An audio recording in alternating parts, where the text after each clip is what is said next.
Good evening, everyone, and welcome to the Tuesday, April 29th, 2025 Montgomery Township Board of Education meeting. At this time, I'll entertain a motion to resume in public. So moved. Second.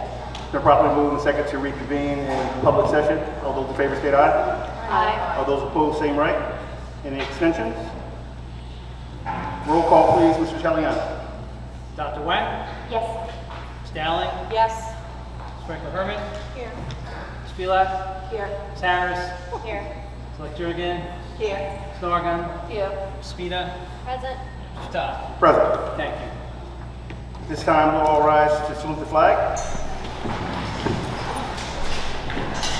I pledge allegiance to the flag.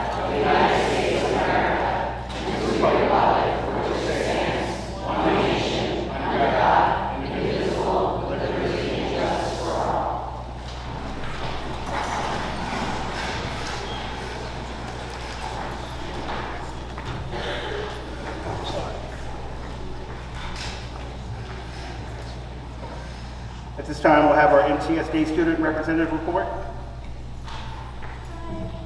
So robotics had the first robotics champion in March, did very well, and they won the Impact Award. Our boys track team were champions at the Skylands Conference Large School Boys Relay. Man of the Year was hosted by Interactive Hub on April 4th, which involved all grades in the high school with high attendance. UNICEF hosted the 7th annual Color Run on April 5th. The Montgomery Fire Protection Bureau held an assembly for seniors to talk about fire safety in college dorms. The Lunch and Learn series of the high school continued, and students were able to learn from an expert in public health. The Montgomery High School Choir went to Ireland over spring break. Monty UNICEF won the UNICEF Cup for basketball. And the Montgomery Business Festival was held after school on April 25th by the Future Business Leaders of America to allow students to talk to professionals and network. April 24th was Bring Your Child to Work Day, hosted by the Future Educators of America with face painting, games, and ceramics. Prom will be hosted on May 16th in the famous James Bond, and the Skyland Conference Scholar Athletes Award was given to two students for their outstanding performance in academics. Thank you. Thank you so much.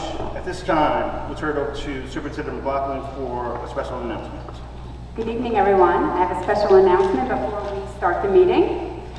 I'm going to say it from up here so everyone can hear instead of being at the podium. So after an extensive search, I am excited to share that tonight's Board of Education meeting will be approving Mr. Mark McCarty as principal of the Montgomery Upper Middle School.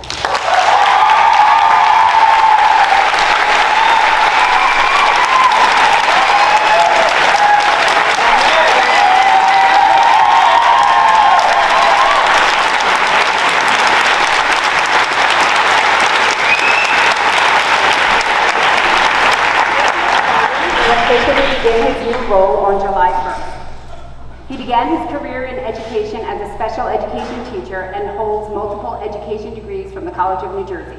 Throughout his time at UMS, Mr. McCarty has shown a deep commitment to creating a welcoming environment where every student feels valued and supported.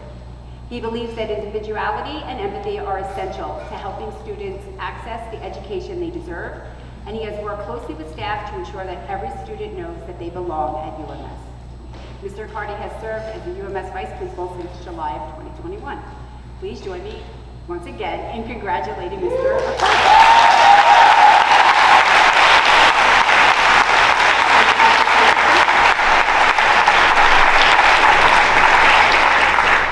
Thank you. Good evening, board members, Superintendent McLaughlin, fellow administrators, staff members, and community members. I stand before you this evening filled with pride, gratitude, and care, as I am presented as the recommended candidate for principal of Montgomery Upper Middle School. I have been a member of our MTSD community, specifically UMS, for the past 11 years. Each of those years were filled with instrumental experiences of fantastic students, essential mentors, valuable lessons, and of course, the laughter only middle school folks will truly understand. Throughout my time here, I have served as a special education teacher across multiple settings, directed 6 musicals, served as 8th grade advisor, leading many students through important traditions of UMS like Camp Mason and promotion. Most recently, I have had the privilege of serving the students and staff of UMS as vice principal for the past 4 years. I take great pride in the work I've done to support our incredible school, building strong relationships with our students and staff, supporting high-quality instruction, expanding our Cougar Care Day program, strengthening our multi-tier systems of support, and celebrating the honor of receiving the Blue Ribbon Award. Most importantly, I have strived to model our core values of community, acceptance, resilience, and empathy in all aspects of our vibrant middle school experience. This evening, I would like to thank all who have helped me grow into becoming the next principal of UMS. To my wife, Chrissy, here with me tonight, and our 2 children, who are hopefully getting ready for bed, thank you for your constant support, your appreciation for the special place that UMS is, understanding that at times our family does include an additional 800 middle school students and staff members. I love you and our family so much.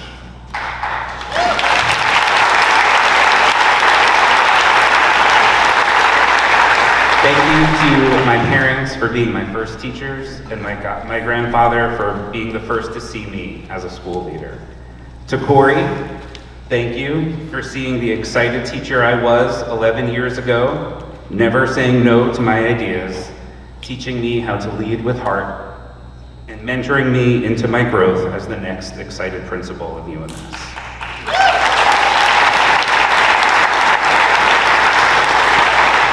To my fellow administrators, thank you for your continued partnership over the years. To Mary, Kelly, and Damien, thank you for seeing my passion for the art of middle school and trusting me to lead our building. And finally, to my UMS family, you have all guided me right here to this moment. Thank you for teaching me how to be a teacher. Thank you for trusting me to be your VP. And thank you for celebrating with me as I become your principal. I promise to support you as we move our great school forward for the academic, social, and emotional growth of our students. To the current and future students of UMS, I promise to work hard each day to ensure UMS is a safe and caring school and where you can all learn, build connections, and truly know and feel that you matter. I look forward to leading UMS into its next chapter and cannot wait to see what our students and staff will achieve. Thank you.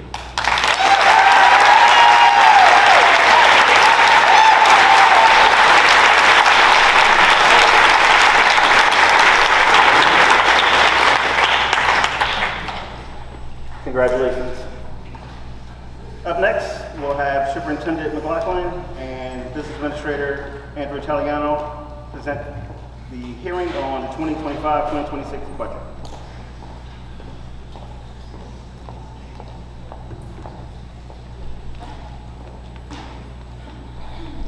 Good evening, everyone. Tonight is our annual public hearing. It's for the 25-26 budget. Just a little recap. At last month's meeting, we had a presentation on the tentative budget. That budget included going up to the allowable 2% cap. Many of you were here last month and came up and spoke in front of the board. The board decided that they would like to see other options in order to not have as many teachers reduced in force, look at other ways to balance the budget. So Mr. Italiano and I met with board members, went through different options, looked at different situations. We've been looking at all the other districts in the local area. And so we're here tonight. We have a proposed budget that includes the 2% levy plus $2.6 million, which includes our banked cap plus the healthcare rate. That will broaden the base of our budget for the future.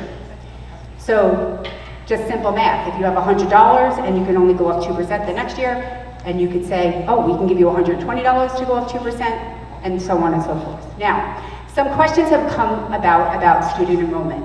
Our enrollment is slightly down over the last 3 years. However, if you recall, we had a demographic study done. And the demographer looked at the buildings that were currently being built at the time, those that were approved to be built, and those that were ready to break ground. And looking at that, they compared our enrollment data from 2018-19 school year, which is about 300 more kids than we have right now, and guesstimated with all the new housing that by 28-29, we will be just -6 of that 28-29 number. So what does that mean for us? If we don't broaden the base of our budget, we will have an issue next year, the year after, where the children will be coming back, the ones that we have lost. Although not significant, it will definitely impact many of our programs. So with that being said, I thank the board for coming in and meeting with us and going over different options. I'll be standing here right next to Mr. Italiano as he could talk to the basics of the budget. And I implore the board to please listen carefully and do what's best for the students of Montgomery Township. Thank you.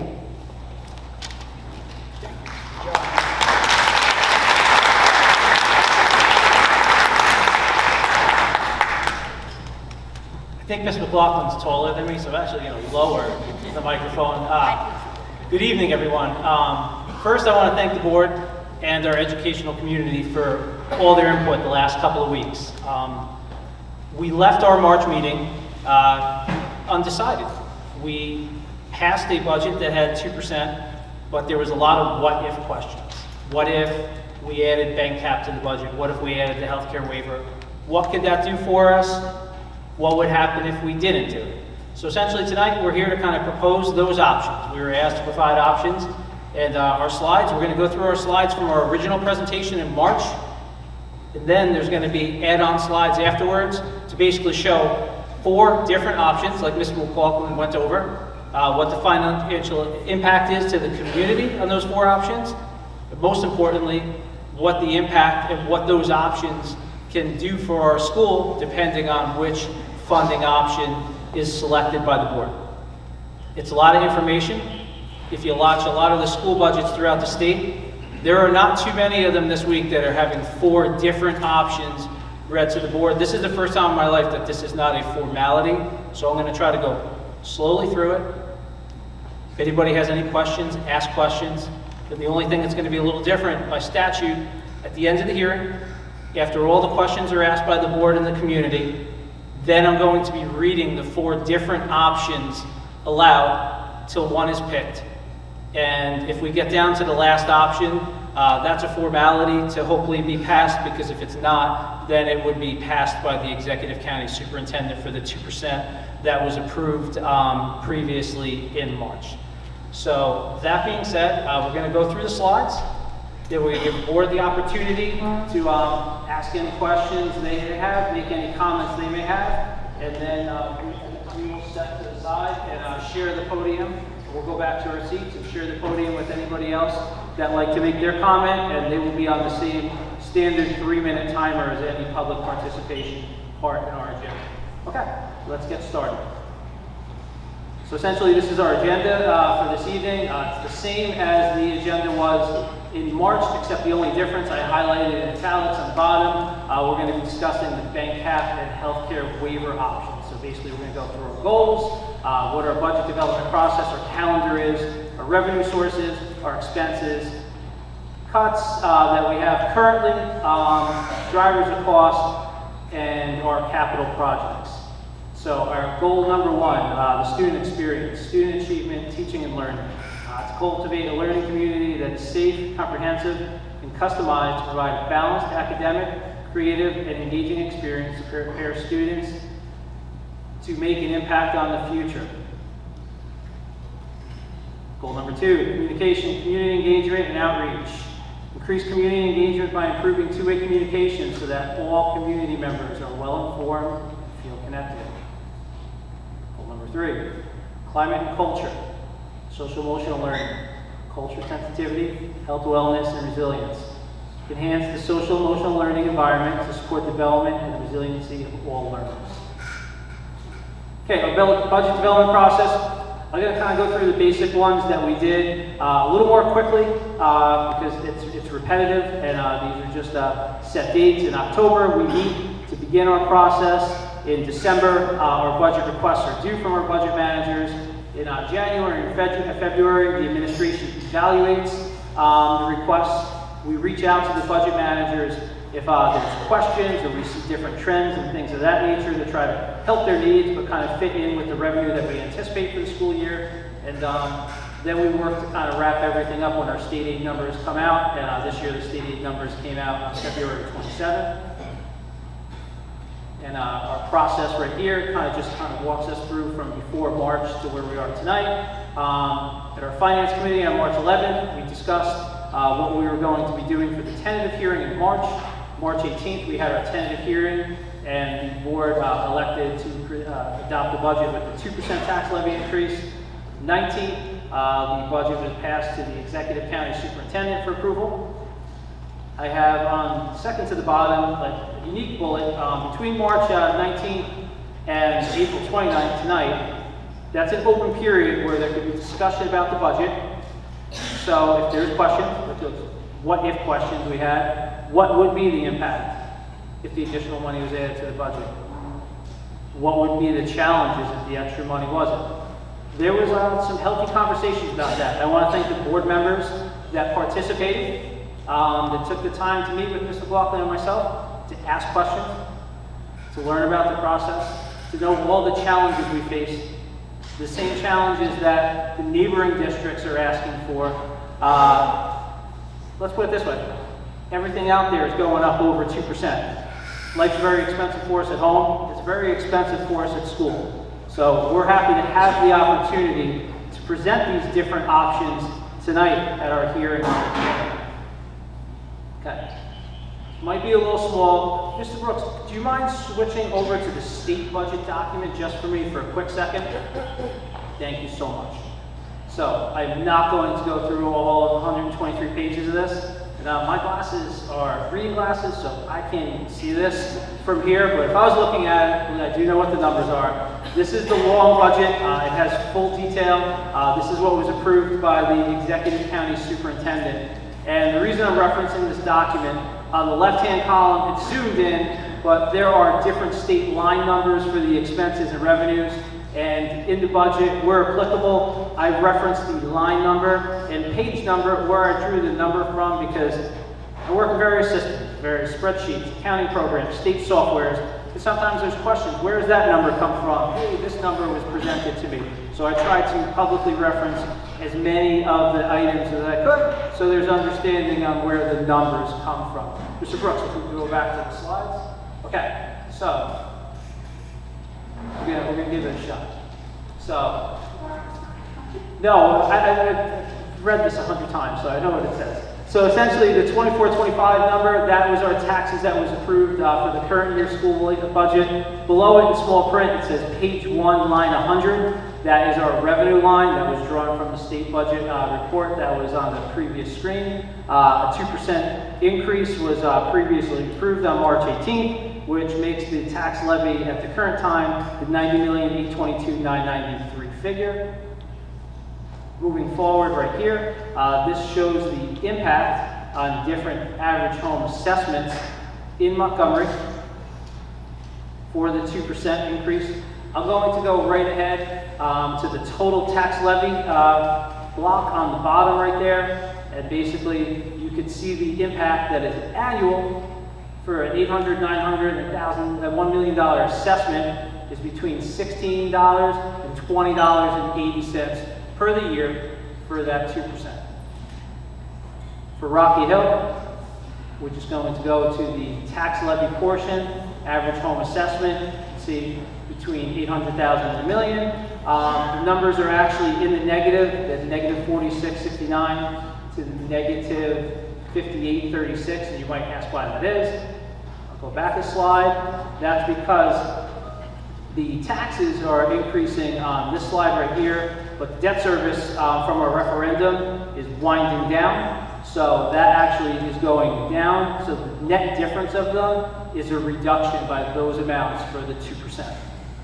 Again, this is all information that was presented in March. It's nothing new, it's just a recap. This here is our total budget. The key figure is the one under the 25-26 column. It says total recommended budget. It's $160,936,624. That was what was presented, approved in March and approved by Executive County Superintendent. That includes all the taxes, the debt service obligation, state aid, and our anticipated federal grants. Major sources of revenue, they're standard across the board for all schools in New Jersey. Your local taxes, your state and federal aid, and then there's different revenue sources such as your capital reserve account, your maintenance reserve account, and your fund balance account. That fund balance was extra money that was from budget 2 years forward that was over the 2% cap that rolled into the current year's budget, and that number is from the 23-24 year that rolls into the 25-26 year. This is just a breakdown of the revenue distribution, and out in Montgomery you can see that it's nearly 85% of the taxes. This is a J-factor district, so you're not going to get a lot of state aid. Unfortunately, we were cut 3% for our state aid.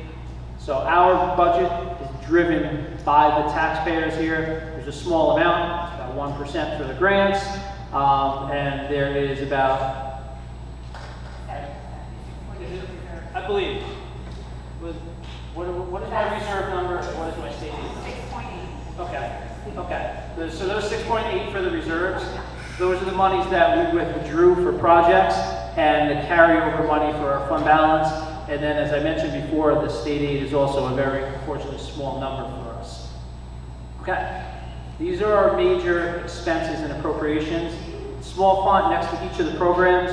It has the page number and line number from state program. And these are basically summaries for each of these key categories. There's regular instruction, which is up 2.07%. There's special education instruction, which is down 8.21%.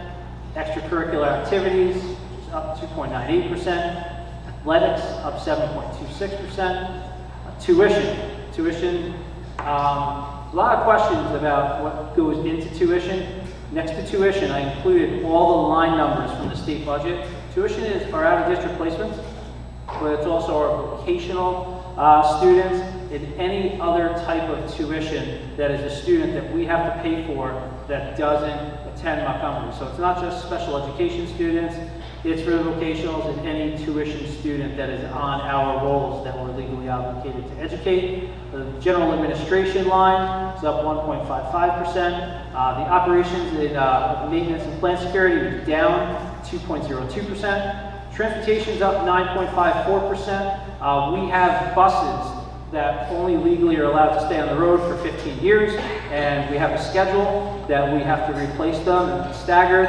So we are purchasing 8 buses for our operation, which saves us a lot of money. Our transportation department, shout out to them, they do a great job. It's a challenging job, and I appreciate them, and they save the board and the community a lot of money. But the buses, that is an expense, so that's why that's going up about 10%. And overall, the employee benefits, and that's not just healthcare, that's Social Security, anything that's considered an employee benefit by the state budget program is up 9.8%. Major budget cuts. Just to give some understanding for this slide, I don't like this slide as much as anybody else does.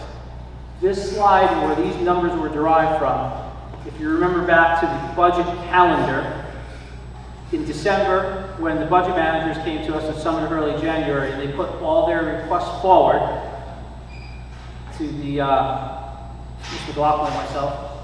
Essentially, there's only so many pieces that we could fit to our puzzle, which is our budget. So we want to fit them all, but not all of them can fit. So essentially, the position reductions, the facility equipment, the new staffing positions, the supplies for our students, and the professional development for our staff, these were requests that were made by the budget managers that ultimately did not. Right. Right, correct. so those are staff members on the top that are not in the budget currently. All the other ones are requests that did not fit into the budget. And as you can see, top two are two of the most important. Our staff, we're in the people business, and our facility, you need a facility that's clean, safe, and modern in the 21st century to be productive for learning. Fortunately, those are the two most expensive areas, but as we go to the different options later, you can see that the focus from the administration on the additional funding, if it's supported, is to reinstate the funding in those two key areas. Major drivers of the budget, they're the same at any school if you look to your left, right, up, or down. Salaries and benefits. They're a factor of life, and they go up more than 2%. Our salaries here, fortunately, they're fair. They're fair salaries, but they're below county average. And our benefits, they are also below the county average. So even though they're expensive, they're fiscally responsible. But as you can see, they're 85% of our budget. So after you pay for some of these things, the facility, everything else we discussed, there really isn't a lot of supplies and consumables left for the kids.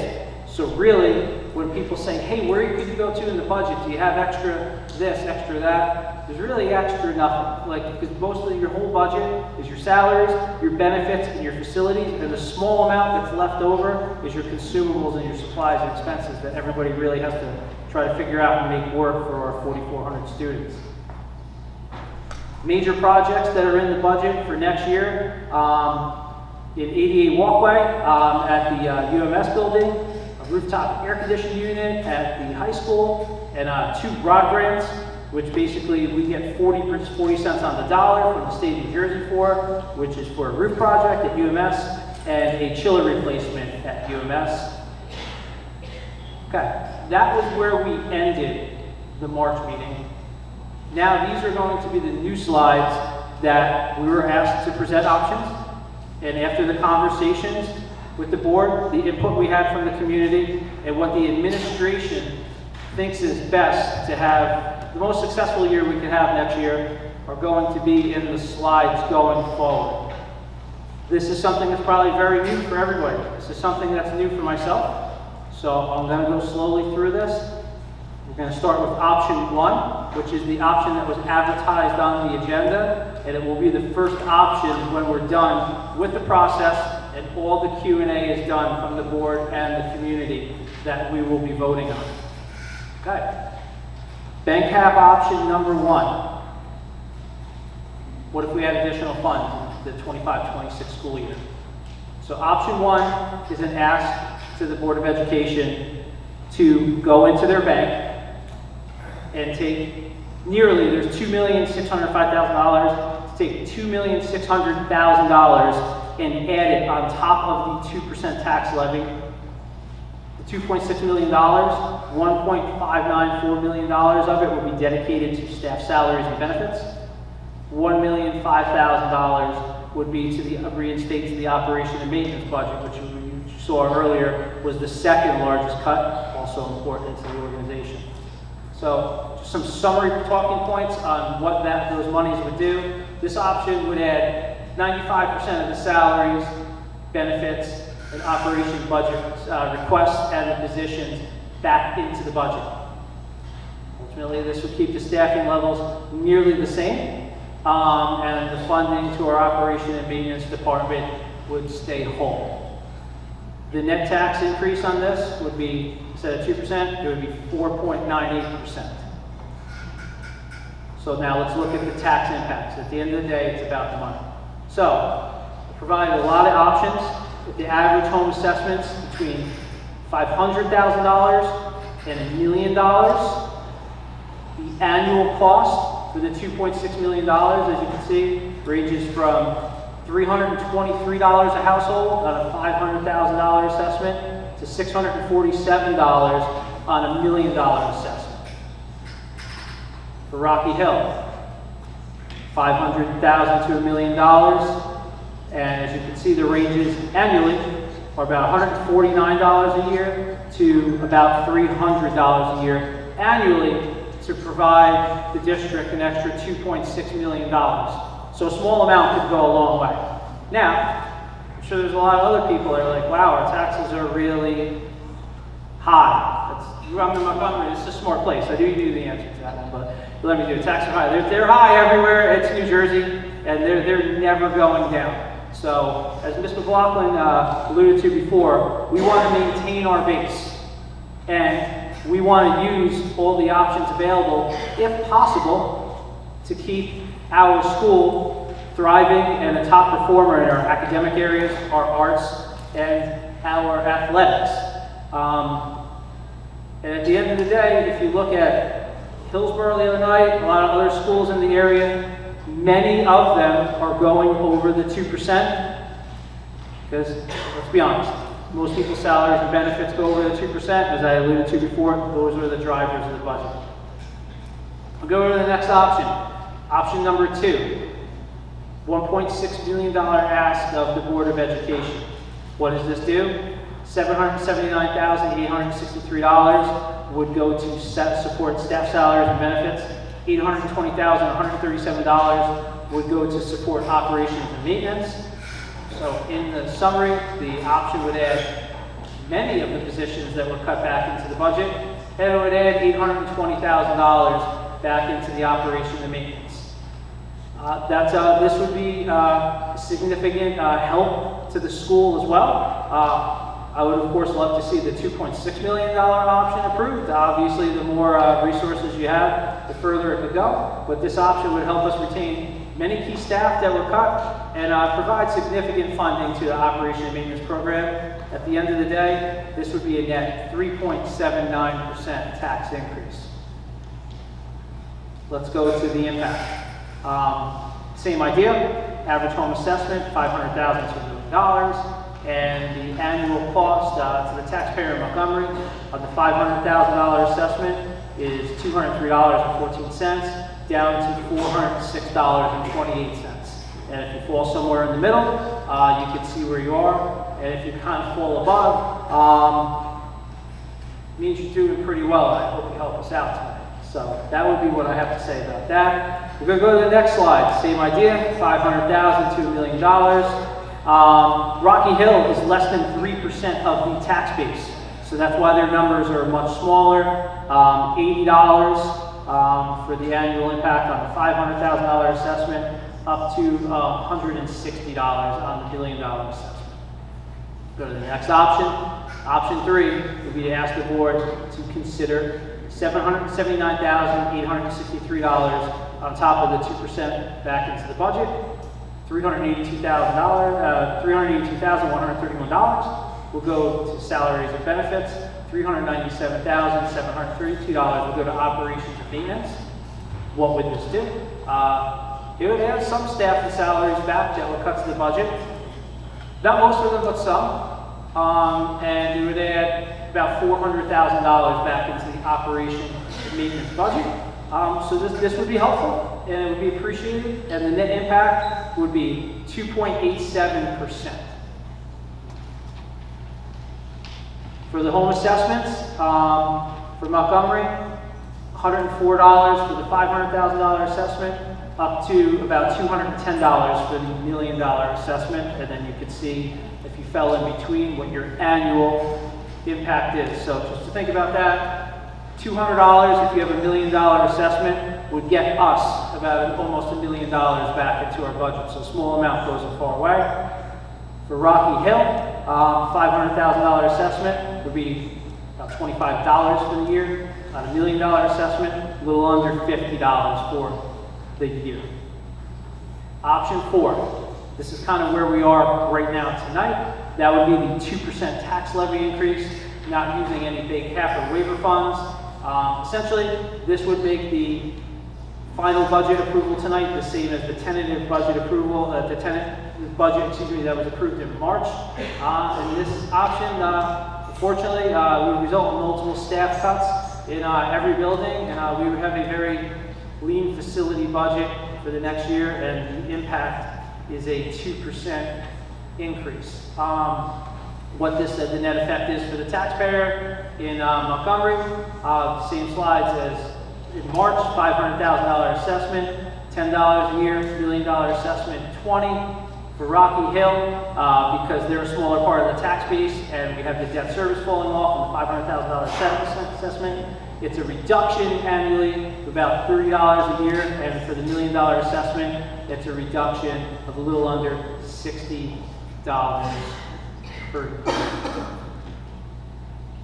This concludes the public hearing for the 25-26 school budget. At this point in time, first, we're going to open the floor to the school board for any questions or discussions they would like to have.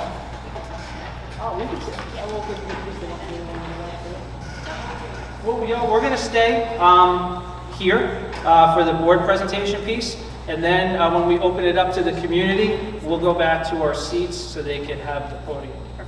Okay. So I'm going to pass to the board right now for any questions or concerns. So I have a first question. Yes, ma'am. 2 years ago, we asked this town and the residents to increase their tax levy by $2.7 million.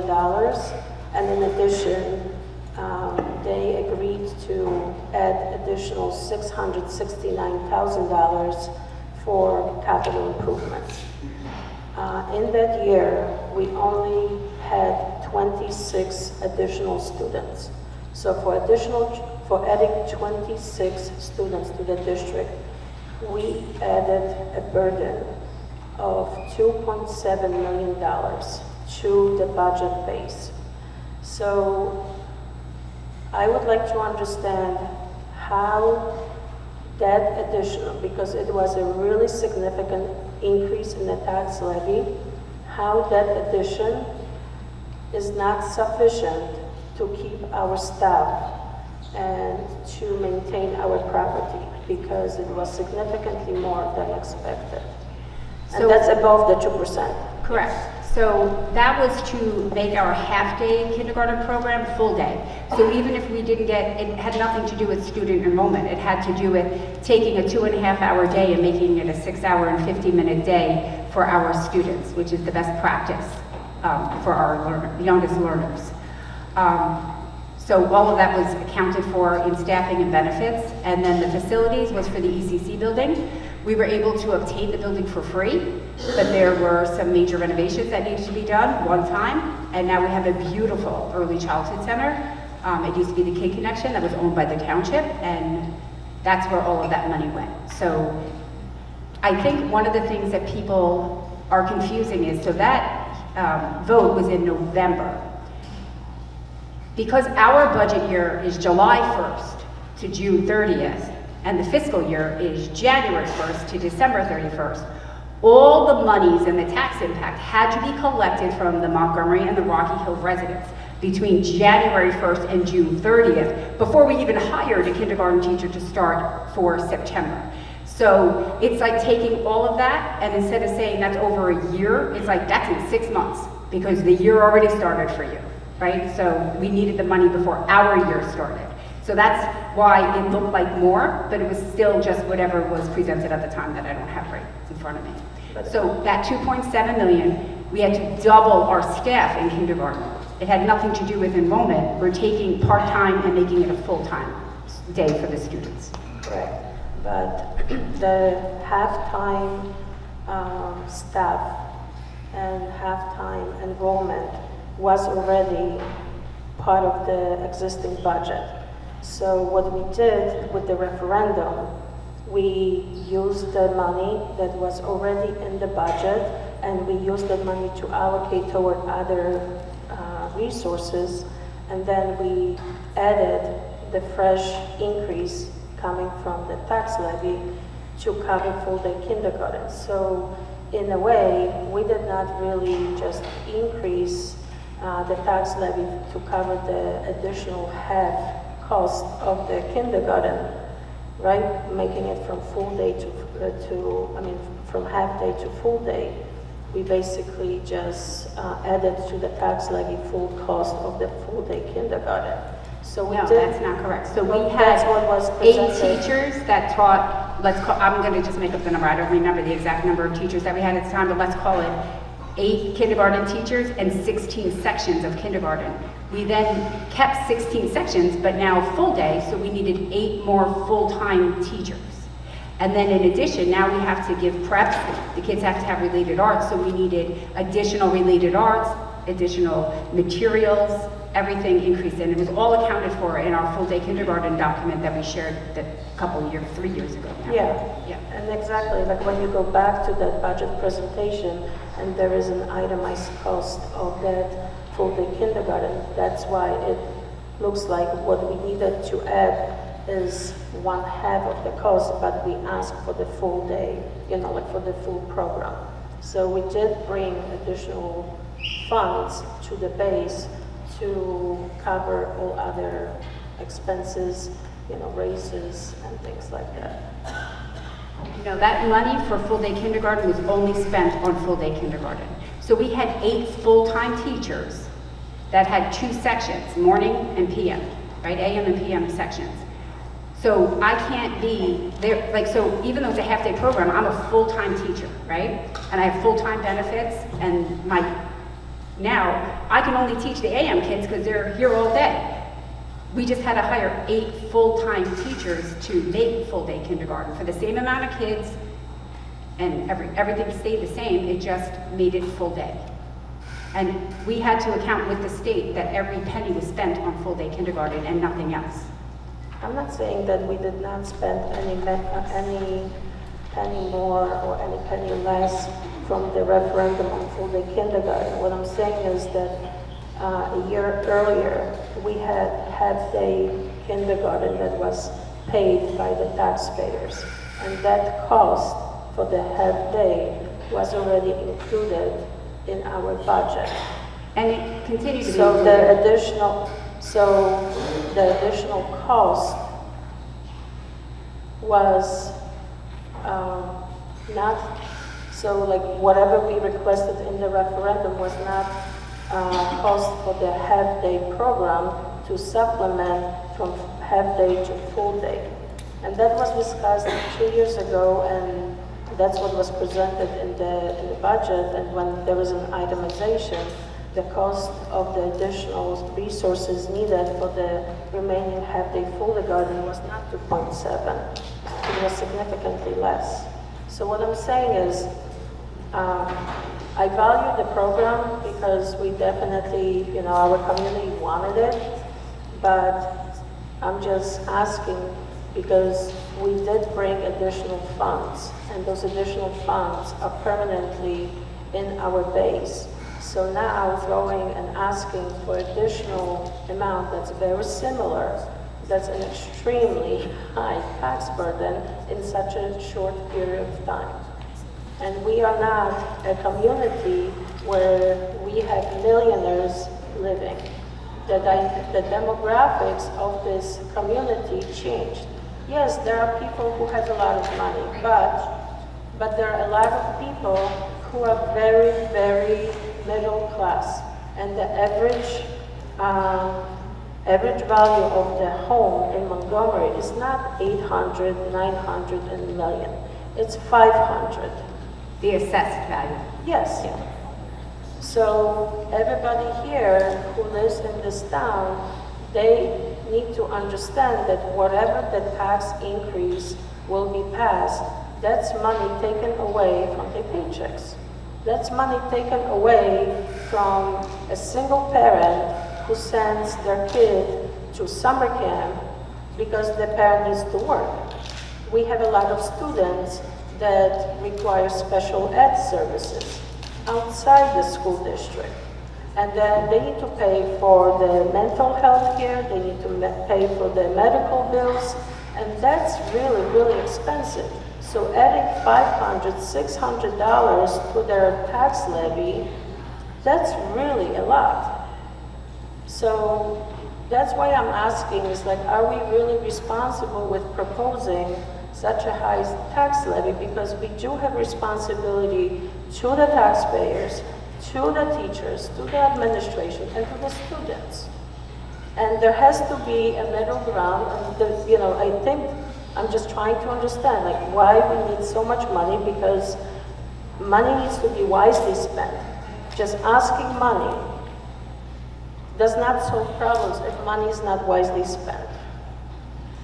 So not taking the maximum healthcare waiver and going up to the 2% cap over the last couple of years has diminished our base. And then with 85% of the base being salaries and benefits going up 10% or more every year, that's why we need to broaden the base to stabilize where we are at. Well, the base keeps growing, right, because it's compounding. Yeah, 2%, but everything's going up exponentially. Both are right on that. Can I ask a question about the bank cap? So, I'm just not familiar with the bank cap question. When you say we have this $1 million on the table, what do you mean? Like, where is the money? Is that in a checking account somewhere, somebody already deposit in?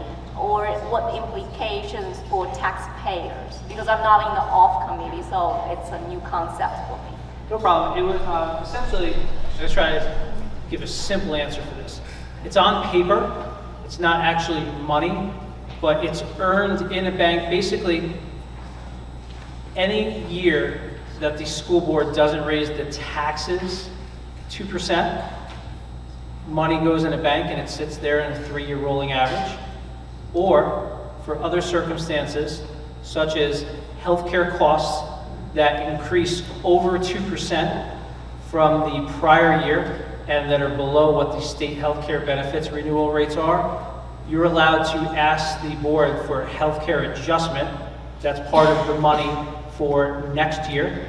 And then if that money is not used this year, say that's not elected, then that gets rolled into the bank as money that would be used as bank cap money. So basically, it is like credits that are earned for circumstances that are either taxes that are taken below 2% or healthcare increases on our payments that are over 2%, that because the state knows that basically healthcare goes up more than 2% every year, salaries go up more than 2%. That's why since 2010 they extended these options. So basically they're on paper right now and we're presenting to the board, if considered, to take one of the options to go into the bank, and then the taxpayer would be charged to go in the bank. Technically right now, it's on paper. Does that make sense? I think what the board member Wong is asking, Okay. whether or not that money on the table is already, deposited somewhere in a safe, or is it coming from the taxpayers' funds? No, okay, thank you. That's what I was trying to say. Essentially, it's your taxes will get raised by whatever the amounts of the bank cap options are on top of the 2%.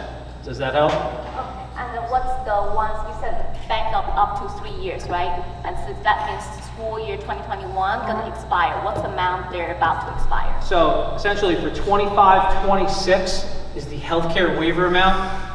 I have the state report, but no, off the top of my head, I don't know the hundreds of dollars. It's $1,011,000 for 25-26 is the healthcare adjustment amount. For the 24-25 school year, for this year's credit, it's $718,000.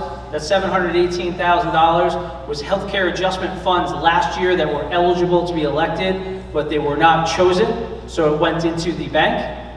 And then in the year before that, 2 years ago, taxes were raised right around 2%, so there was a couple of pennies below 2% that were in the bank, and then there was healthcare adjustment money as well. It made the amount in the bank from 2 years ago about $1.9 million, and the board approved about $1.1 million of those funds 2 years prior, and there's about $875,000 of a credit still remaining. So if you take the 875, the 718, and the $1,011,000 and add it up, that's the $2.605 million. I have a small question.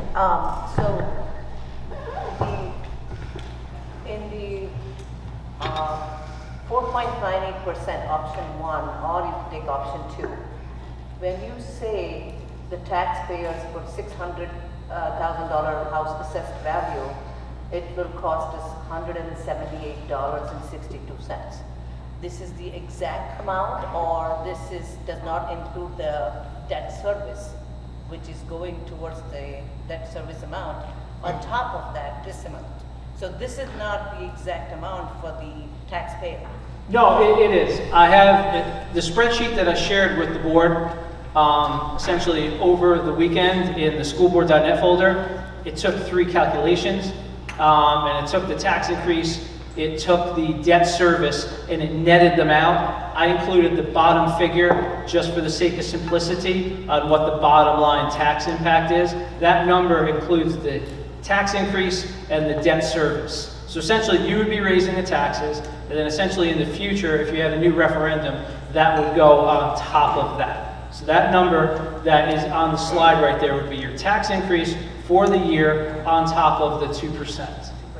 And then this amount is just the tax increases for school purposes. The township may Yes. ask more. That is our proposal, and obviously the town, they're making their proposal, and usually their proposal's higher than So ours. this is only for schools budget, but then. Fortunately, that's all I do. Yes. Taxpayers don't I want to understand as a taxpayer also. So, yeah, so I was just confused about this amount does not include the debt service, what we are paying also, that's what I'm saying. It does. It has a tax increase. That's the net. Debt service, and that's the net of the tax The increase and the percentage debt is service. net, right? The Yes. 4.98% is net. Yes. Not the $178, that's all. One is a percentage, one is a dollar amount. I presented it 2 different ways.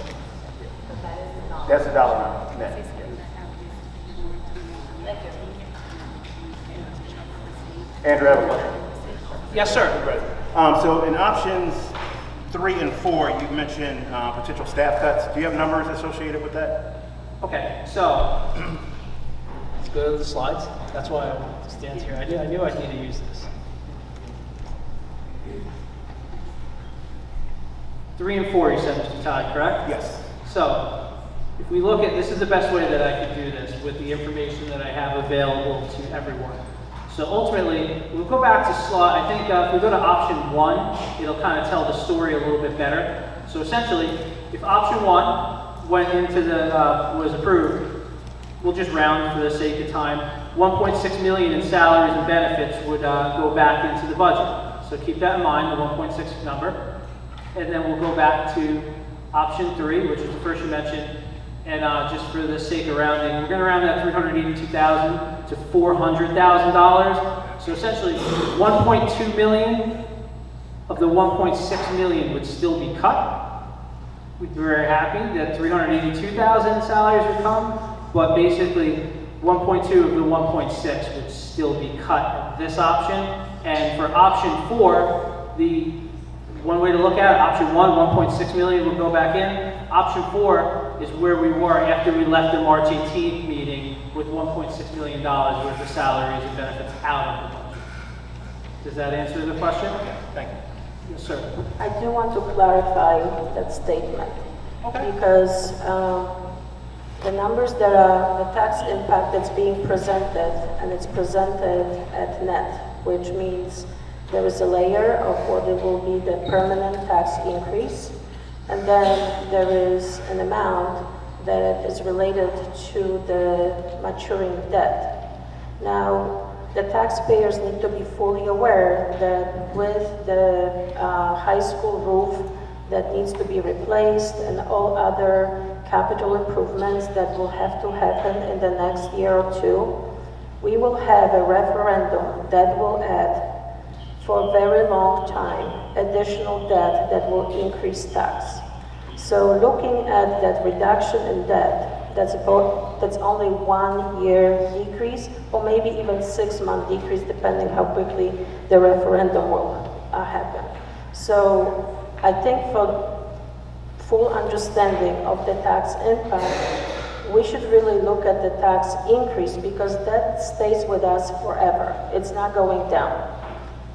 So now, option 2, which is the 1.6 million, a family with the house assessed at 500, they would have $400 increase in taxes with adoption.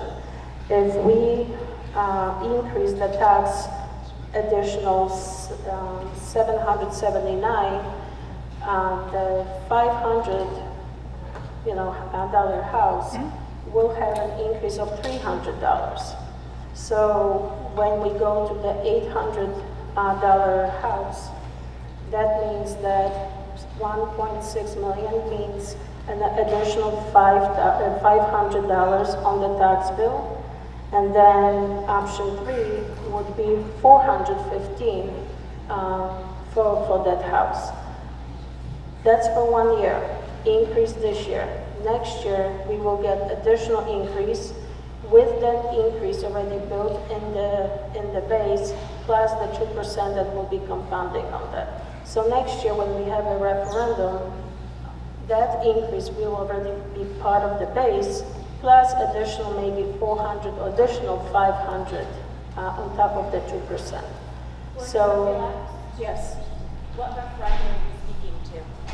And what decision has been made on the referendum? So the referendum, the potential referendum was discussed in our meeting and with the VA that was previously working here. And basically, right now we are working with the architect that is doing the assessment of our facilities and creating a plan of what facilities and what type of capital improvements we need to do in the nearest future. And there will be a 5-year plan of what needs to happen. So once we get that information that will quantify how much we will need to improve and how much that will cost, that amount will be substantially exceeding our budget, so it will have to go on the referendum. And that's a responsible way to increase tax because we do need to maintain our facilities, because otherwise it will cost us much more if we don't. So But just to be clear, no decision has been made on the referendum. I just want to make that a clear. decision was made to have the architect engaged to do the assessment, and in the next month or two, we're supposed to have the architect presenting the budget and the cost for the next long-term facility plan. And to be clear, these discussions are about enhancements to the facility or to maintenance to the facilities? Capital improvement, so let's Because say we there have will- maintenance built into our budget. Maintenance, yes, but this will be much more significant. Once we take down the solar panels of the high school roof, that will give us opportunity to replace the roof. That will come with another cost that will probably allow us to change the air conditioning system. There are capital improvements that are needed in the pool. There are some capital improvements that will have to happen. I believe it was UMS. I believe it was UMS. The ones that we presented earlier, yes. Yes. Those So, are already in budget? no, they're not. They will be new. UMS, I'm sorry, I need to clarify that. Yes. I thought that the UMS, the ADA track. Everything that's on that list is in the Pride budget. grants, those are all already Those are all- funded. Correct. those So are I'm gonna- all I'm in the gonna- budget. That will be Okay. in addition to that. So I'm going to try to bring this full circle. I agree with what Ms. Bilek's saying. Those would be potential costs if the board does, we put a survey out to the community and we do move forward with the referendum and the bond rates are high, it would be a big referendum. Those would be future costs that most schools do as they continue to improve the school, which would be additional taxes. I don't disagree with what you said, if a referendum is approved in the future.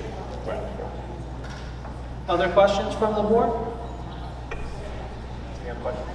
I have a question. On your pie chart, you specified that 2 areas of funds are located within the local taxes and facilities. That's an area that we see significant amount of money. So when I look at your proposal on how do we address the budget and some of the budget concerns, the question that I have on the local taxes, when we look at any kind of improvements that we might want to make to the schools based on the conversation we just had. How many grants are you looking to go and search for? As I looked across other school districts, there's a significant amount of funds coming from grants that helps with that number. And the second question I have on the facilities, I know that, what the school districts are doing in the area are going into RFPs to improve costs. I know some school districts do that with their current consulting firms, going back renegotiating contracts. I'm a little disappointed, I guess, not to see any other avenues that we're taking to bring cost savings into the school district, and the only option that we have is tax increase. And I also would like to see the superintendent bring us some ideas on how do we maintain lower costs for the school district without focusing on the teachers first. So that's just two questions that I have. The local taxes and the facilities, grants, and RFPs. Okay, excellent. So we're going to answer those questions in order, all great questions. So as far as the grants, I will be happy to work with our architect, and if there's any grant opportunities, I've done them in the past, PSE&G grants for electricity, various green grants that are out there, things of that nature. Fred Somjen's an excellent architect. Will Ross, who's our lead, is excellent. I worked with him at extra districts. I'll be happy to ask him what opportunities are out there and report to our off committee next meeting. So thank you for that input. I appreciate that. I'll be happy to make that phone call and pass that information along. So that's for that. As far as the RFPs, I don't disagree with you. Here is my position right now. I am new here, and I don't want to present to the board massive changes to vendors and different contracts that this school is used to doing if I don't know something off the top of my head that is equal to or better than services for significant savings. I'm new here. There's certain things that I'm very good at, and there's certain things that I'm going to listen to the input, and I'm going to work with Ms. McLaughlin on whatever services she thinks that she needs are best to run the school, and then if there's a better way to procure them, then I will do that. So I'm a little new here to kind of figure out who I'm going to kind of take away and who we're going to add. If we want to talk in like our finance committee, I'm going to give one. I'm going to give one option that I did. So I was asked to go out and potentially consider an RFP for our food service program. I was asked to do that because the quality of the food we weren't happy with. Okay. To make a long story short, not go into the research and who we used before and name vendors, and why the food quality might have been better before when we weren't in the National Food Lunch Program, and why we went in. I just met with the owners of the food service program, and I said, how much money are we making in profit? What could we do to not lose our subsidies that are in the National Food Lunch Program? Because if we change vendors or left the National Food Lunch Program, then we would have to subsidize all our students that are on free and reduced lunch, which would basically cost about $1 million a year and lose $200,000 in profit. So one of the solutions that I'm going to present in May at our board meeting is to have the vendor come in with an executive chef that's going to basically improve the food quality, that's going to be within the parameters of the National School Lunch Program and still keep our state and federal revenue sources coming in. So it kind of checks all the boxes of being fiscally responsible and improving the food for our students. And I've done it in 2 other districts, and it was highly successful, so I don't see why it wouldn't be successful here. So as I mentioned to you earlier, if I know how to do something, I'm going to do it, and then that's one option I'm going to do. And as I learn who the different vendors are that are important for the district, and I could work with Ms. McLaughlin to find the most fiscally responsible ways to entertain some. But I want to tread lightly because I wouldn't want to go to her, this place is cheaper, let's just go with them for they're cheaper, and then our service falls off and then you end up paying for the vendor. But I hear you loud and clear, but that just takes a little bit of time to do so I can learn who the vendors are. As far as lowering the cost for the superintendent, I'm going to let Ms. McLaughlin speak to that, but just for my 2 cents, for the last, I want to say 8 weeks, very regularly, Ms. McLaughlin and I ask, where are different ways that we could save money? As I mentioned to you before, the unfortunate reality of our business, we're in the people business. We have teachers, we have students. You need a lot of teachers, we have a lot of students. It's 85% of our budget. So really, there's only a small amount of consumables in areas where we could say, where are we not efficient? Where can we cut? And I think we went through the 1,741 lines of our budget very diligently. I actually made too many cuts. Initially, I got a little too aggressive, and the budget managers wanted to ask where I lived. So I was actually asked to reinstate some of the areas that I cut. So I can cut very heavy, and I cut too heavy. So we really did look at the areas. Unfortunately, just like in these times that we live, just the expenses are outpacing our revenues. And I don't want to make anybody's taxes go higher.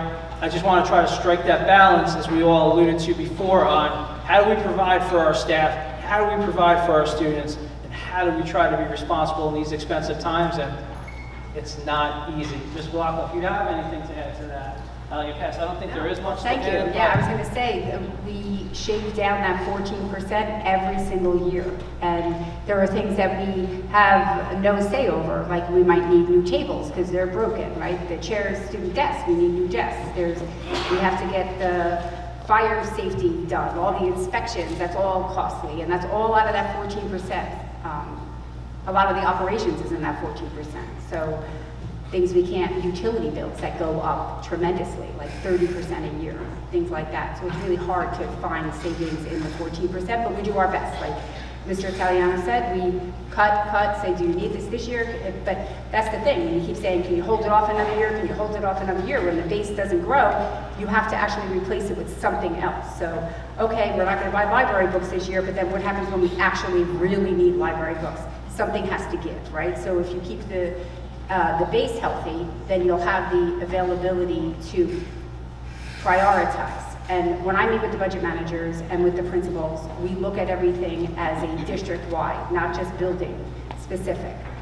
For example, we brought up full-day kindergarten. That was a huge task for us pre-K-12. All the budget managers were involved and took steep cuts in order to make that happen at that amount. So that was with doing our diligence and looking at areas where we could cut, share staff, do what we can for the kids. I have a follow-up with Mary, actually, because you're an expert in special ed, right? So I did some research how much other districts spend on special ed, how many students are sent out of district, and how the district support their students so they get all resources and support that they need to be successful and thrive. So Bernard's, for instance, is a district that we often compare ourselves to. So in Bernard's, they have 34 students that are sent out of district. Montgomery has 34 students that we send out of district. So the cost actually on their side is slightly lower, but we may have students that require different type of support, so we absolutely need to support those students. However, what I noticed is how much more they claim in X-8. So for those of you who do not know what an X-8 is, it's basically a program that the state allows us to file an application and list all the, I guess, costs that are associated with out-of-placement costs. And then if the tuition, for instance, exceeds $55,000, then the state is basically sending us additional aid to help us pay and support those students. So if Bernard's has exactly the same number of students as us, they receive from the state $3.9 million in X-8. We only get $1.5 million. So that's $2.5 million that we spend out of pocket to support those students instead of claiming it back from the state. If we were more successful in claiming that additional X-8, we would not even have to consider anyone leaving because of the budget cuts. So I'm just wondering why there is such a gap and what we can do to improve our recoverability from the state, because in my view, that's truly money left on the table. If there is ability to claim additional funds from the state. Well, I can answer that. So there's formulas, and it depends on the individual student. So if somebody has, let's say, a one-to-one paraprofessional, you can count the entire paraprofessional with the benefits. If it's a shared para, you cannot count it. If, like you said, if it goes over the tuition, and then sometimes there's monies that are collected through SEMI that you can't go after.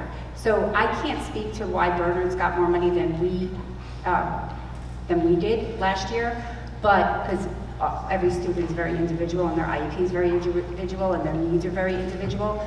But I will tell you that Mr. Italiano and Mr. Reamer will work very closely together to make sure that we get the maximum amount of money for all the students that are eligible for extraordinary aid.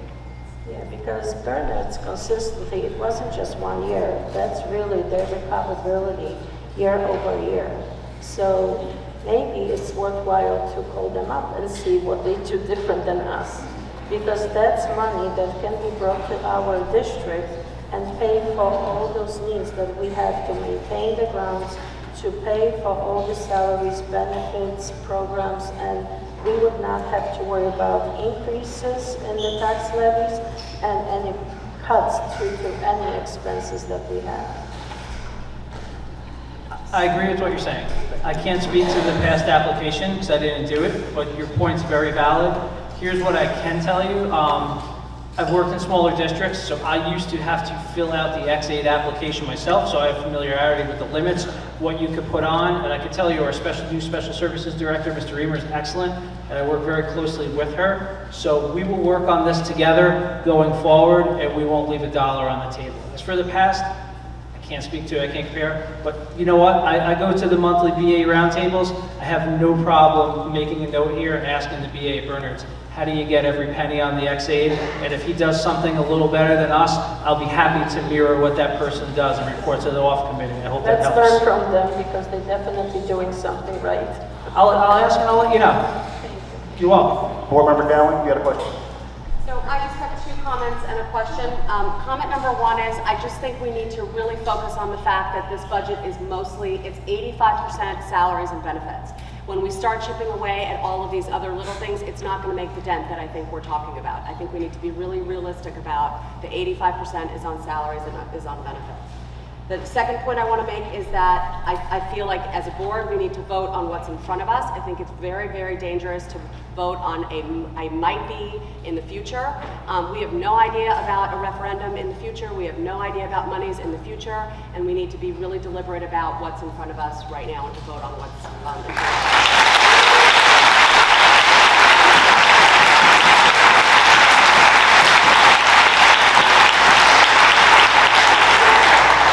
Question, please, if you could go back to slide 2 or option 2.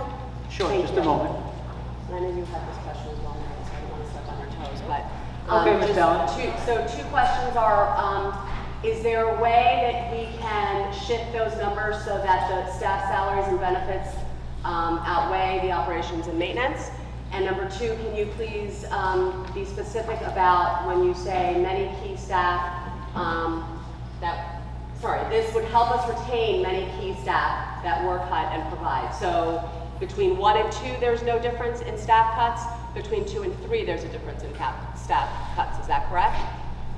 Essentially, yes, that's correct. And we tried to be proportionate as we work down. Like, you see the 779 and the 820, that proportion is the same, like as the 382 and the 987, as we were kind of going over everything.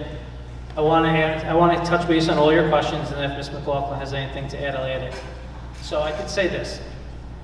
Before the meeting is over and anything is voted on, I could change anything, because I'm reading these resolutions into public record to be voted on. So if this option wanted to be changed and few more dollars wanted to be added towards staff and salaries and not the operation, I could quick over that with Ms. McLaughlin. If this was going to be something that was supported, I'd be glad to quick change the resolution. I'd have to take my phone calculator out to do some math, because there's a lot of different, when you make a change to the tentative budget and go to the final budget, the county business administrator makes you go by a state line number to demonstrate what your changes are, and then there's a bank cap and a waiver resolution that you have to change. So there's probably about 6 to 10 lines that I have to change.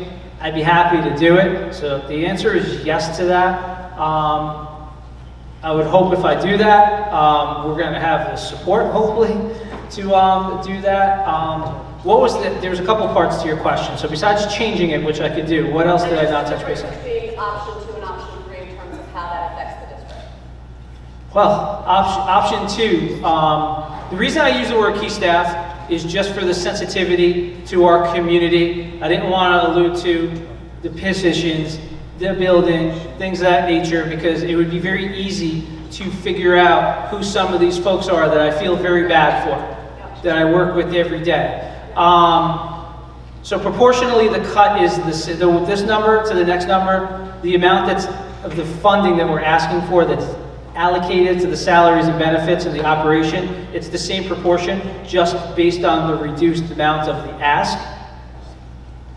So that's the best way I could ask that. Let me ask you a question, since it's your suggestion. We're all having a conversation here, trying to maybe get a little more funding. What would be your proposed change to option number 2? No, we're all, this is a friendly conversation, and we're all trying to help out, so please, go ahead. Okay. Can we take 50% of that 820 and move, can we take 50% at least of that 820 and move it over to the 779 and keep more of our staff, please? All right, if that's something the board supports, I spoke with Ms. McLaughlin. I've been doing this a while, an extra $400,000 to the facility and all that extra money to the staff. 400 to the staff, 400 less. No, well, yeah, well, that's what I'm saying. Yeah, so I'm saying basically to round it up of that 1.6, you're saying, Ms. Spina, what about $1.2 million, let's call it, to the salaries and benefits, and about $400,000 to the facility. That's your proposal? Yeah, I need the teachers in the buildings teaching the kids. I know that buildings need to stay standing. I realize that too, that's very important. But it's the teachers and the staff here that make the greatest impact, and that's what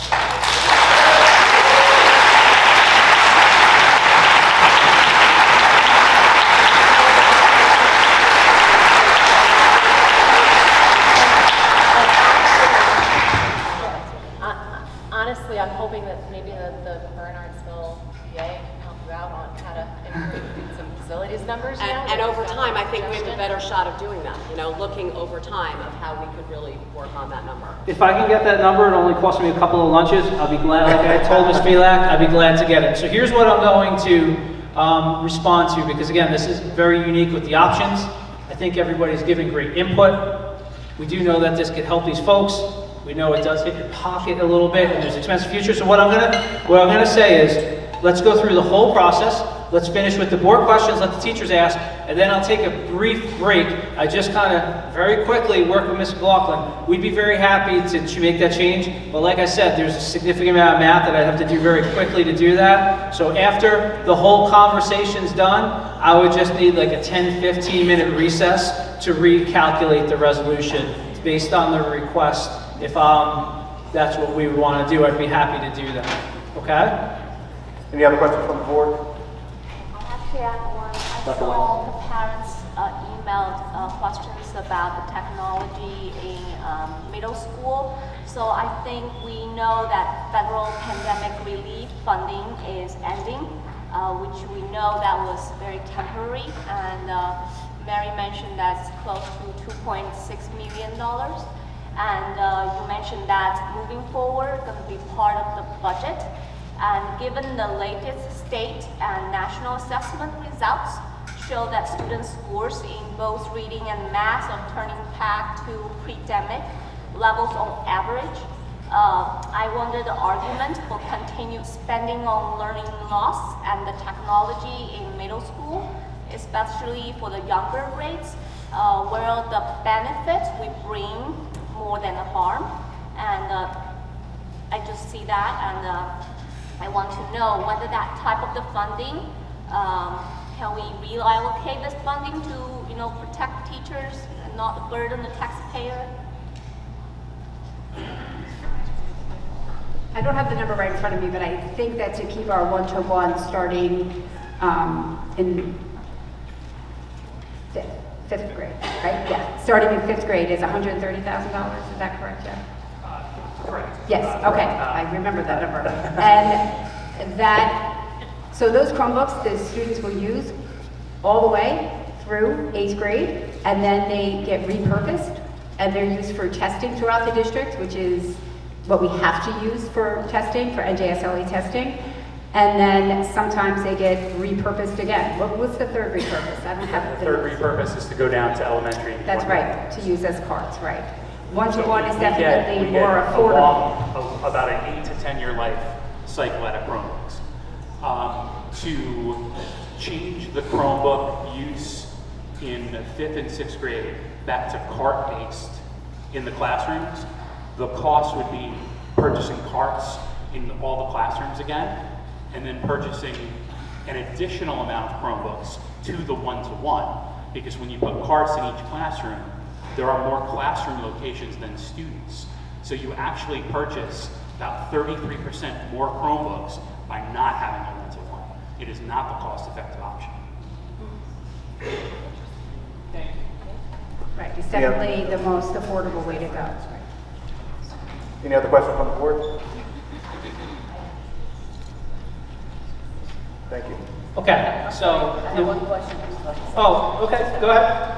So as a school district employee, I just wanted to find out what are the process when you're getting a vendor list approved. So for any professional services or anything, do you have anybody who is negotiating rates with them? I'm not talking about RFPs where you have a bid from 3 people. I'm just general, any service provider. So for example, any evaluators, like FBA evaluation or OTPT evaluation. Is there anybody who kind of sits there and negotiate rates? Because sometimes every penny accounts for some money for school districts. So I was just wondering, is there anybody you have appointed to do that? Well, this is what I can speak to. If you look at pages 12 through most of the agenda, most of those are a lot of our services for the next year that have contractual rates. So I do not have the time to go through the entire vendor list and negotiate them. That's why we use cooperatives and state contract that go ahead and do the negotiation collectively for the school districts to find us discounted rates on the common services that most of the schools do.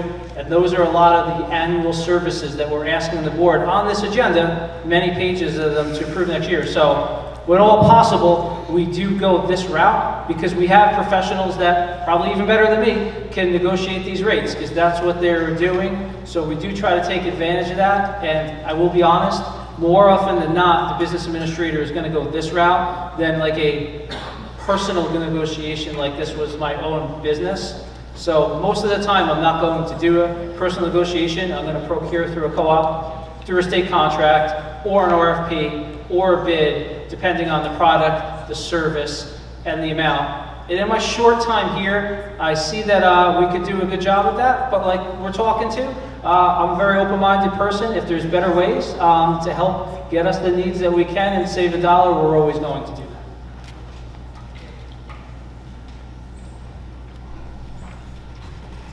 So what we're going to do, Mr. Todd, at this time, because it's a little unique, like with the presentation and the adjustment I have to do, we're going to turn it over to the public comment section at 3 minutes.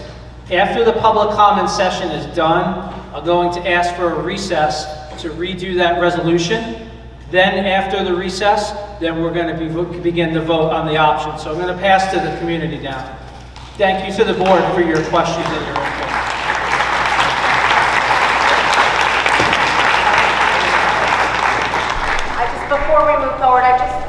thank you to Mr. Italiano and to Ms. McLaughlin. This is a very difficult concept, and I think that they've taken an exorbitant amount of time to be able to educate all 9 of us on the board. It feels like a lose-lose, and I cannot thank you enough for your time and your effort to help us and to educate us on trying to make the best decision that we can for all of our constituents. So, thank you.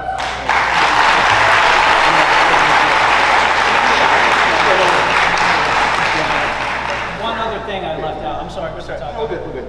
So the Board of Education welcomes and encourages input from the public. Members of the public are allotted one opportunity to address the board regarding the 2025-2026 budget only, for up to a maximum of 3 minutes per speaker. All comments must be directed to the board. Before you make your comment, please state your full name and address and enter both on the Chromebook provided. Being mindful of privacy rights regarding students, board employees, and board members, and to avoid any liability on the part of the speaker, the board discourages defamatory and discourteous remarks. The public comment portions of the meeting are not structured as question and answer sessions, but rather are offered as opportunities for the public to share their thoughts with the board. The board may need to refer an issue to the superintendent if the issue has not been handled through the appropriate chain of command, usually starting at the school level. Responses may be provided at the end of this session. So if you're going to make comments, please put your name in the Chromebook and step up to the microphone. And this is comments on the budget presentation only.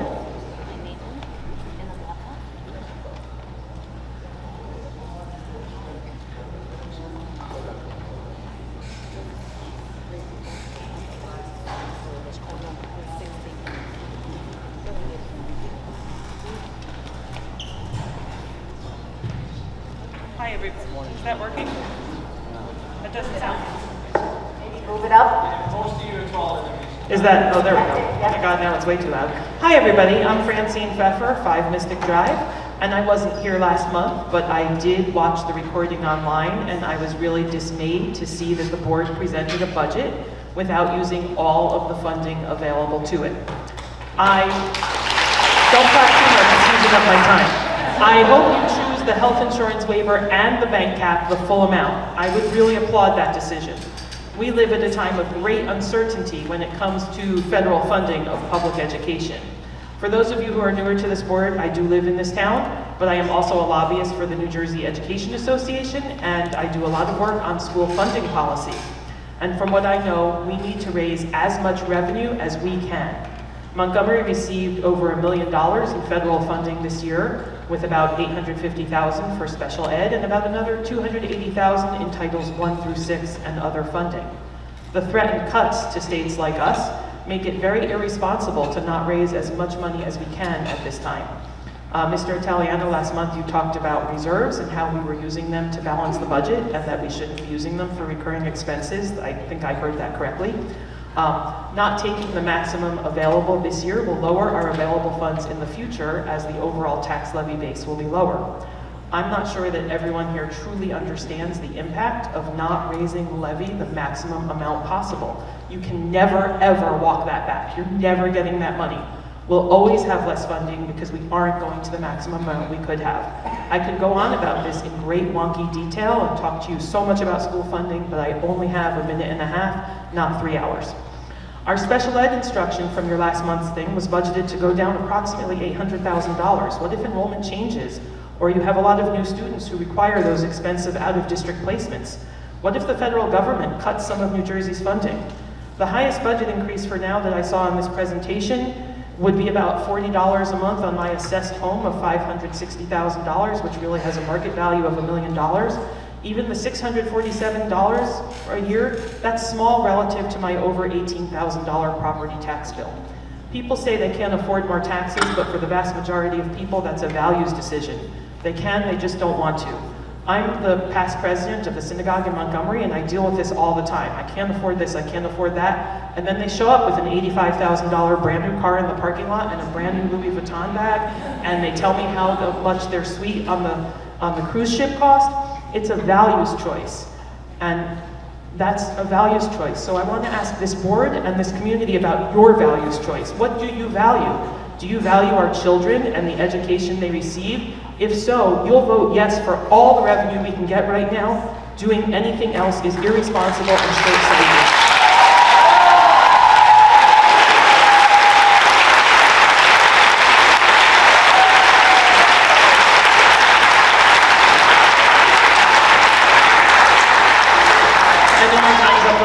sentence left. If we truly value our children, we will vote yes for all the money we can raise. Our children, this community deserves nothing less than that. Thank you.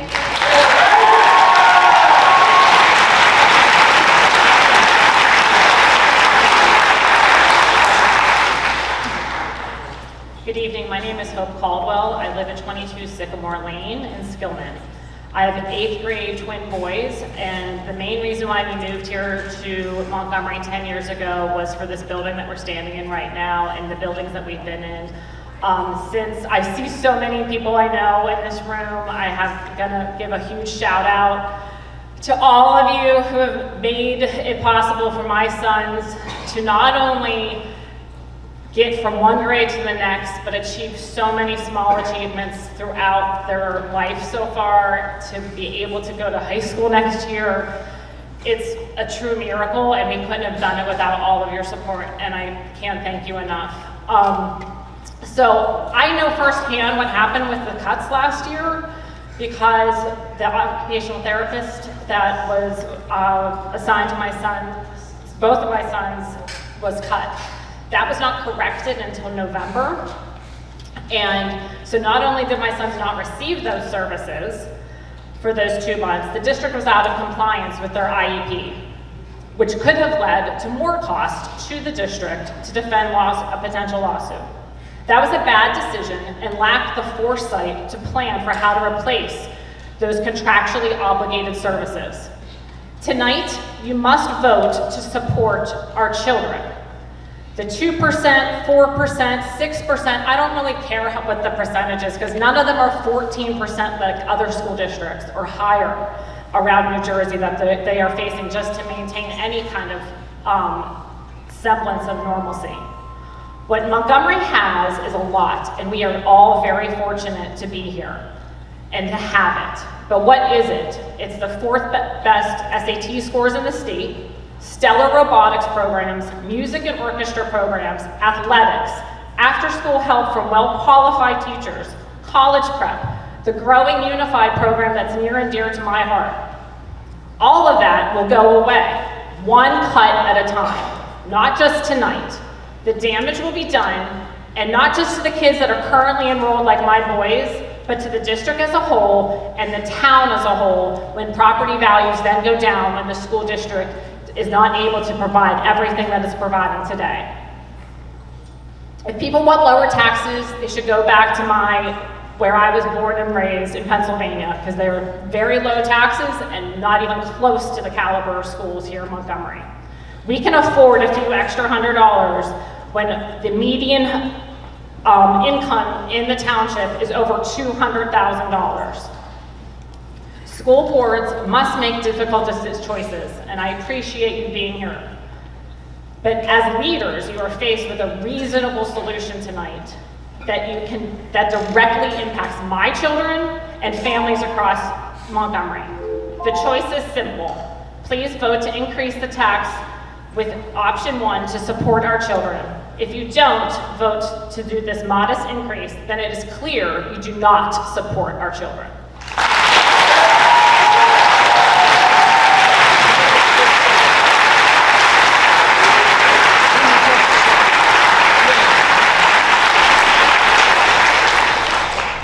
Hi, good evening. My name is Henry Goodhue. I come from Hillsborough. I feel like your BA actually Beetlejuiced me into the room by speaking of my district.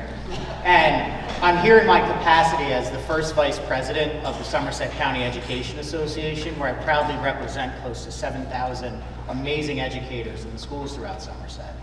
But more importantly, I'm here because I'm the president of the Hillsborough Education Association, a role that I have proudly had for 11 years. And I live there, I work there, my kids go to those schools. But I want to offer you a cautionary tale of what is currently before you, because I've lived it for close to 8 years now. This is not a one-time decision that you make in isolation. This is a decision that will have a ripple effect through every budget and every decision you make from here forward. You heard other speakers say that. You do not recover from shortchanging these districts, or these schools rather, no matter how little that is. And I saw firsthand in my district what that meant. In 2018-19, that meant 56 jobs were cut.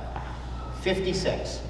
That meant larger class sizes, less services, more struggle for the people in those buildings to make sure that the students had an exceptional education, and we persevered against that. We persevered to make sure that we kept delivering to those students, but every year we lost, and we lost more. And now we're talking about some classes where we had students talk yesterday in our board meeting where they mentioned 36 kids being in some of the high school classes. Is that what you want here? I can tell you what it's like to be in a building where we're wondering whether or not we can fix the roof because we need to make sure that there's someone in the classroom. I've lived that. My children have lived that. My members have lived that. I don't want you to live that. So as much as I started out with a joke that I'm here because you Beetlejuiced me into the room, really I'm here as like the ghost of school budgets past to warn you about what's in front of you, to urge you to make the right decision. And you look at that pie chart, you see 85% up there, it's because of these amazing people and what they do for those kids. So that's absolutely where it should be. Because no dollar you invest in these people goes wasted. It's a dollar you're investing in these kids. It's a dollar you're investing in the future of Montgomery. It's why people come here. I cannot urge you strongly enough to learn from what happened right up the road. Avoid that mistake. Avoid what we are building back from, thankfully. Our board made the right decision last night. They invested in our schools, and I can tell you it is a heck of a lot more than what you are considering. This is an easy decision. It's difficult in the sense when you're thinking about taxes. Nobody likes that. It's easy when you think about that every single one of those dollars is going back to serve the amazing students in these buildings. I cannot urge you strongly enough. Make the right choice. Support option 1, please.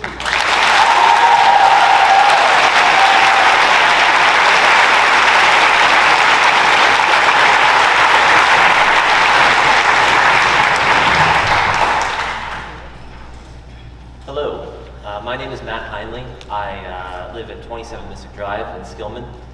I am a proud alum of the Montgomery school system.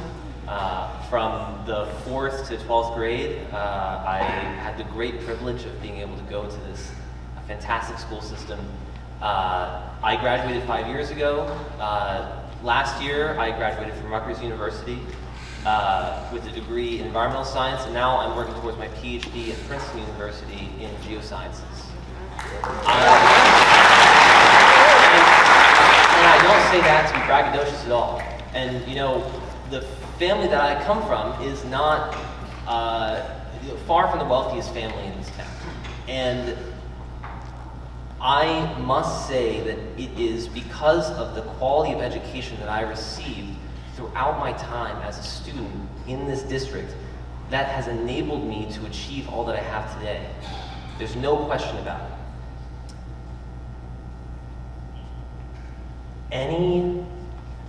I would like to echo what the previous speakers have said, that the moment we start cutting away from the school budget, there's more down the road, and there's more down the road, and there's more down the road, and we'll keep cutting, we'll keep cutting, we'll keep cutting. We have to stand strong, and we have to support the school system fully. I realized when I went to college how great my education was here and how well prepared I was to enter the world and to achieve all that I am aiming to achieve today. And there are different stories from students all up and down the school district. My question to those who do not think that this is a worthwhile investment, would you prefer that we cut out the students who are high achievers, or that we cut out the students who are low achievers? Because these budgets are essential to have the amazing amenities that make spectacular students in this district, and also support the students who need it the most at the same time. Any cut will cut both of our heads off at the same time. And from an economic appeal, because it's obvious that our school system is great. That is why the property values in this town are so high. And if we start cutting the budget to the schools, our property values will decrease. So we'll be paying a couple $100s less in taxes a year now, but we'll be paying tens of thousands or recouping tens of thousands or hundreds of thousands of dollars less when people are trying to sell their homes in the future. We would be destroying this town by destroying the thing that makes it great and that is our school system. So I ask, what are you comfortable with cutting if you aren't comfortable with supporting the entire budget that is required for the school system?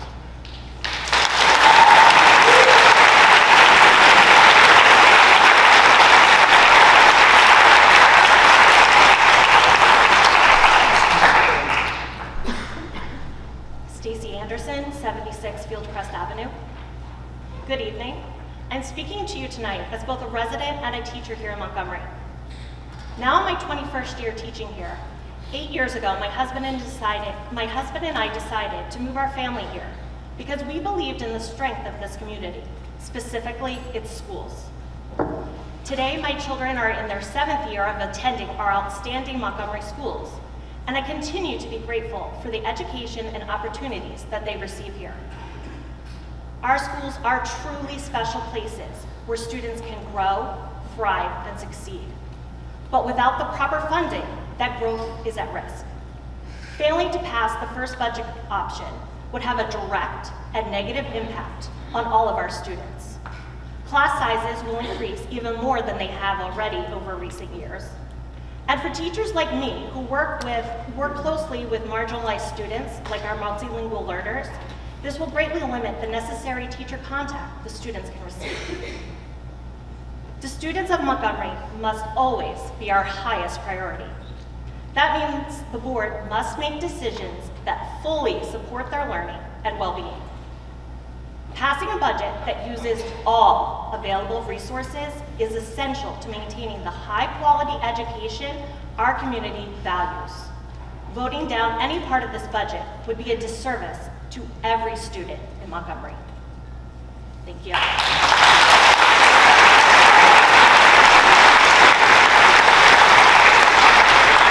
Hello, my name is Jim Meeker. I live at 59 Roanoke Road, and I've been a resident of Montgomery for 26 years. And over those 26 years, I've seen many, many individuals that I know that have gone through the Montgomery School District. And I will tell you from firsthand that the reason people move to Montgomery is the school district and the education that they get. And I've seen a lot of changes in 26 years, but the thing that hasn't changed, in my opinion, is that the students start in the youngest grades and go right through high school, and that the gentleman who was just here two people ago, phenomenal success. And that's because of the education from all of these individuals in this room. And I appreciate that. Now, I've had the good fortune of having my daughter go through the school district, and now employed as a faculty member for 14 years in the district. I also have 2 other family members that work in district as faculty, and I support them fully. So my recommendation, like a lot of others here, is option 1. When we think about, again, I know we're talking hundreds of dollars. I get that on a tax bill over the course of a year. If we added up how much we spent on Starbucks over the course of a year, I think that $600 is not that big a deal. Again, I don't think, and I'm coming to you from the retiree community, okay? I'm retired and still live in Montgomery. Yes, taxes are high, but we don't move to Montgomery because there's low taxes. That's just not the point. We don't do that. And as well as home values in the 26 years I've been here have skyrocketed. Good for all of us that have been here that long, honestly, okay? So my point is, I would really like for you to vote on option 1, where we get the most dollars spent on the appropriate way, and our children still benefit from it, and our staff members. I don't want to see classrooms of 36 people. I know what it's like. I sit around dinner tables listening to teachers talk about classrooms. That's a fact. And we all know teachers. We do. Love them to death. But classrooms of 24, 20, 25, that's wonderful. Good. I want to keep it that way. So my recommendation as a homeowner and a taxpayer, vote for option 1. Thank you.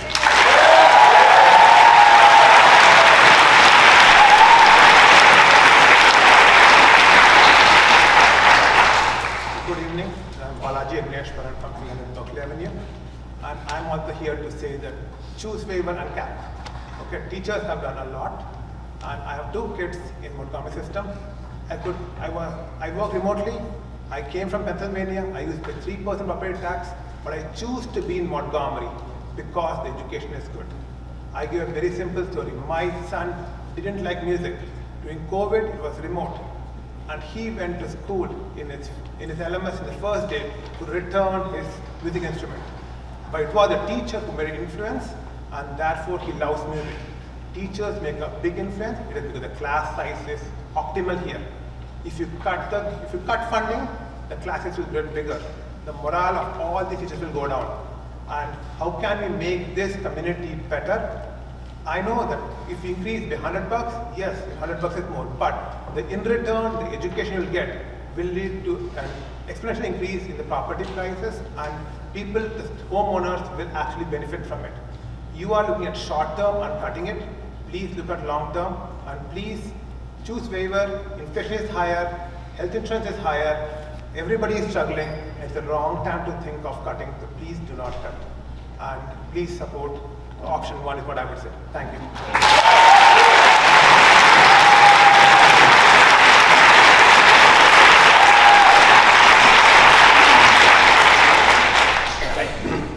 My name is David Wu. I live in Montgomery. My daughter actually went to school here. Same like all the parents, I certainly love our kids and love education. And education from my background, where I came from, is probably number 1 priority in the family. But I do want to offer a few perspectives for the board to consider. So first thing, all the previous speakers talking about the input. By the way, by training I'm an economist, always talking about the input. Seems like the more money we spend, the better the results will be. Is that true? So, yes, the input of the dollars will be an important factor to determine the outcome, but is that the only factor? So that's one thing I would like the board to consider, whatever the final decision is. Second thing, if we look at the spending, should we know more details how those budgets are allocated are really for the benefits of the students? And can we look around the other countries around us? Do they always increase tax? And how their results are? Or even talking to our own town. When I moved to here, I think Montgomery was ranked probably number 1 or number 2. And through all these years, I certainly see the tax increase. How about our ranking? I'm not against the appropriate way to spend to support our education. I fully support that. But should we also consider efficient way to increase our education outcomes? And the third thing, yes, I'm a taxpayer as well. I wanted to talk about all these prospective stakeholders. We all heard about our kids, right? Yes, that's top priority. I also heard about our teachers. Yes, that's very important. The third perspective, I also want your board to consider taxpayers. Yes, $600 is not that important if I have a job. But you know, recently there are a lot of layoffs in surrounding areas. And if you have one kid goes to college, you have to pay for that tuition, and in the meantime, also increase your property tax. And without a job, I'm just saying if that's the situation, or you are struggling, and with all the inflation currently going on. So that's the third perspective. Yes, support students, support the teacher, because another perspective is a taxpayer perspective. That's all. Thank you.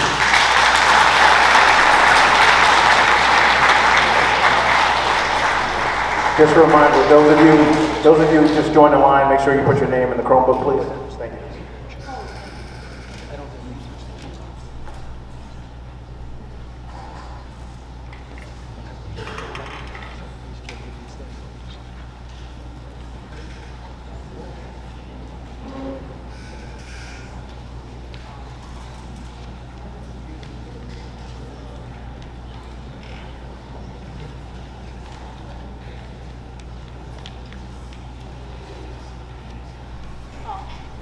Hello. Sorry that I didn't prepare very well today because I just see the message from my social media of the community, like the Montgomery community. A lot of people, like the residents here, they are very concerned about increasing the tax. So that's why the reason I'm here. Actually, my job is a realtor. I'm selling house, helping the people to relocation. So one thing I want to bring up is that when I'm helping the people buying a house, a lot of people, they will looking for the tax. And they're looking for the good school district for sure. We are Great Princeton area. We have a lot of good school districts, including Princeton, West Windsor, Princeton, Cranberry, Hillsborough, Montgomery. They are all good. They are all good. So, but compared to their tax rate, we are the highest one. Even Bernard Basking Ridge is very good school. So when my client looking into it, they are looking for not just the house price, not just the school, also they are looking for to the tax. So for the Bernard Township, the general tax rate is 1.779. Bridgewater is 1.9. Hillsborough is 2.0. Montgomery is 3.376. Cranberry is 1.8. Princeton is 2.559. West Windsor is 3.065. Princeton is 2.663. And we need to think about that because we are the family paying the tax. We are the residents here. We are paying the tax. We are suffering. Sometimes some people, they lose their job. They need to move. They call me. They say they cannot afford a tax here because it's high. When the people getting older, the first thing when the kids go to college, they call me because they want to transfer to the lower tax area. I think Montgomery is the most people call me, not just because I'm living here, because the tax is high. And also in this neighborhood, it's not just the people have the kids. Also they have some adult there. They have an adult community. They have a couple of the adult community. So I think when we are consider increasing the tax, we should think about that.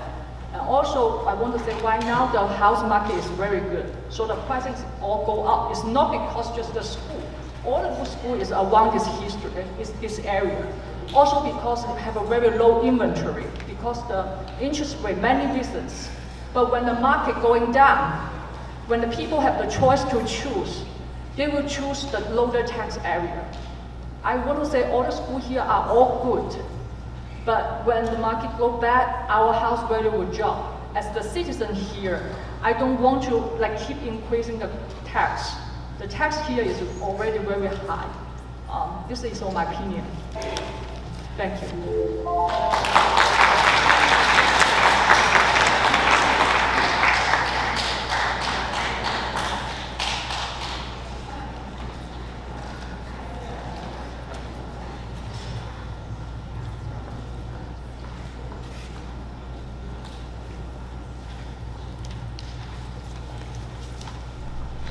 Everyone,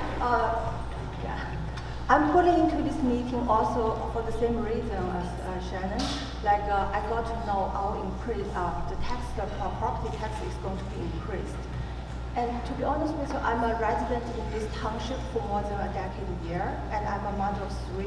I appreciate all the education system and all the effort the teacher put into there, and I love the education system, I love all the programs. But also, as a resident here, I'm paying very high tax compared to most of the township, which are even comparable or even slightly better school rankings than Montgomery. So I'm just wondering, also as a family living here, we do see the suffering of all the living costs. And I can understand the cost of the budget increase because the spending will be increased with everything is increasing in the cost. But in the family, what we do is we are trying to cut in the budget. We are spending, we eat less outside. We cut off the Starbucks coffee's cost. We just try to live in a tight budget to the most important core value of our livings. I'm just wondering, when we consider increasing budget, how we also consider how we can manage the current budget to make it more efficient, to make every penny to go to the most valuable program, the most beneficial to the students, to most beneficial to the teacher and all the staffs. I'm just thinking about, I didn't put it well, but I do think about one example, like every student's got their Chromebook, but I know a lot of family also give computer to their students. They already have, it's a duplicate effort. Is that a necessary budget? Things like this, we may review all the plan and think where we can cut off some costs, try to make it more manageable and make everyone live in the, keep our school system still a good reputation, as well as we'll put the residential in a more manageable way to live in. Because we do need to manage our living cost and still paying the tax. So that's just a saying speak a voice from a residential here, and I hope you can consider the opinion. Okay. Thank you very much.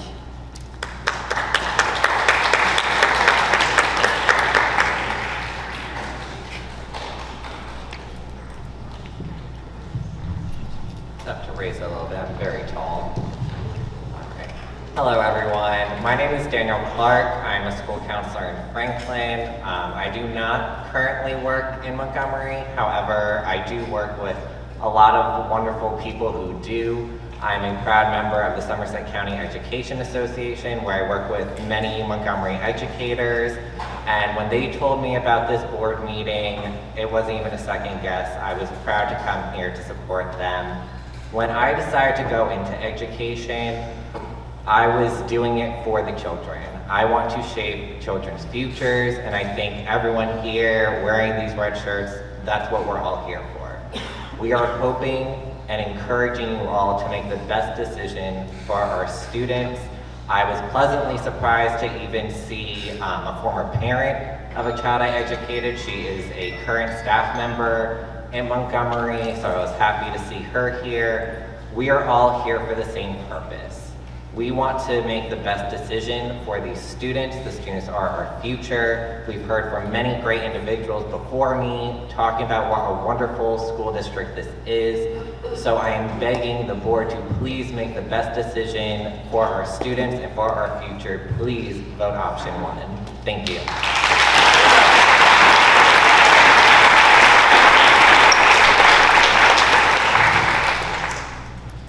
In that case, I'm a little bit shorter, so I have to bring you down. Members of the board, members of the community, my name is Mahmoud Dasuki. I am not from town, but I am from the district. I live in South Brunswick. We endured a very similar situation with funding previously. And there is one number that I want to say and bring, $5,000. $400 a week, $400 a month, $100 a week.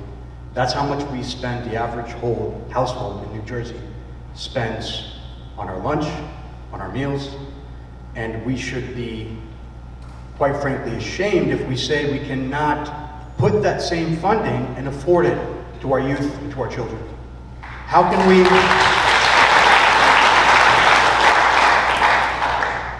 we say that we want what is best for the future? How can we say we want what is best for our children if we choose other than our children? If we choose other than their youth?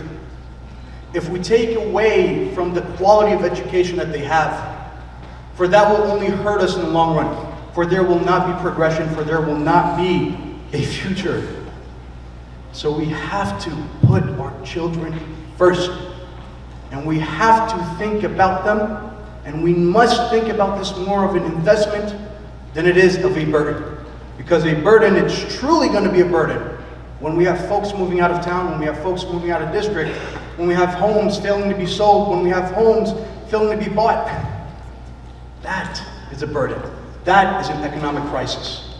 For those that are just looking at numbers, that's numbers. For those that are looking about the future, think of our children. Think of our youth. Think of our teachers. That's all I want to say. Thank you so much, and appreciate you guys.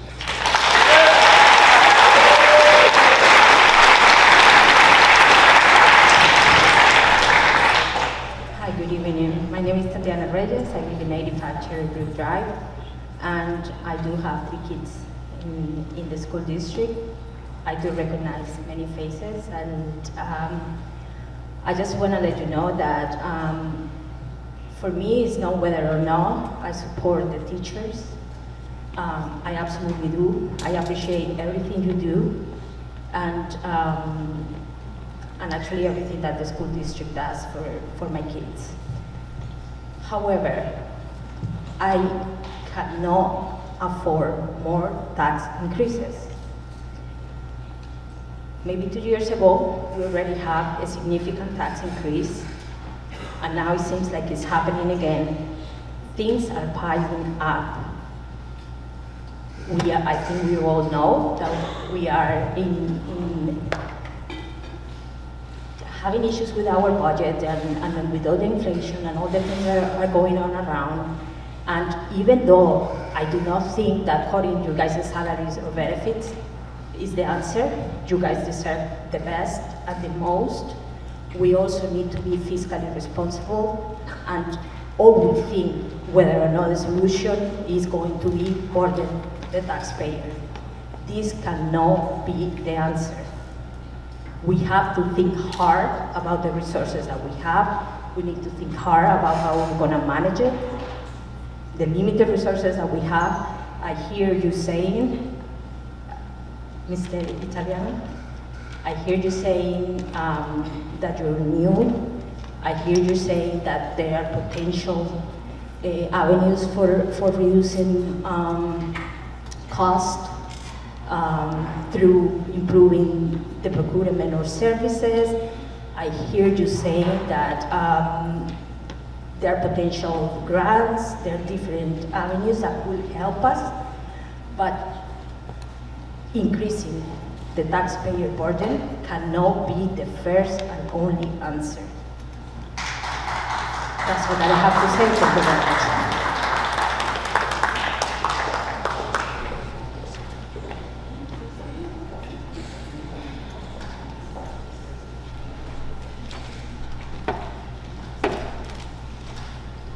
Mark Edger, 1378 and 206. So this is being framed as either there's a raise or we don't care about our kids. That's neither the case.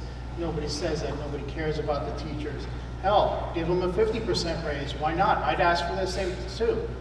Okay? What I can say is that if increasing the budget, like some people say here, is like, oh, we spend so much money on Starbucks.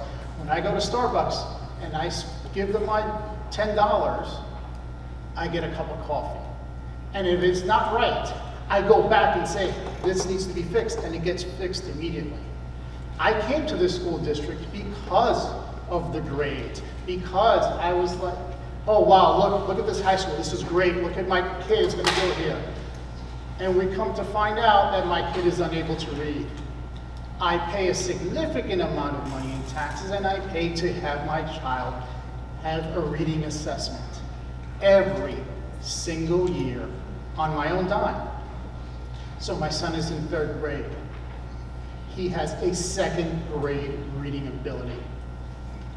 So I will give you $10,000 if you can get my kid to read at grade level now.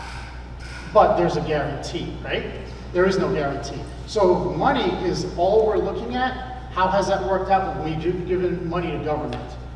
They spent it great, right? We can all say government is fiscally responsible.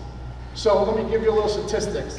A child who is 90% likely to remain a poor reader at the end of the 4th grade, if the child is a poor reader at the end of the 1st grade, so then we can pretty much predict what's going to happen to my son.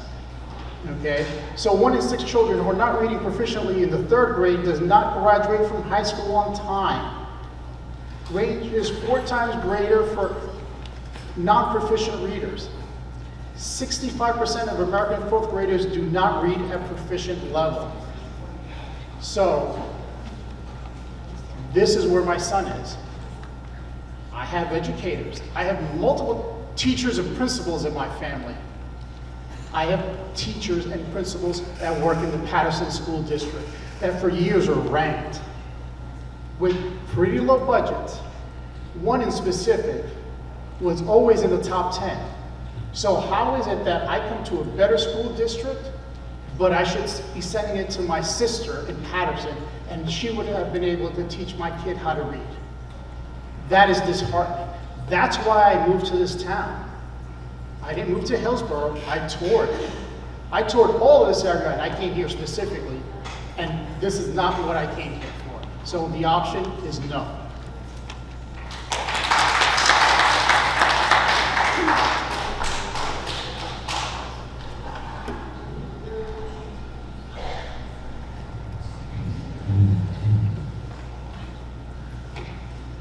Karen Anderson, Belmead. A couple things. Since you sent out your agenda, I'm sure numerous emails have come in because I sent you two today and I'm aware of others. So I want to make sure that you have all the information, all the input from the residents. A lot of brave people came up here and spoke today. A lot of brave people. I know some of you people, this is really tough to stand in front of you. I see red shirts, I see a lot of faces I recognize. But when I drove up and saw all of you in lines outside, like, it was intimidating. And is that your role, is to come here and intimidate and make it feel nervous to come up here? I'm all about— Please direct your comments to the board. Thank you. That's the intention. And the reason I say that is because 5 people before I came said represent my comment of a no vote for the budget because they're concerned about how much it's going to cost them. 3 people have roles in our township and they're concerned to come up because they're afraid of what they're not supposed to come up, or they don't want anything jeopardized based on them being insane, speaking up. So I'm representing 5 people because their spouses also were nervous about actually saying something. So there's more people out there that want to speak no, want to say no, want to question, want to challenge this. I'm aware of low-income people that don't even know if they've been impacted. Their rent has gone up as low-income people. And they don't know if this goes up again, if they can even maintain their low-income housing. So we have more low-income houses. We continue to have these kind of impacts. Low-income people here won't even be able to stay. So I don't know how this math pans out, but there's concern, and it's a no. It's not because we don't love our kids. It's not because we don't appreciate our teachers. Our teachers, I've been here for over 20 years. The teachers have been amazing. I've had so much support from so many teachers. My kids love their teachers. They love the school. But this money is just, it's painful, okay? And it's not just a cup of Starbucks coffee. I honestly don't go get Starbucks coffee because it's so expensive, okay? There are people that don't go to Starbucks because it's too expensive and they have other bills to pay. So I'm speaking on behalf of some people anonymously. We received an email today from somebody else who made a comment about the cap, and that wanted to remind you of a fundamental agreement that you have with the community. When voters relinquished the right to approve school budgets, it was clear understanding that annual increases would not exceed 2%. Violating that trust is unacceptable. And further, there's even a state Senate bill in your email that was signed January 2024. Any proposed school budget exceeding the cap of 2% in a type 2 district, which we believe we still are, must go to voters for approval. I trust Montgomery takes this into consideration. And also I sent an email that there's 2 people that should abstain because this is MTE, a highly approved budget and impact, and there's 2 members on this committee that should not vote. Thank you.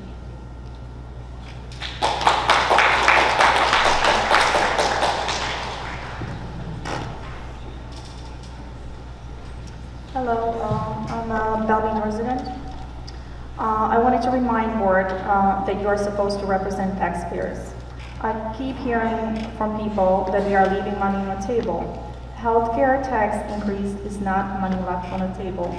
Nobody is entitled to grab taxpayers' money without improving school programs. Parents have been coming to these meetings asking for improvements to AP, advanced classes. Dad came here a few times beginning for help for his sons that's struggling reading. And you were sitting there just quiet. Now you are asking for more than 2%.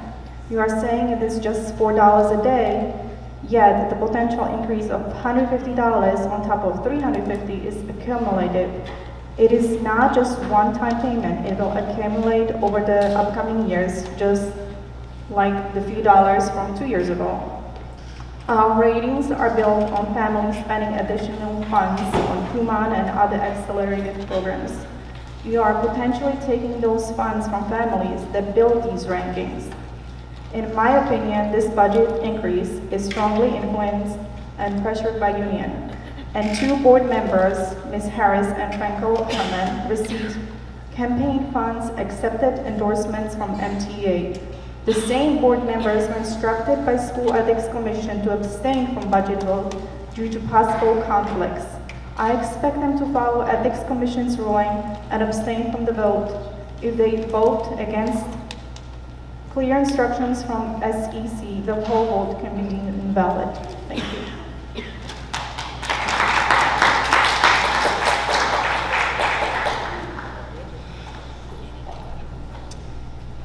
Hi, Jane Hebner, Skillman, New Jersey. As a 28-year resident in the community, the mother of 4 grown children who attended Montgomery Schools K-12, and now a teacher with 13 years of teaching experience at Montgomery High School, I feel compelled to speak on behalf of all of our students. At Montgomery Schools, my children were offered so many enriching experiences. The opportunity to compete on sports teams, they could participate in exceptional music programs, even playing at Carnegie Hall. They got experience leading their peers as class officers. They felt the satisfaction of volunteering at various community events. At Montgomery Schools, they learned the power of forming an argument based on evidence. They learned to communicate well using both the written and the spoken word. They honed their ability to reason. They graduated from MHS well prepared to be successful in rigorous college majors at highly selective schools. However, their success did not come without cost. I know, as well as the next resident, that our local taxes are high compared to some other parts of the country, but I have experienced firsthand the excellence of our schools. That high quality is not without cost. The programs offered by our schools that allow for our children to experience and explore new interests or chase a passion are funded by our taxes. Programs like Science Olympiad, Model UN, FBLA, Interact, Robotics, multiple music ensembles, all the clubs and activities that build well-rounded individuals who learn to be engaged in their community. As a community, we should be proud of what we have built while educating our kids. We want these opportunities to continue for future graduating classes. The reason so many teachers are here today is not due to selfish interest, but because we care deeply about our students. We want to continue offering them these opportunities. As a science teacher, I can assure you that if my class sizes go above 24 students, I will no longer be able to conduct the labs that my children find so enriching. To close, I would like to relay a short conversation with you that I had with a couple of my students just last week. They were asking why I became a teacher and why there aren't many people who aspire to be teachers. I said, that's a great question that I have been asked many times. The conversation then took a turn that I did not expect from a 15-year-old chemistry student after she asked me, well, why do you teach an extra class? I replied that we had a couple of chemistry teachers retire and there are not many folks in the pipeline who have the appropriate certification and who want to teach. She seemed surprised by my answer, but it was her response that really surprised me. She exclaimed, but teaching is the most important job you can do. She said, teachers are shaping the next generation. I was in awe of her insight, but I looked her squarely in the eyes and I emphasized to her, and I now emphasize to you, and that is exactly why some people teach. Most people who choose to teach do so because they want to help students grow into responsible, caring, intelligent, thoughtful, well-engaged citizens of the community and larger world. They truly impact the future of our country and indeed our world through the work we do with our students in and out of the classroom. It is a noble and selfless calling. And I know I have to stop, but I just want to say that our property values are intrinsically tied to the quality of our schools. If the quality of our schools decline, our property values go down also. Increased taxes are a fact of life and are a necessity to maintain excellence. I'm proud to be a part of Montgomery as a parent and as a teacher. Fiscal responsibility means we look at the whole picture. There is more to education than simply numbers on a spreadsheet. Please think about the impact passing our budget can have on our students and our community at large. It is really about doing what is right for our students and our larger community. Over a little bit. Gotta finish. Thank you for your support of our students, our schools, and our community. I strongly encourage schools to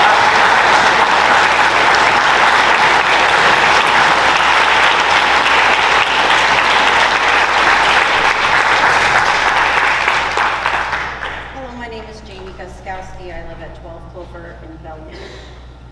I'm here to express my strong support for any necessary measures that ensure that every single student in our district is provided with the tools and support they need to learn and succeed, including, if needed, a responsible increase in taxes. And when I say that, I don't mean just in books and technology. I mean in all of the people sitting there. I purposely moved here 8 years ago with my 3 girls because of the education that is offered here in Montgomery. That was the strongest reason for our move here. We are a diverse community of learners encompassing students with a wide range of abilities and educational needs. Every single child deserves access to a fair and equal education, regardless of their learning style, pace, or challenges. And it is a shared responsibility that we have to ensure that all students, regardless of ability, have the same opportunities.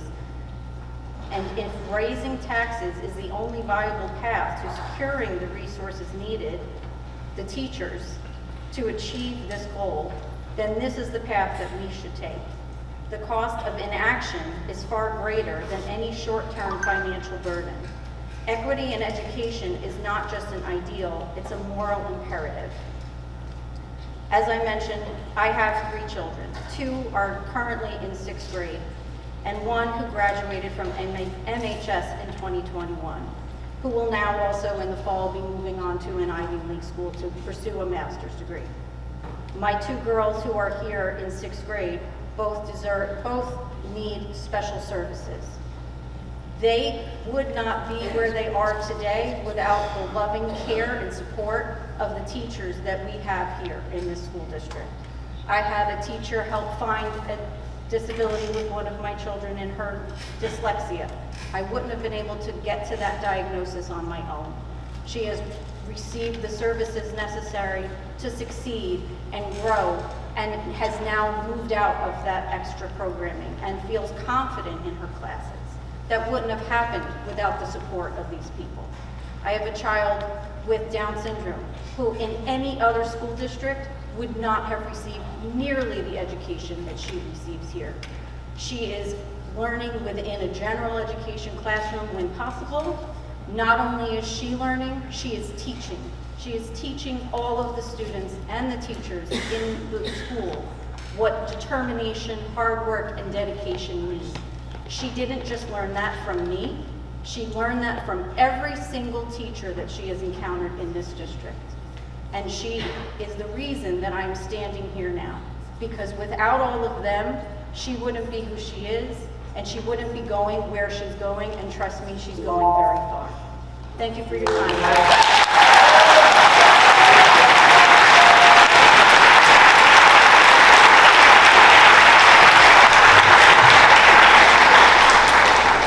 Jessica Belmead. It's always hard to stand up here because I'm in a little bit of a unique situation. These are my coworkers. I live here. My husband has lived here 3 generations, so I'm pretty invested. My kids did go here. I see a lot of these shirts saying standing strong for excellent public schools for all. I didn't go to a great, wealthy public school myself. I'm very grateful that life brought me here and that I'm able to give that to my kids. However, what I'm hearing up here is standing strong for all public schools if you can afford it. Not by no means, I mean, I'm not trying to make my financial business your business, but I'm not in a bad situation, and I feel like you're pinning me against whether I care about my kids, their values, or our teachers, fellow co-workers, a lot of people that I have personal relationships with, that it's very hard to stand across the way and tell them if I say no, you lose your job. It's not an easy place to stand here and say that. It also doesn't feel right that I have to make myself vulnerable to come up here and say that I can't afford something when I can afford a lot more things than other people can. Also, I do understand how the budget works. I'm in charge of a hefty budget myself.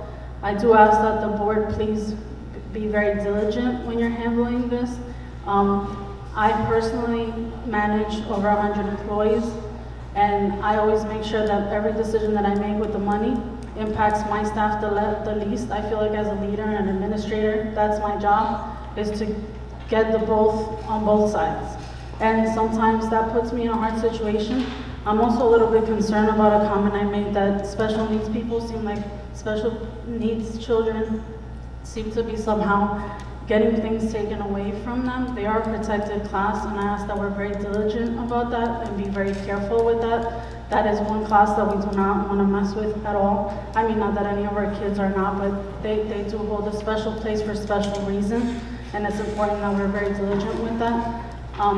Again, I don't want to make this about me, but it feels kind of strenuous and unfair for me to have to stand up here and say that a family that's been here for 3 generations is really struggling just to stay. I've stood up here and everybody knows where I stand on a lot of things. I shouldn't be nervous by now, but I still feel that way.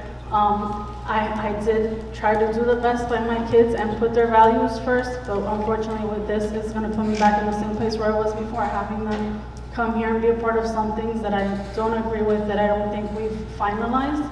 So it's like every time I try to find another way out, I stick my hand out and you guys just cut it off. It's kind of what it feels like at this point. I'm not here to say yes or no for anybody else. Everybody speaks for themselves.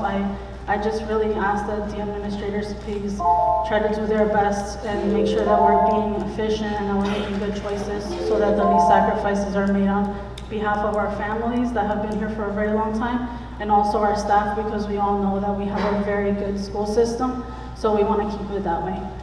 Thank you.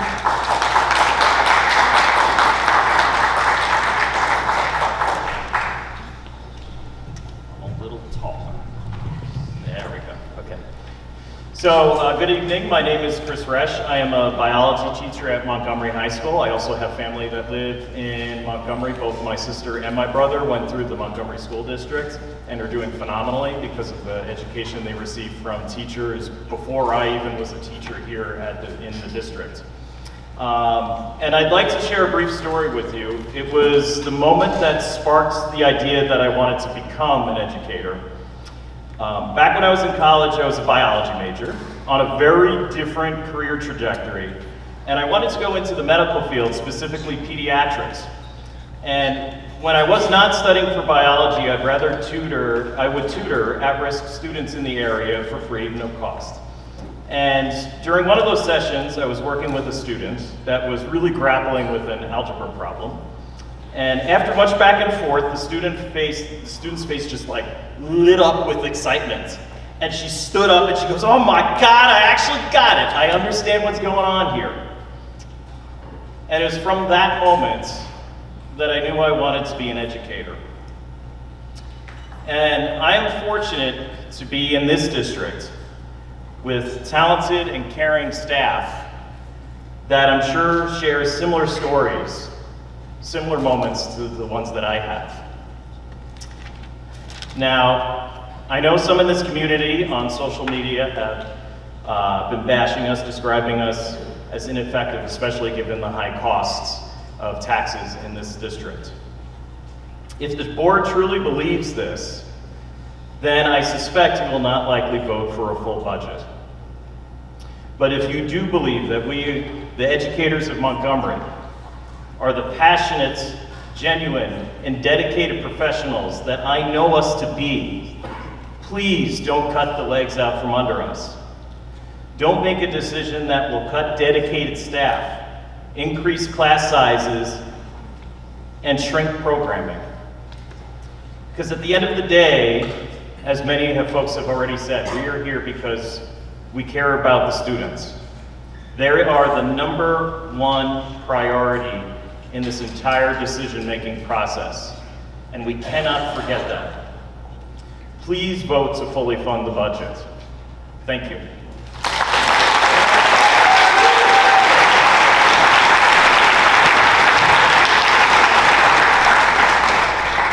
Good evening. I am Mike Rizzoli, proud president of the Montgomery Township Education Association. I understand there's a lot of misunderstanding circulating about the impact of the budget on the residents of this community. I get it. Hearing that your taxes are going up if the school district does not make cuts can cause quite a panic, especially when it is done over social media and without any real data to back it up. The MTA is here tonight to set the record straight. If this board passed a budget that uses the available bank cap and access to healthcare waiver, the impact on the average homeowner is minimal. However, if this board chooses to take additional cuts, the impact will be far-reaching and cost us all more than just money that we are talking about. It will cost us the stellar quality education reputation that we pride ourselves on. Let me remind you, in 2022, the Montgomery High School ranked 25th out of 406 schools in the state, according to U.S. News and World Report. One of our schools, Montgomery Upper Middle School, received the National Blue Ribbon last year. Our very own Stephanie Lockenauer, a teacher at UMS, received the prestigious honor of New Jersey State Teacher of the Year. Our very own Dan Kerwin, Buildings and Grounds member, received the distinguished honor of the Somerset County ESP of the Year.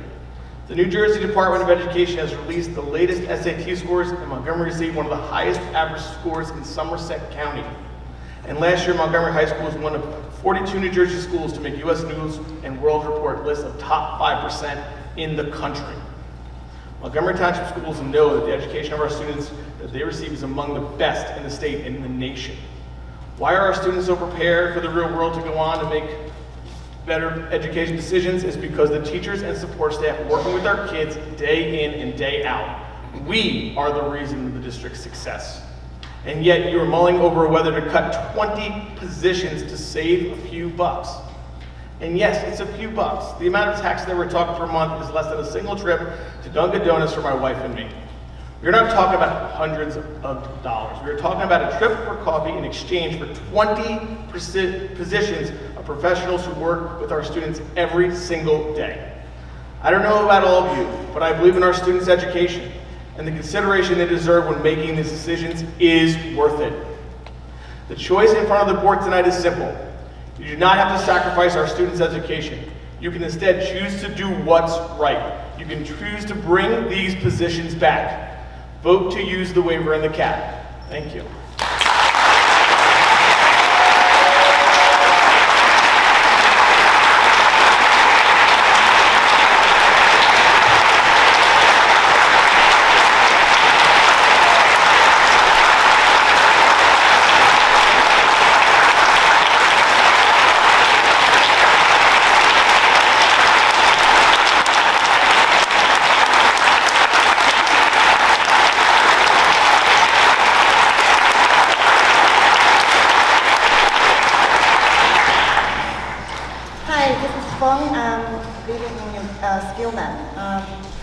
So I want to say here is I'm a resident here for 10 years. I don't have a student. I don't have a kid attending school district here.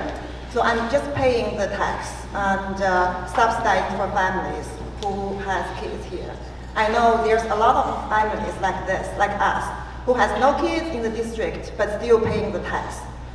And we came here from Maryland, and I was shocked by how much more tax that we have to pay as a property. With the same house value, I pay 3 times more tax as I pay in Maryland. Where in Maryland, they have an equal good education system, not as worse, as good as New Jersey here. But the tax rate here is 10 times higher than Maryland. That's one thing. The second is, I like because of the job, I have to stay here. I like this neighborhood. And my neighborhood also have a lot of emptiness right now, and they are subsidizing for the families with kids to go to school here. The problem here is with increasing tax, we cannot afford anymore. We have to move out. If the taxes keep increasing, we need to move out. And then with increasing tax, with more family like us moving out, you will lose more family to subsidize for the school district, for the families with kids. So I think in the future, yes, a good district is good to attract more residents, but you're attracting a lot more family with new kids, with kids who want to attend school here. But at the same time, you want to maintain a keep family like us who want to stay here but still paying tax here. So I want to have you have a balance. Think about what kind of a tax you want to have from us, right? It's very important for you to consider. That's my point.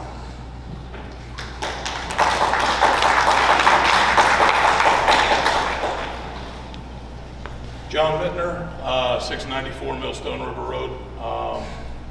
I simply ask that the board and the administrators go over their budgets, make sure that it's audited, that you're not spending money. As a former employee here, I've seen a lot of wasted money. Spending money for school trips, just, you know, using contractors at $235 an hour when you could have easily used an actual employee. Another question I have is, you've gone without an electrician for almost 2 years now. So how much are you spending on a contractor? Face it, a contractor is way more than what a person is. Why haven't you hired one?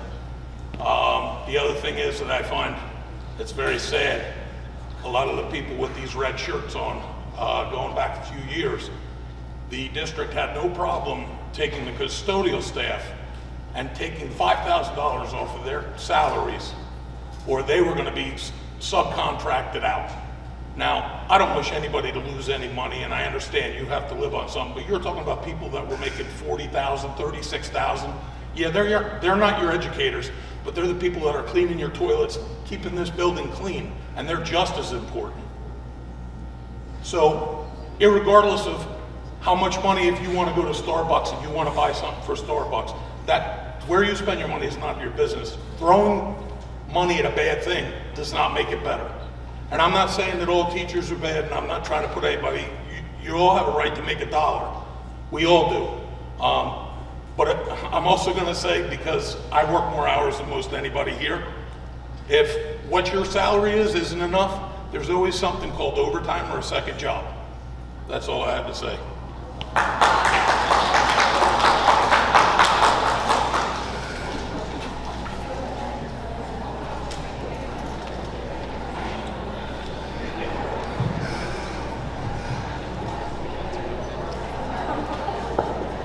Hi, good evening. So, Dr. Forbes here. Thank you for this budget presentation update from last month. It is clear that central office has put the time in the past month to truly consider what is best financially for this district. We were so very concerned this time last month hearing board members say that they wanted additional cuts so as to not have increases to taxes. With debt service in the negative, the health waiver and banked cap, as was presented, have a very low impact on taxes. Yes, it is an increase, but minimal for what you are getting. Financial support for staff positions, facility safety, quality PD, and student resources. Last month, we shared that Montgomery is special because of its amazing quality. Quality with program, academics, the arts, athletics, caring staff, and support for students. Having the correctly funded budget, being option 1 in this presentation, is what sustains this quality. Last year's budget creation without the health waiver funds led to cuts this year. Rectifying this compounding impact is imperative right now. We cannot be one of the districts that we are hearing about in financial turmoil. The board had commentary at the last meeting that because of the increase to taxes 2 years ago with the implementation of full-day kindergarten, the board has to not have tax increases now. You wouldn't want to punish our students and programs now because of a public vote to implement full-day kindergarten 2 years ago. The community voted to have full-day kindergarten along with supporting all programs and students. The vote wasn't to put in a program so that others would suffer. You interpreting that monies needed for a full-day kindergarten will come from established programs is deceptive to the community who voted in favor of full-day kindergarten. They wanted the quality of what we have and then have our youngest learners to also have full-day kindergarten. That is what the vote was for. To hold that against us to recover tax money can't be a rationale to lower the 25-26 budget. I'll close by repeating that we are sitting here thankful for seeing that our BA and superintendent are looking out for our students by designing a budget that keeps quality in place for all of them in this district. I just read an article that has our high school SAT results for public schools at number 4. There are over 400 public schools in New Jersey, so here we are, the top 1%. And it's not just academics. We have the best arts performances, highly successful sports programs. We have students who are happy and find connections with all that is offered here. Do not fracture this. Option 1 for the 25-26 budget maintains these high standards.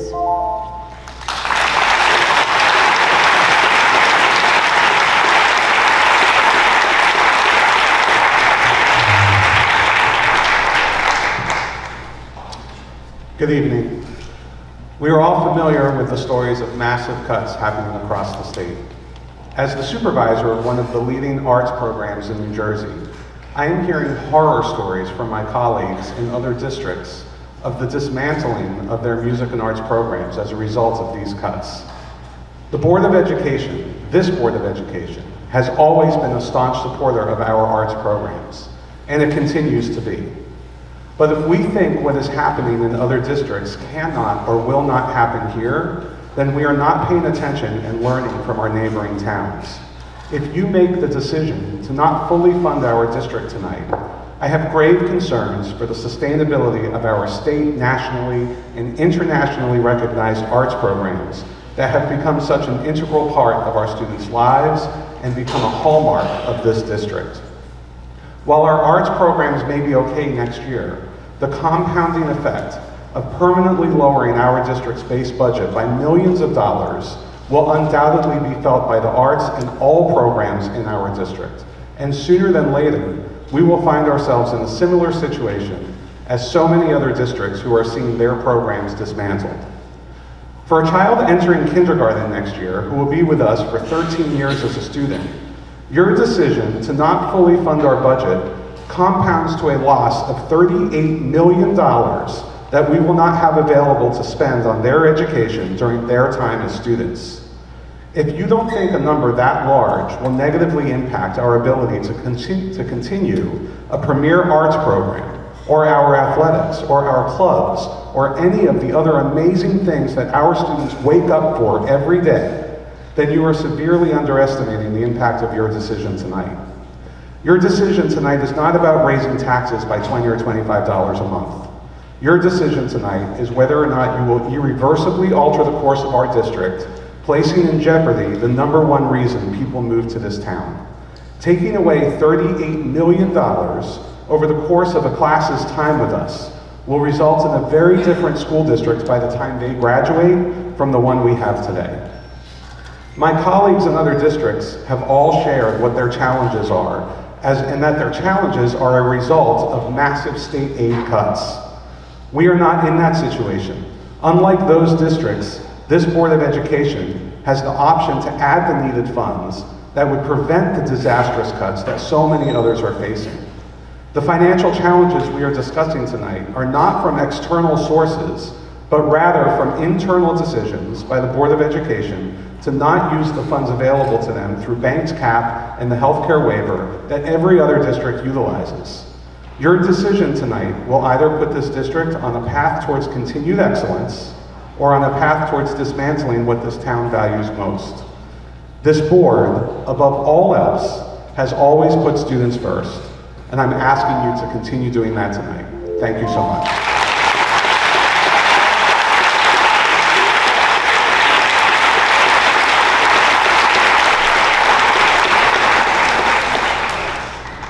I will enter my name, but I didn't want to waste time. I appreciate everything that's been said tonight. What I want to say is, I don't want to see our teachers have to get a second job. I would like to see that as much of the money that they're given as possible be going to the teachers. Thank you.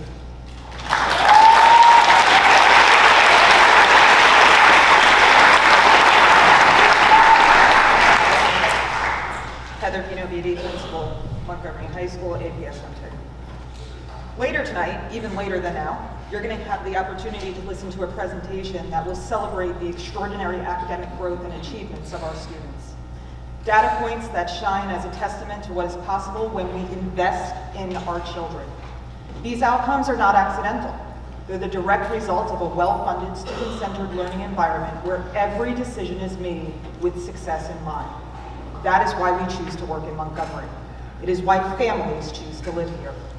As principal of Montgomery High School, I am entrusted with meeting state-mandated curricular requirements, maintaining safe and modern facilities, offering ongoing professional development for one of the most talented faculties in the nation, and most importantly, fostering a sense of belonging for every student who walks through the doors. We are charged with offering innovative, relevant, and engaging coursework, classes that spark curiosity, ignite passion, and shape futures. And we do all of this within a budget that reflects careful stewardship and fiscal responsibility, as expected by our staff, our superintendent, our board, and every Montgomery family. But let's also be honest about the limitations we face. There are courses our students are clamoring for, courses like AP Psychology, Music Theory, Digital Animation. These are not luxuries. They are pathways to college, to careers, to self-discovery. We have interests, but we lack funding. But we don't get caught up in where we lack funding to grow. Montgomery High School and all of our schools run on a lean budget. We stretch every dollar, we get creative, we collaborate, we build more with less. But repeated cuts year after year have a compounding effect. They don't just shave programs or delay projects. They erode opportunities, diminish innovation, and threaten the very trajectory of our success. We're not talking about cutting fat. We are talking about cutting to the bone. Our students deserve better. Our staff deserves better. This month, our building turned 20 years old, a milestone that fills us with pride. Walk our halls and you'll see murals, student work, and an energy that only comes from a school that is truly alive. But as any homeowner knows, 20 years is a turning point. Our roof needs replacing. Our front parking lot is deteriorating. Our gym floor and lighting are due for upgrades. HVAC units are failing. Seats in our MPAC are worn and ripped. And this is normal wear and tear. And that's just one of the buildings, one of the 5 schools in our district. We have been intentional and responsible in our long-term planning, gradually and sustainably budgeting for these needs.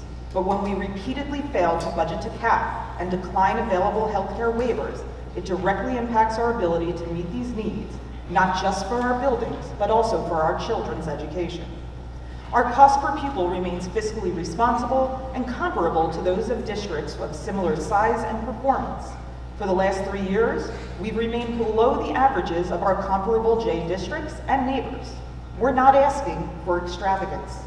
We are asking to protect the total experience that makes Montgomery exceptional. The cost of that experience is real, and we have the ability to meet it. The reality is this: addressing the district's financial needs is not about state aid fluctuations. We manage those challenges year to year. The barrier is a local decision, a reluctance to utilize tools available to us that every other district considers standard practice.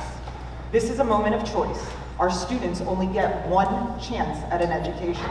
Let's ensure that we provide them with one that is not just adequate, but extraordinary.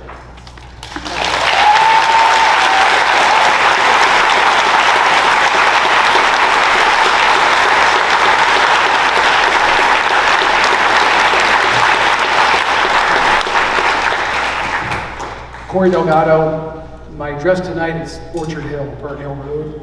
And I'm looking around, I'm hoping I'm the last one to speak, not because I'm going to say anything remarkable, but because it's 9:45 and it's time to get on with this vote.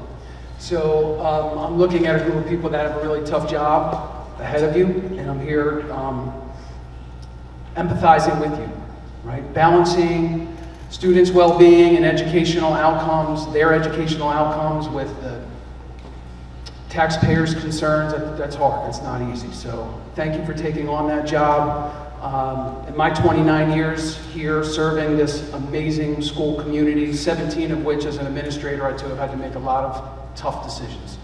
And there are 2 guiding principles that have helped me land every time. And I'm here grateful for the opportunity to share them with you, not because I think I'm smarter than any of you or wiser than any of you, but maybe it will help in the minutes to come.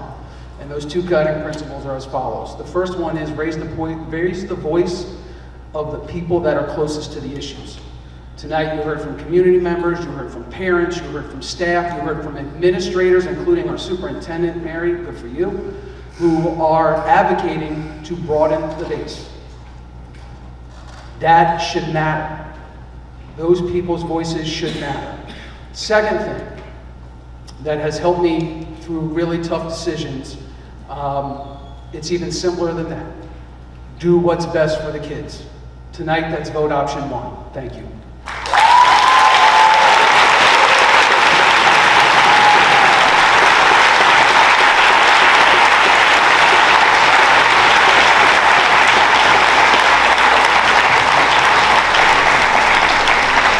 Any more comments from the public on the budget? Any more comments from the public on the budget? Any more comments? Public portion for comments from the budget is now closed. Mr. Taliano. Thank you, Mr. Todd.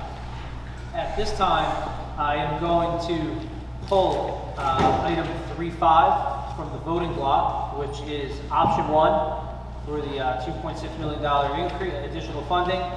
I also need to read the resolution aloud because I need to read the statutory travel guidelines. So I will read through this as quickly as I can, but it is a little long. Okay, item 3.5, adoption of the 25-26 proposed budget. That the Board of Education adopt the 25-26 proposed budget as follows. Whereas the Montgomery Township Board of Education recognizes school staff and board members will incur travel expenses related to within the scope of their current responsibilities and for travel that promotes the delivery of instruction and furthers the efficiency operation of the school and district. Whereas NJAC 6A:23A 1.1 requires board members to receive approval of expenses by a majority of the full voting membership of the board, and staff members receive prior approval of these expenses by the superintendent of schools and the majority of the full voting membership of the board. And whereas the Board of Education may establish for regular district business travel only an annual school year threshold of $3,000 per staff member, where prior board approval shall not be required unless this annual threshold for a staff member is exceeded in a given school year, July 1 through June 30th. Whereas travel and related expenses not in compliance with NJAC 6A:23A 1.1 deemed by the Board of Education to be necessary and unavoidable as noted by the Board of Education out-of-district travel and reimbursement forms. Therefore, be it resolved, the Board of Education approves all travel not in compliance with NJAC 6A:23A 1.1 as being necessary and unavoidable as noted on the approved Board of Education out-of-district travel and reimbursement forms. And further resolved that the Montgomery Township Board of Education approves travel and related expense reimbursements in accordance with NJAC 6A:23A 1.2 to a maximum expenditure of $90,000 for all staff members.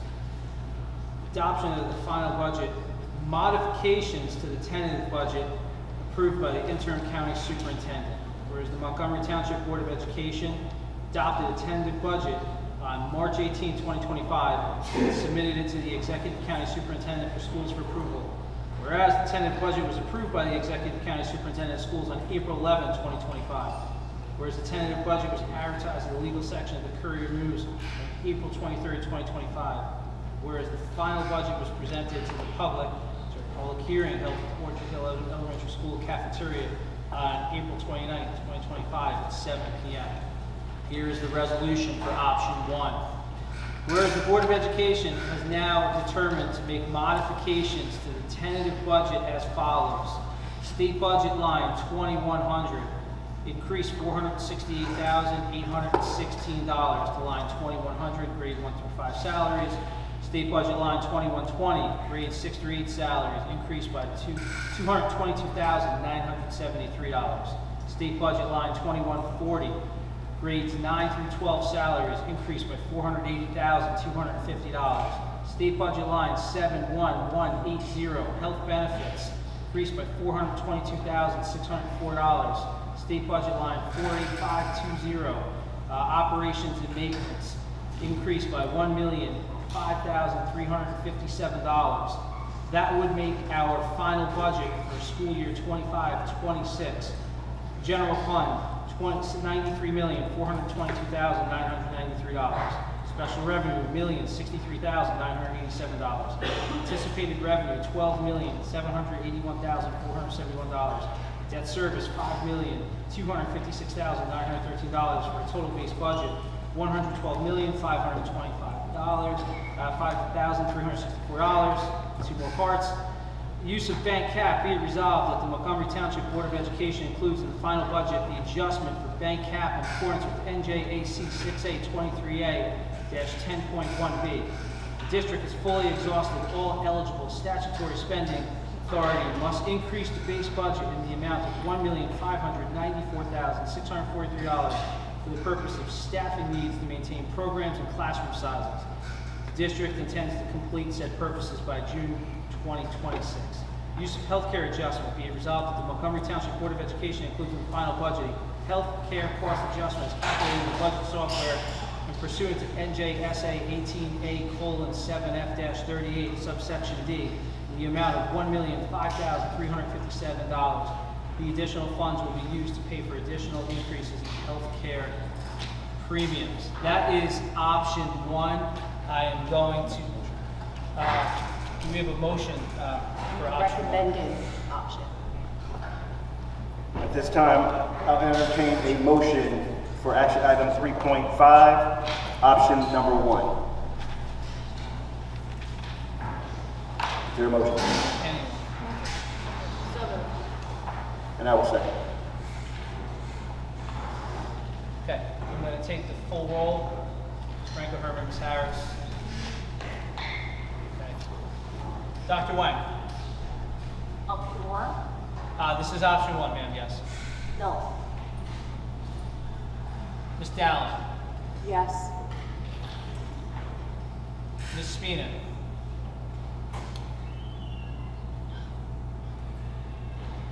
Yes. That was not easy.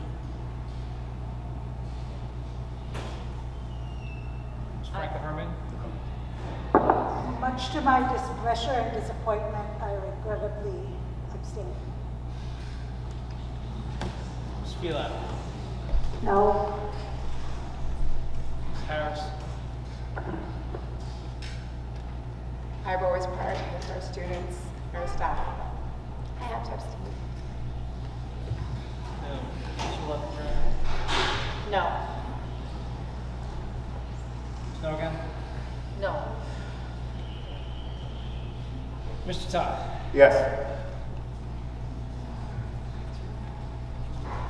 Fortunately, motion does not carry. So this is withdrawn from the agenda. At this time, we're going to take a recess. I'm going to take the next option, option 2, and do the recalculation that was presented to me. This will take me approximately 10 minutes.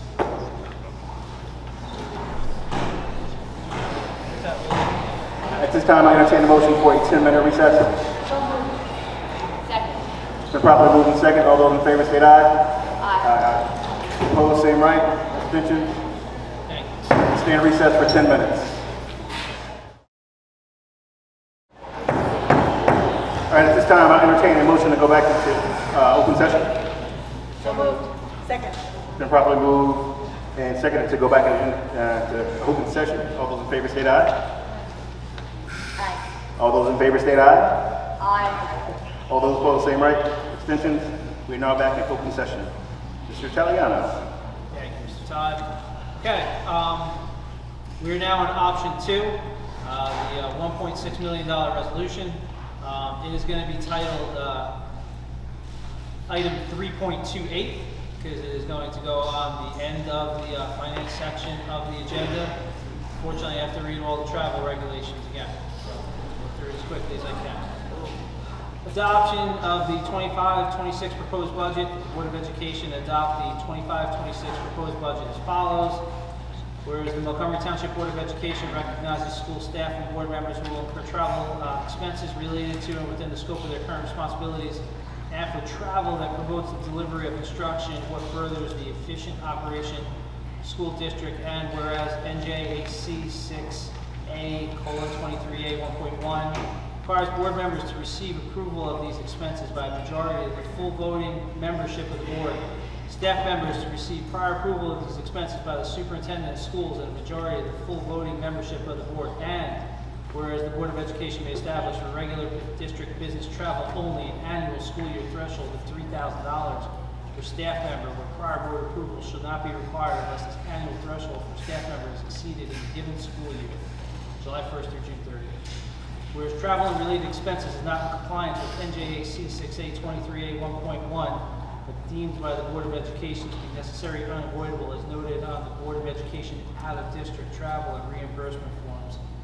Now, therefore, be it resolved, the Board of Education approves all travel not in compliance with JAC 6A:23A 1.1 as being necessary and unavoidable as noted on the Board of Education out-of-district travel form.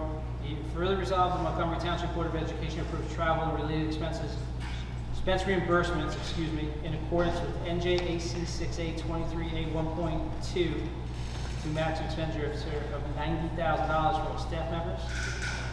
Adoption of the final budget with modifications to the tentative budget approved by the interim county superintendent.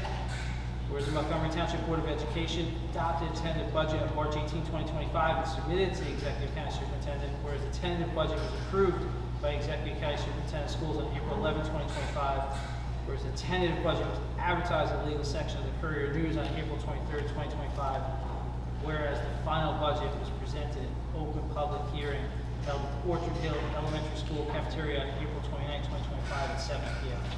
Now to the resolution. Whereas the Board of Education has now determined to make modifications to the tentative budget as follows. State budget line 2100 increased by $347,999, grade 1 through 5 salaries. State budget line 2120, description, grades 6 through 8 salaries, increase $167,999. State budget line 2140, grades 9 through 12 salaries, increase $359,999. State budget line 71180, health benefits, increase by $324,003. State budget line 48520, operations and maintenance, increased by $400,000 for a total of $1.6 million.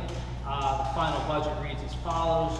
General fund, $92,422,993. Special revenue, $1,063,987. Anticipated revenue, $12,780,471.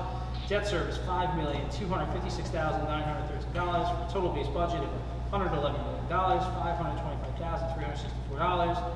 Use of bank cap, be it resolved that the Montgomery Township Board of Education includes in the final budget the adjustment for bank cap in accordance with NJAC 6A:23A 10.1B. District is fully exhausted all eligible statutory spending authority.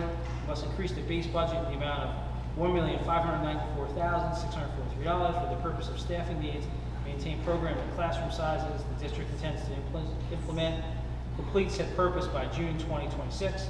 Use of healthcare adjustment. Be it resolved that the Montgomery Township Board of Education includes in the final budget of healthcare. Cost adjustment is calculated in the budget software pursuant to NJSA 18A:7F-38, subsection D, the amount of $5,357. The additional funds will be used to pay for additional increases in healthcare premiums. That is option 2, $1.6 million. It's going to be resolution 3.28 for the record. Now we need a motion. At this time, I'll entertain a motion to adopt action agenda item 3.28, option 2. So moved. Second, can we have a discussion or not? No, 3.5 was withdrawn because that didn't get adopted, so I needed to read the new resolution in the agenda, and I assigned it a new resolution number to separate it for the lack of confusion. Yes, just clarification. The motion is for adopting action agenda item 3.28. You can have a discussion. Yeah, it's been properly moved and seconded. Any questions or discussion? Yes. Okay. Could you please repeat the amount that would come from the use of the healthcare adjustment for 3.28. $5,357.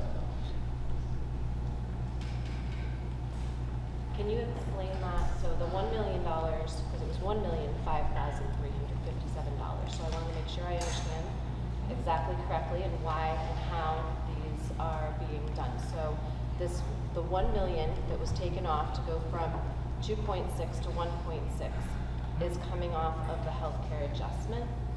So essentially, the bank cap expires before the healthcare adjustment. So I'm using I'm still using the same $1,594,643 of the bank cap, and to make it $1.6 million, we're only using proposing using $5,357 of the healthcare adjustment to total the $1.6 million. Okay. And then that goes to bank. And then the difference, say hypothetically this year passes, then the difference of the healthcare adjustment goes into the bank for subsequent years for consideration. Okay, that brings me to the thing that I really wanted to talk about, because in 22-23 we had zero, right, as our When I looked at the historical number off the top of my head, I believe that is correct. right, bank capped available for use in the next 3 years. From 22-23 was zero. From 23-24 was 875,000. 24-25 is 718,000. This coming year would be 1,011,000. Yes, it's all. And so that 1,011,000 then Would be 1 million. So essentially, we're only using, 1,006,000. proposing 5,000. So 1,006,000 for 1,006,000. rounding purposes would be retained in the bank for future year consideration as banked cap, like say next year at this point. For the subsequent 3 years, should it Yes. be necessary. Yes. So we are exhausting first, I want to, again, and I like to confirm these things. We are exhausting first the monies that were left over from 23-24 and 24-25. Yes, that's correct. Finally, and I know maybe I should have asked this earlier because I want to make a point, we were able to take the healthcare adjustment since 2014, right? And bank cap has pretty much been zero for the majority of those years, that line item, that... I gave the definition in schoolboard.net. Forget off the top of my head if the year is 2010 or 2014. 2010. I thought it was 2010 2010 in my definition that I suggested, but Sorry. that's okay. Along So those a lines, long yes. time ago. We're talking about the same thing, yes. Yeah. So we're talking for up through the year, really 23-24. The last 10 which, years. Yeah, which was the year that we did pass full-day kindergarten, and we've gone back down that road tonight already, and I don't need to go back down it again. But we've basically maxed our base so that we can continue to run our schools the way that they have been run for the majority of time. And this is helpful to us, correct? And we will still have whatever money is left on the table in case something comes down the pipe next year and the year after and the year after, right? That's what Ms. McLaughlin and myself are proposing to the board, so I would say yes to that. I am greatly hopeful that we do what's right by our students.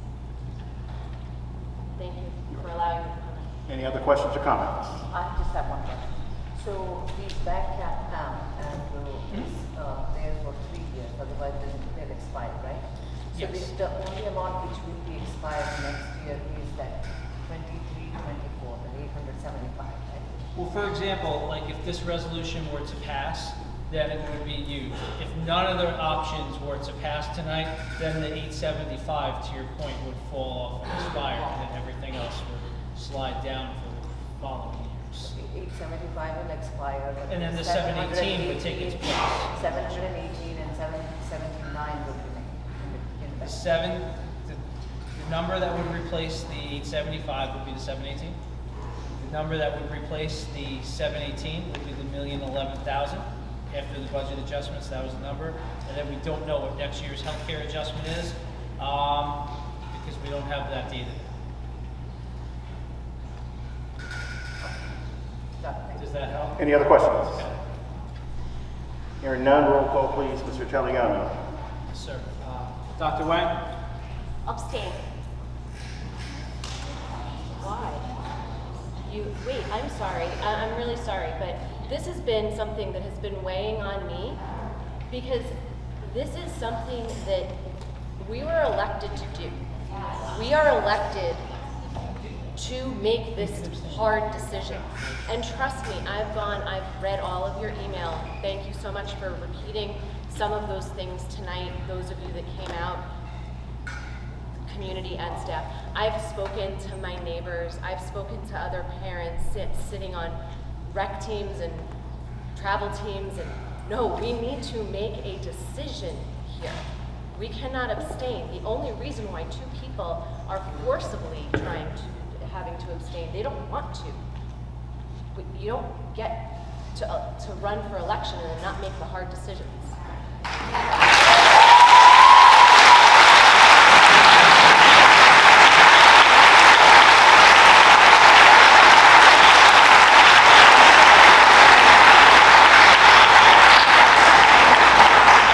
Board Member Spina, while I certainly concur with your sentiments, the board member does have that right to abstain.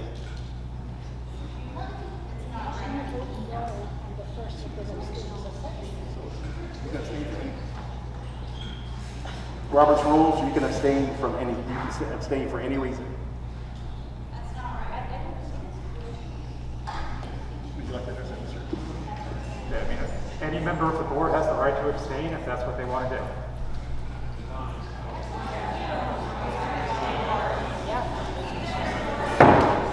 Please continue the roll call. Okay, I'm going to continue with the vote. Ms. Dowling? Yes. Ms. Spina? Yes. Regrettably abstaining.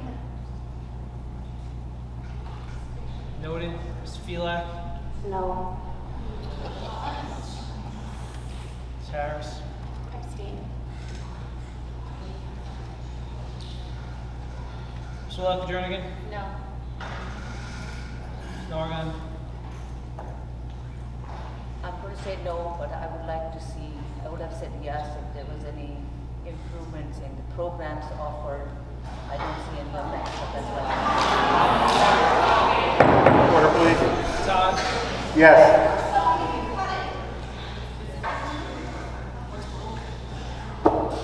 Motion does not carry.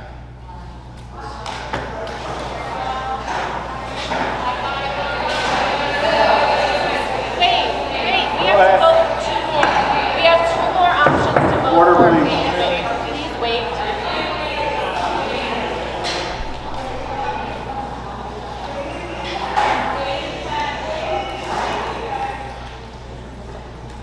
I have to go teach tomorrow too.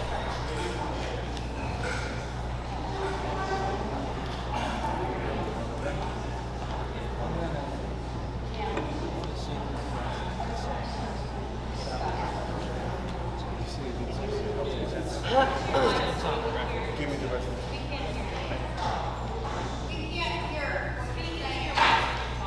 Oh, no, there's nothing secret. I'm saying this is very complicated. I'll be speaking to the microphone in a second. I'm just trying to get the correct item number. That's all. If you want to know the truth, I wanted to save my breath and just find a way to save reading the travel resolution for time. That's what I was doing, okay? Oh, I'm sorry. Because I was talking, so. 3.29.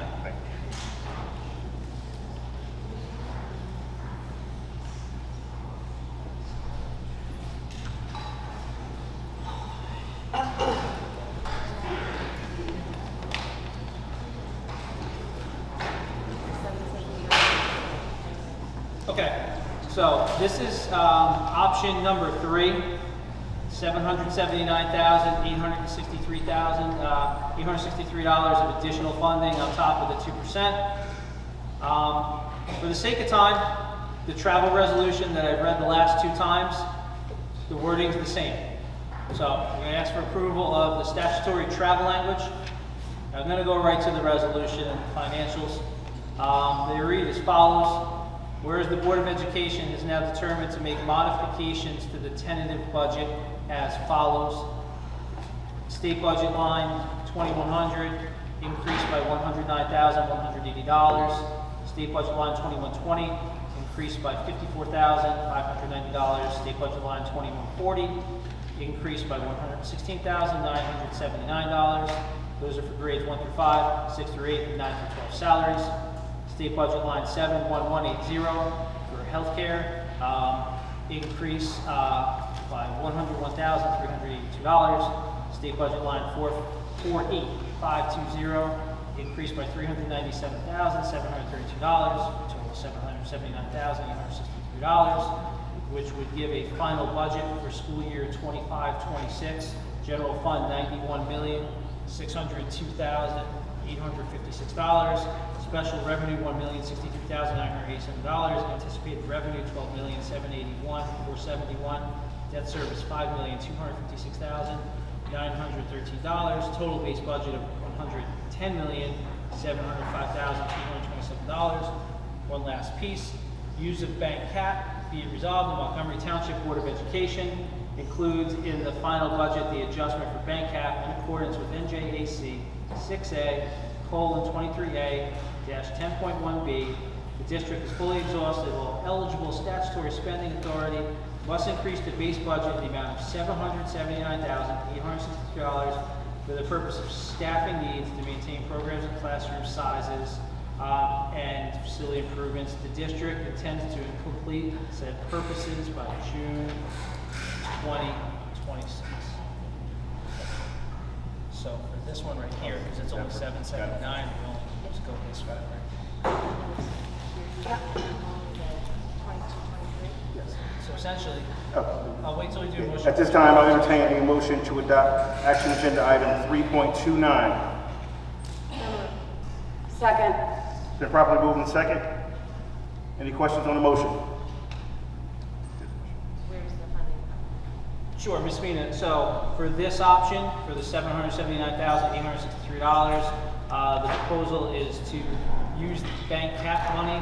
So this will go from the oldest year that is on the books, which is 23-24, and it'll be used $779,863 of the $875,000 some odd dollars. that What are happens to the other $6,000? It times out.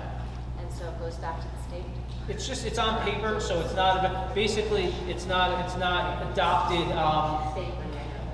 yeah, so it's not adopted to be used to raise the budget, so it's lost, for lack of a better way to put it. Any other questions on the motion? Roll call, please, Mr. Taliano. Dr. Wang? Oh, abstain. Ms. Dowling? Yes. Spina? Yes. I have a reason to abstain. Ms. Filak? Yes. Ms. Harris? Need to abstain. Would you like to adjourn again? No. Ms. Nargo? Yes. Mr. Todd? Yes. 5. Motion carries. Thank you, Mr. Taliano.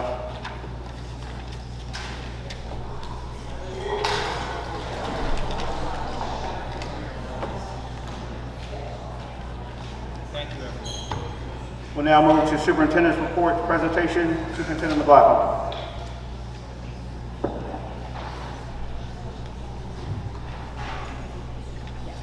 For the sake of time, we'll push the presentation to the For the sake of time, we're not going to do any further presentations tonight.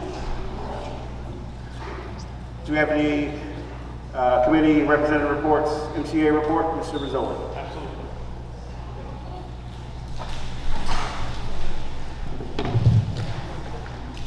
I am blown away by the gross incompetence I've witnessed tonight. This board had the chance to right a wrong, and instead of taking measure to preserve Montgomery's educational legacy, you voted to continue to water down our students' experience. Unlike other districts who have little to no choice but to make cuts, you simply didn't have to. Please stop pretending this isn't about money. There was no need to bind the money. It's right there. Just waiting to be used for a reason I cannot even begin to fathom. You are choosing not to use it. The worst part is that you appear to be proud of your decision, as though you did something right. Well, let me assure you, you couldn't be more wrong. Wrong about what our students need, and dead wrong on what it takes to show your staff that you truly value them. And that's why they're walking out, not because it's late, because they feel disrespected. And the board members who think this is okay, this is just simply wrong for Montgomery. It's abruptly clear you have your own personal agendas that you are putting ahead of our students and staff. And that is downright shameful. Look around you, take a good look at the people you are hurting. Remember this moment, because we certainly won't forget what you've done.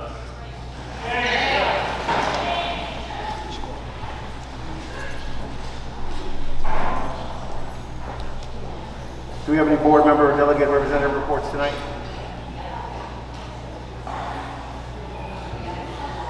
Hearing none, we'll move to board committee reports. Assessment Curriculum and Instruction Committee, Board Member Dowd.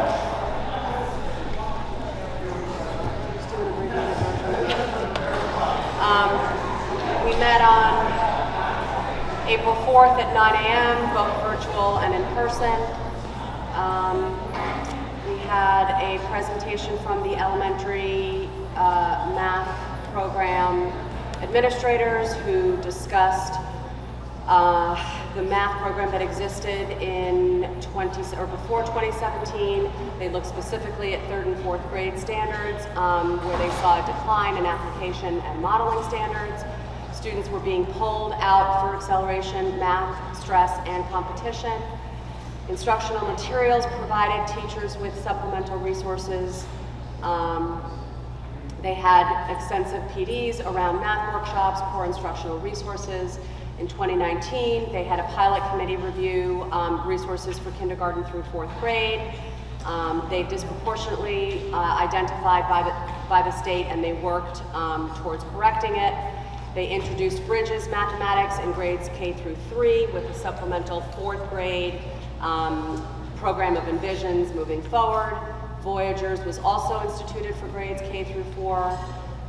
Bridges and Envisions resources were able to meet all of the students' needs and provided additional enrichment and differentiated instruction and opportunities, which changed the model from the model that was showing declining results and standards.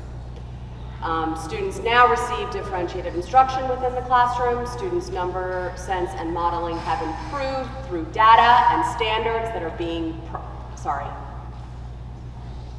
70% of students in grades 3 and 4 are proficient in math. Measurable outcomes in the program, Voyagers and Expeditions, is not an academic advancement program, but it promotes critical thinking, collaboration, and design thinking. Advanced academics are embedded within the instruction that is given in the classroom. Our website has all of the information that details this overview. I highly recommend for anyone who has questions or comments about the math program to look through the Expedition and Voyagers on our website. It is highly detailed in terms of the skills that are being developed at every grade level. We also give the students COGAT, which is an assessment every year. We also give the STAR assessment, again, to make sure that we are on point and that we have valid data points to make informed decisions on how we teach mathematics. The scope and sequence of each course can be assessed on the website and the assessment curriculum and instruction pages as well on the website.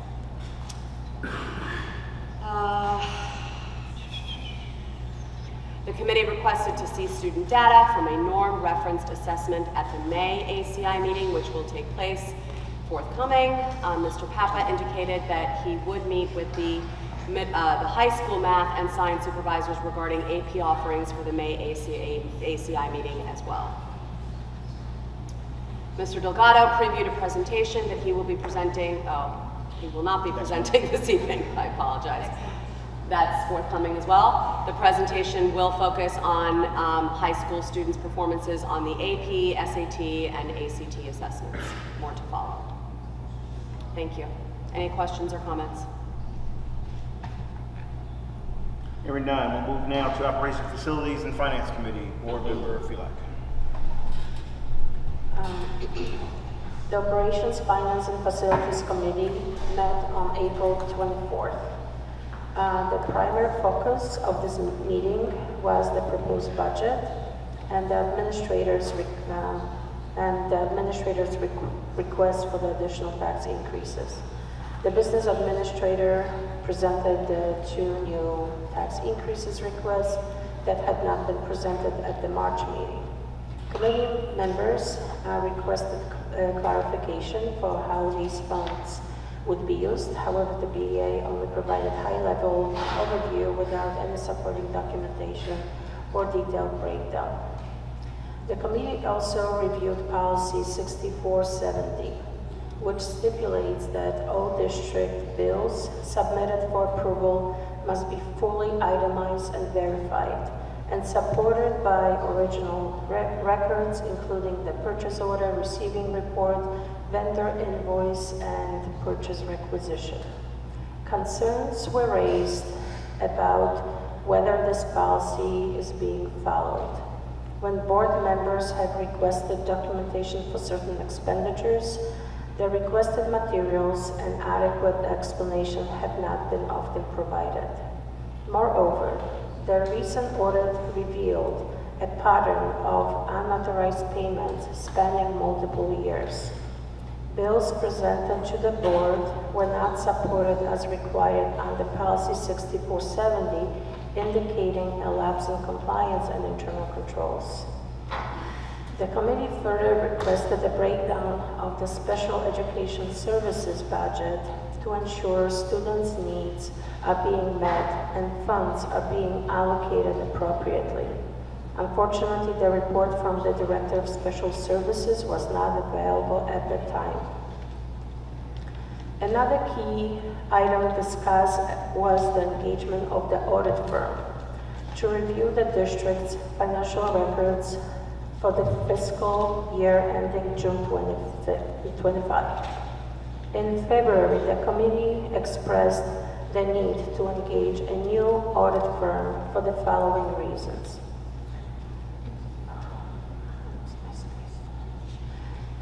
Best practice dictates periodic rotation of public auditors to provide a fresh perspective and to reinforce public confidence in the financial oversight of taxpayers' funds. This audit firm has been with us for over 20 years, so it would be a best practice to engage a new audit firm. The recent audit uncovered serious issues, including unauthorized payments made over several years to certain parties. These payments were not timely identified by the current auditors, raising concerns about the adequacy of their audit procedures. Furthermore, the board has not been provided with information about who received these unauthorized payments despite repeated requests. The superintendent has declined to disclose these details. In February, the administration agreed to initiate a request for proposal, RFP, for a new audit firm following the conclusion of the budget process. However, no such action has been taken, and instead, the same audit firm has been placed on the agenda for the board approval tonight. Given the serious audit findings and the importance of restoring public trust, I strongly recommend voting no on re-engaging current audit firm and immediately begin the search for the new auditor.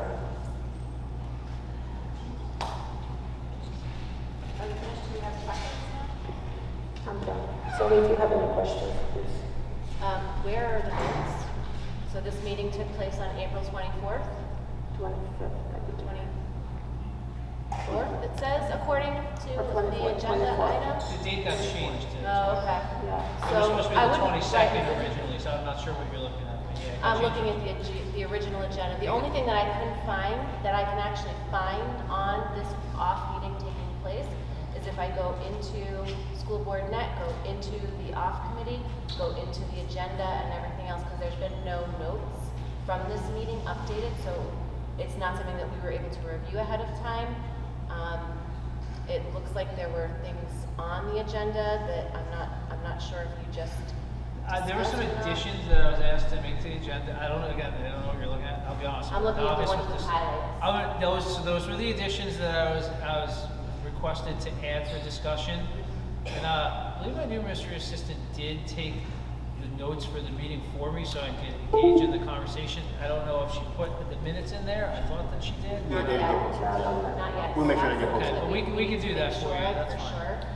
Yeah. And It's probably because the board meeting, like agenda, is It's being very put together close at the also. same time. That Yeah. would be my guess. And it is very close timeline at this point.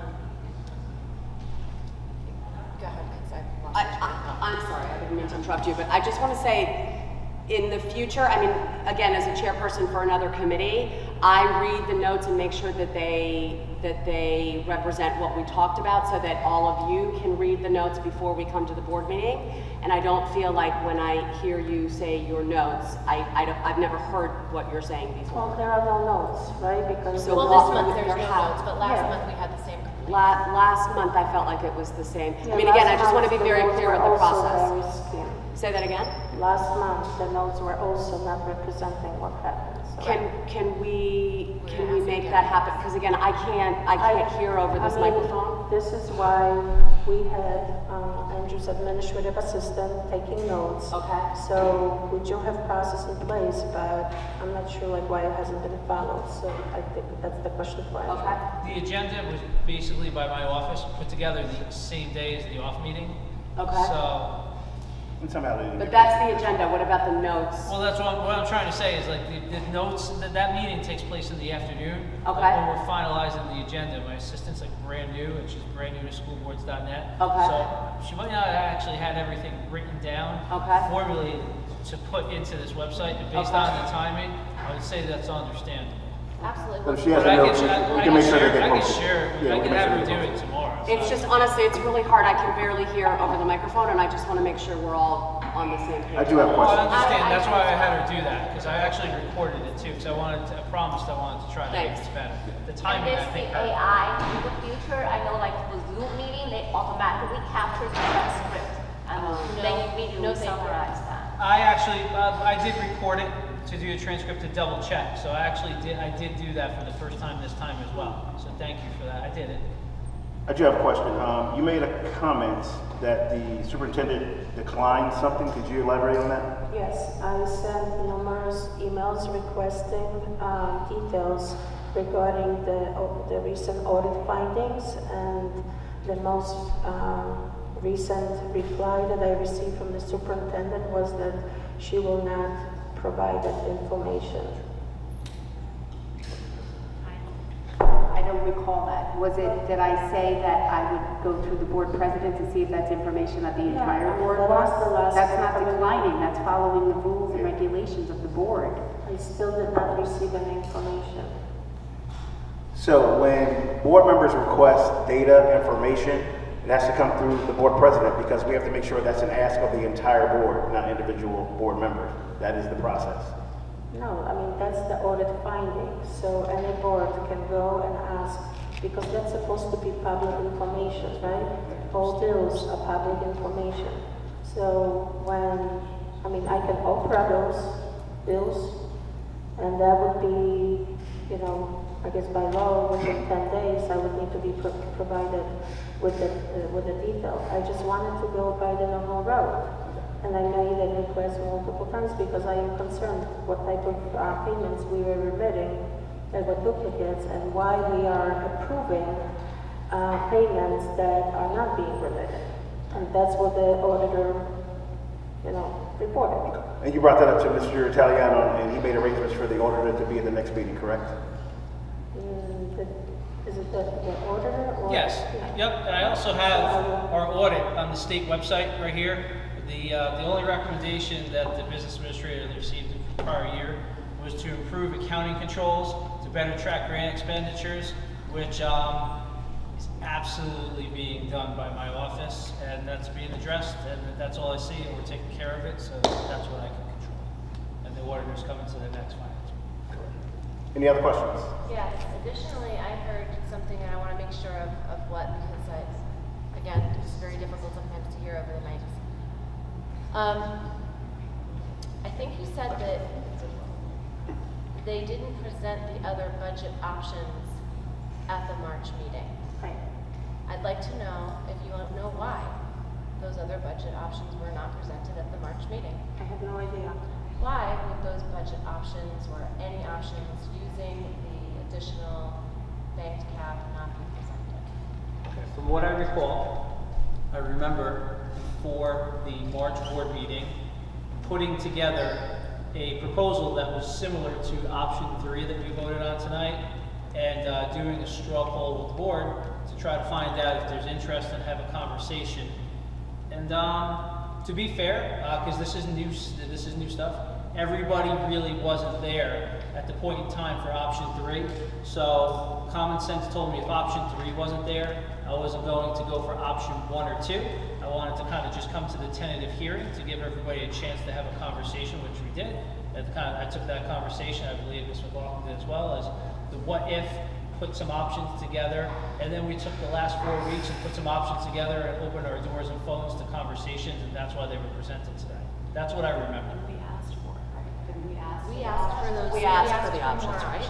Yes. Yeah. At the last board meeting, at the March board I'm meeting. gonna put And that's this- why what we brought tonight, I think that's. why we did. As a result- Right, that's as a the result of reason March, why we correct. did was because of that. No? I don't recall that we asked for it. That's why, like, I'm not sure. But I don't know. I don't Let's look at recall. the minutes from March. I would have sworn that we asked for them in March. I don't recall. Maria? That was my perception, not to interrupt you. That's how I took what transpired. I just want to say that if there are more options, like, I'm not on OFF, so I don't, it seems like there was previous discussion about things that as they were coming up. I feel like these things are important enough to bring forth before just the first draft. At least for all 9 of us to start to hear and speak about in the future. So maybe, I know that you're new in Montgomery, welcome, and hopefully you feel welcomed, but next year we start having a conversation in January. Duly noted. Absolutely noted. Any other questions for Board Member Phelan? So I just have a question. So I'm hearing that there's concern about the current auditor, but we still have it for approval on the agenda today. Would we look for a different auditor for next year? That's not my recommendation to Ms. McLaughlin. It's not for the board to recommend. Well, I think we, But again, when we get to the resolution block, the board is the ultimate decider on what gets voted on or what gets pulled. Just as a school business administrator, I recommend to my superintendent such vendors, and that was my recommendation, and she took my recommendation. So that's where Are we we are. questioning the findings of the auditor? Is that what we're saying now? we're questioning that the same auditor has been serving our district for over 20 years. Okay. And typically when you have a public auditor that's basically to give, public comfort that funds are being properly spent and internal controls are working. All, firms that engage public accountants, they typically rotate those public accountants every 5 to maybe 10 years max. This firm has been with us for over 20 years. So it's time to bring someone new with a fresh set of eyes, to look at the records, to look what kind of maybe improvements we need to make, test our internal controls, just so we can avoid findings like we had this year. And because the finding that they had did not cover just this 1 year, so it was not just, kind of 1 year mishap. It was a series of payments over multiple years. And I did ask what was the magnitude of it, just to kind of gauge whether or not this is something material or not. And the pushback that I keep getting makes me wonder, because if it was not material, I guess I would receive that answer by now. So if I don't have this answer right now, I don't really know how much we're talking about. Is it 10,000, 100,000, a million? I don't know. So this is why, I wish we had more transparency. I wish we had more information provided to us when we ask for it, because we do represent the taxpayers and we do want to make sure that they trust that we make sure that our funds are wisely spent and that the schools are well run. But, you know, like if you have an auditor who maybe got too comfortable with auditing the same set of books over and over and they know it's like the process, so naturally you're not as alert, right? So bringing someone with fresh set of eyes would provide an opportunity to see. It's like, okay, is it a good idea, you know, to test internal controls this way versus this way? And then bring the insights of their findings to the administration so they can improve, because I'm sure they want to improve. But if we have an example of someone coming to our district, auditing our books and not discovering what needs to be discovered for multiple years, I mean, I would recommend to go with another firm. There are many other firms who serve districts like ours who are well recommended, and I know Cookie knows a lot of like firms. I can recommend some. And where are these mishaps being discovered? Where did you find these mishaps? The auditor that came Remember to the presentation? Oh, We had yeah. one, There was a one double item. pay. yes. Yeah. But then is that not documented in our final? Yeah, so she When has I a reached out to the firm. auditor to answer your question, and asked him about that, when I invited him to our meeting, he actually said to me, if you could please research that and give me the information, because I wasn't aware of it. So it probably took place like before I worked here. I heard mention of it, so all I did is mention to my staff moving forward to have some checks and balances with me in such settlement payments. But that historical information I wasn't really here for, so I can't speak to it. It's best I can tell you. I will say that at the February OFF meeting, Joanna brought it up, the idea of doing RFP for an auditor. And I think it's a good practice to do RFP, but because of February and then April with the budget, they asked for time to do it because it takes a while. Okay. So I still do think it would benefit us to do an RFP for the auditor, but that I would don't be for disagree. I don't that would be for disagree. next year, obviously, because it's. It was to what you said. That was my request for the sake of time. There's a lot of firsts that I'm trying to do, short-staffed, so I don't disagree. I just, I didn't have time to put RFP together for an auditor and put all these budget options together too. If you initiate that, I think you'll support it though, so it's up to you to decide if that is something you can It's really up to the board, but I would recommend to move forward with them, but whatever you folks decide, that's what we'll do. So I would the recommend to section keep them. 3.8C of appointment of new auditor, that's the part that's in the agenda, right? So if we want an RFP, we should not pursue that agenda. Well, let's put it this way, not for tonight, at least. Just keep in mind, our audit's normally done. What I'm being told in August, it's April 29th. So you just have the faith that an RFP is gonna happen, somebody's gonna be interviewed, hired, in place, and we're gonna fit their audit schedule, so our audit calendar doesn't get thrown out of whack. So just be mindful of that. What number is it? 3.8C. So, you know, just going back to what we just gone through, right, with the discussion about the budget, I think it's a perfect opportunity for us to say, okay, how can we do better, right? How do we find not only cost savings, but, you know, better services for the school district, right? So, just All right, so if that is the wishes of any of the board members at the time that we make a motion for acceptance of the agenda items, a motion amendment can be made to the motion to pull 3.8C out if the board votes accordingly. All right. Any other questions? Hearing none. I asked a question about 3.8D. We're not there yet. Yeah, this is Yeah. this is all. Yeah, we're not to that was the just for that- agenda, like, We're not there action yet. We'll come back. We'll come back. Anything on PCC? Yes. We didn't meet. We didn't meet. And there's nothing for HRC? This time, I entertain a motion to approve the minutes of March 18th, 2025 executive session and March 18th, 2025 business meeting. So moved. Second. Been properly moved and seconded. Any questions on the motion? Hearing none, all those in favor state aye. Aye. All those opposed, same right. Abstentions? Moving on. This time, the board acknowledges the correspondence to the board. Action agenda items, public comment.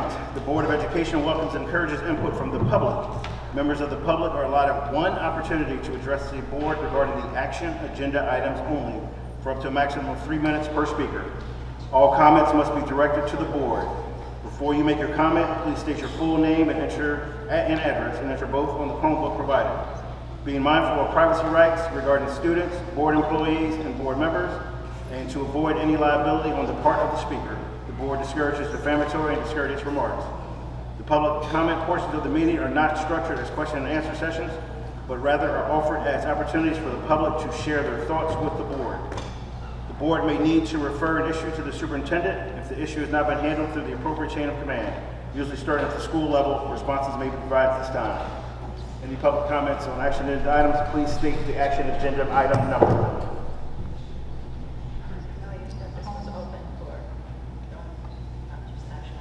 No, we are open for public comment on action agenda items. Please state the action agenda item you're coming. This is action agenda? Yes. Okay, I'll come back for the last one then. I didn't know that. Okay, this is action agenda items only.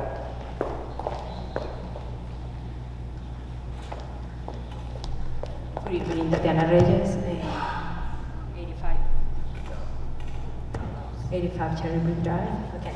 I think the item agenda is 3.8D as amended. I don't know if it's D or C, but the one regarding the auditor. I mean, C. Regarding the auditor. Yes. Okay. So, as a member of the public, it's absolutely disheartening hearing that we have an auditor that submitted a report that a board member made requests about certain items that were identified in the report, that it hasn't been addressed, and moreover, that we came forward requesting increasing taxes without having sufficiently addressed these items before. So I highly encourage the board to, present a motion and support the issuance of an RFQ or RFP or whatever it is, so we can have a new auditor with fresh eyes, because we certainly need to carefully scrutinize how we're spending our money. Thank you. Any other comments from the public on action agenda items? Hearing none, public portion of action agenda items comments is closed. At this time, I'll entertain a motion to move agenda items 1.1 to 4.4 with the exception of 3.29. Actually, it's actually less 3.5. Because that was the one that was built Yes. for the budget, and then are we going to, I guess, just everybody else.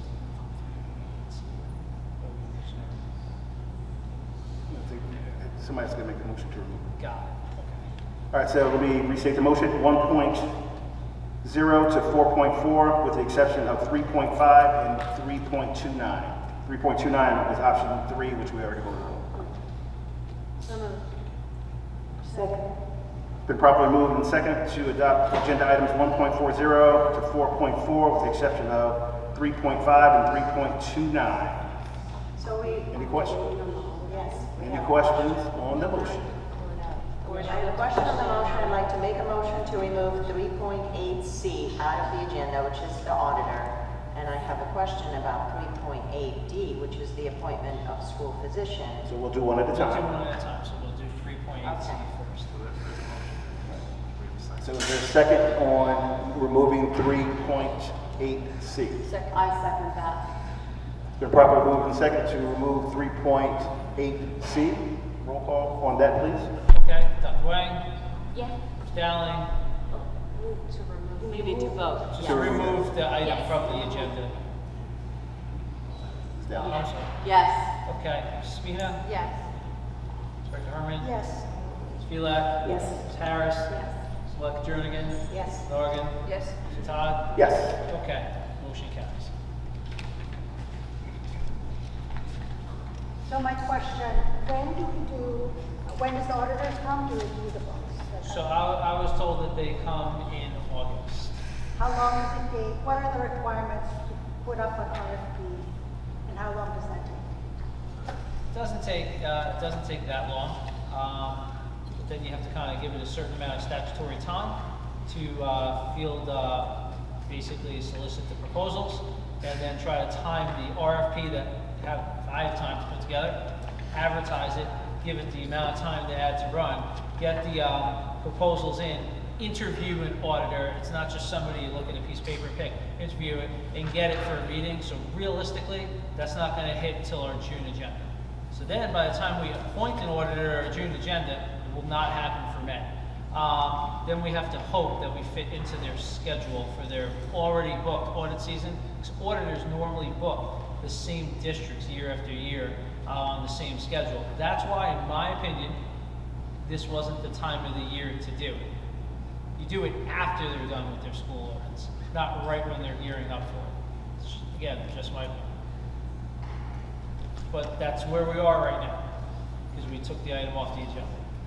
So should we make the motion to put the RFP on the agenda so you don't have to wait for the next meeting to approve the RFP? So Well, then the process can start. There's nothing to approve. I have to advertise an RFP. So I have the ability, I have the authority to do that. My only concern is to get the proposals back and interview the auditors in time to hopefully get on for the May meeting and talk to the people as we're interviewing them to be sure we're in our schedule. Do I think it could happen? I hope so. It's just very tight. Does that make sense? Can I help you? No. Cookie, I know I can help and I can help, so that the two of us, we can definitely help you out. Okay, I appreciate that. I didn't hear what? She I offered her help volunteered you too. to help me with finding a new And I said, auditor. I'm teasing. I'm joking. I know how to do this. I would say to them, like, I would still like to do an RFP, but with the timing, can't we do it after August, after the audits? Then you have September until the next year, and he's not rushing, we're not rushing, and then we get the right one. So last year when we did the audit took 1 month. So even if we find someone in June, This is someone who's been working with us for 20 years. That's 100 for somebody else. that's okay. I mean, it's like it's not really that huge of a makes a district. difference. So It makes a difference. someone who is experienced, I mean, that there is this. I mean, are we going to be jeopardizing quality and our choices on who we want then? If we're, I mean, it sounds like if we're rushing. And I'm not saying we don't do it, I'm saying we do it, but I don't think now is the time. I would suggest to do it, September, to start the RSV. Finish the audit for the year. So at least it's a full school year. This auditor that we have understands the school district, July to June. They can do it. That's gonna review. have to be discussed in the workshop. Okay, but We'll be that's, discussing but it. all And for is it the same process for the RFP? We go to bid, we have to get at least three, ends up taking the lowest cost one. Lowest responsible. Lowest when responsible, presented to the right. board, yeah. I just want to make sure that that's out there and understood as Yes. well. It doesn't have to be the And- lowest. That's the idea. It doesn't have to be the lowest? No, Oh, that's so- good. No, that's why I'm saying lowest responsible. So if the lowest one, like say, we go through the process and they're not favorable, then you go to the next lowest Okay, so responsible. if there's We've done that that- before. It's not always the We didn't lowest. skip over. Yeah, I mean, this is something that's professional services, so you're really just trying to get the best services at the best price. Exactly. Andrew, I think we also discussed in the meeting that you'll be asking them the options of how deep you want to go in the auditors, right? Like I don't know if there we're are gonna do different that levels. anymore if we're going out to RFP for another firm. That was for the That current. was- That was for the That current. was for these folks here. I was gonna bring them to the off meeting to offer a menu of choices for us, because in other districts, I had auditors do a deeper dive at the request of the board, but I don't think they're going to be here doing that, it seems. Also, you wanted the same auditors to go even. That was what my recommendation was, but looks like we're going to go in a different direction. Well, could a new auditor go into, I mean, you'll be requesting what your expectation is from the new auditor. Of course. as well, right? So- Yeah, but I'm just saying, like, at the time, that wasn't what was in my mind when I was at the office. Understood, but I think we could expect from the new auditor to Of take a course. look at the product. Oh, that's easy. In the meantime, I think that, you can still push on the current one. Yes. Any other questions on the motion? And, sorry, just through the transition from the past BA to you, Mr. Talana, like, did any of this ever come up in terms of a concern or something that we should be looking at, or it just feels... I only worked with the former BA for 2 days. Everything I've figured out through my experience and my intuition and my curiosity. Any other questions on the motion? Yes. Board Member Rebecca Jernigan. May I ask about the? It's coming from the board. From the board, okay. Got it. That's what I wanted to do. It has not been, We have a question on the floor. Well, because I want to be clear, because, the public needs to have confidence in our process. Correct. And I think we need to be clear that there is a process that Usually has it's checks and done, balances, right. but that there is a question from the board member. Yes, we have a question on the floor. Board Member Rebecca Jernigan. Thank you, Mr. Todd. Just the question on 3.8D.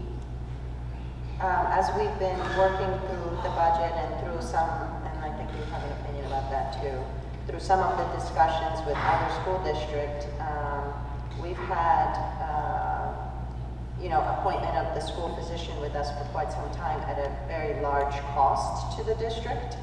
When you compare to some other districts, that cost is much lower. So in the spirit of savings, I would like to have a discussion of, taking a look at some other possibilities, other positions that we could potentially be more fiscally responsible with.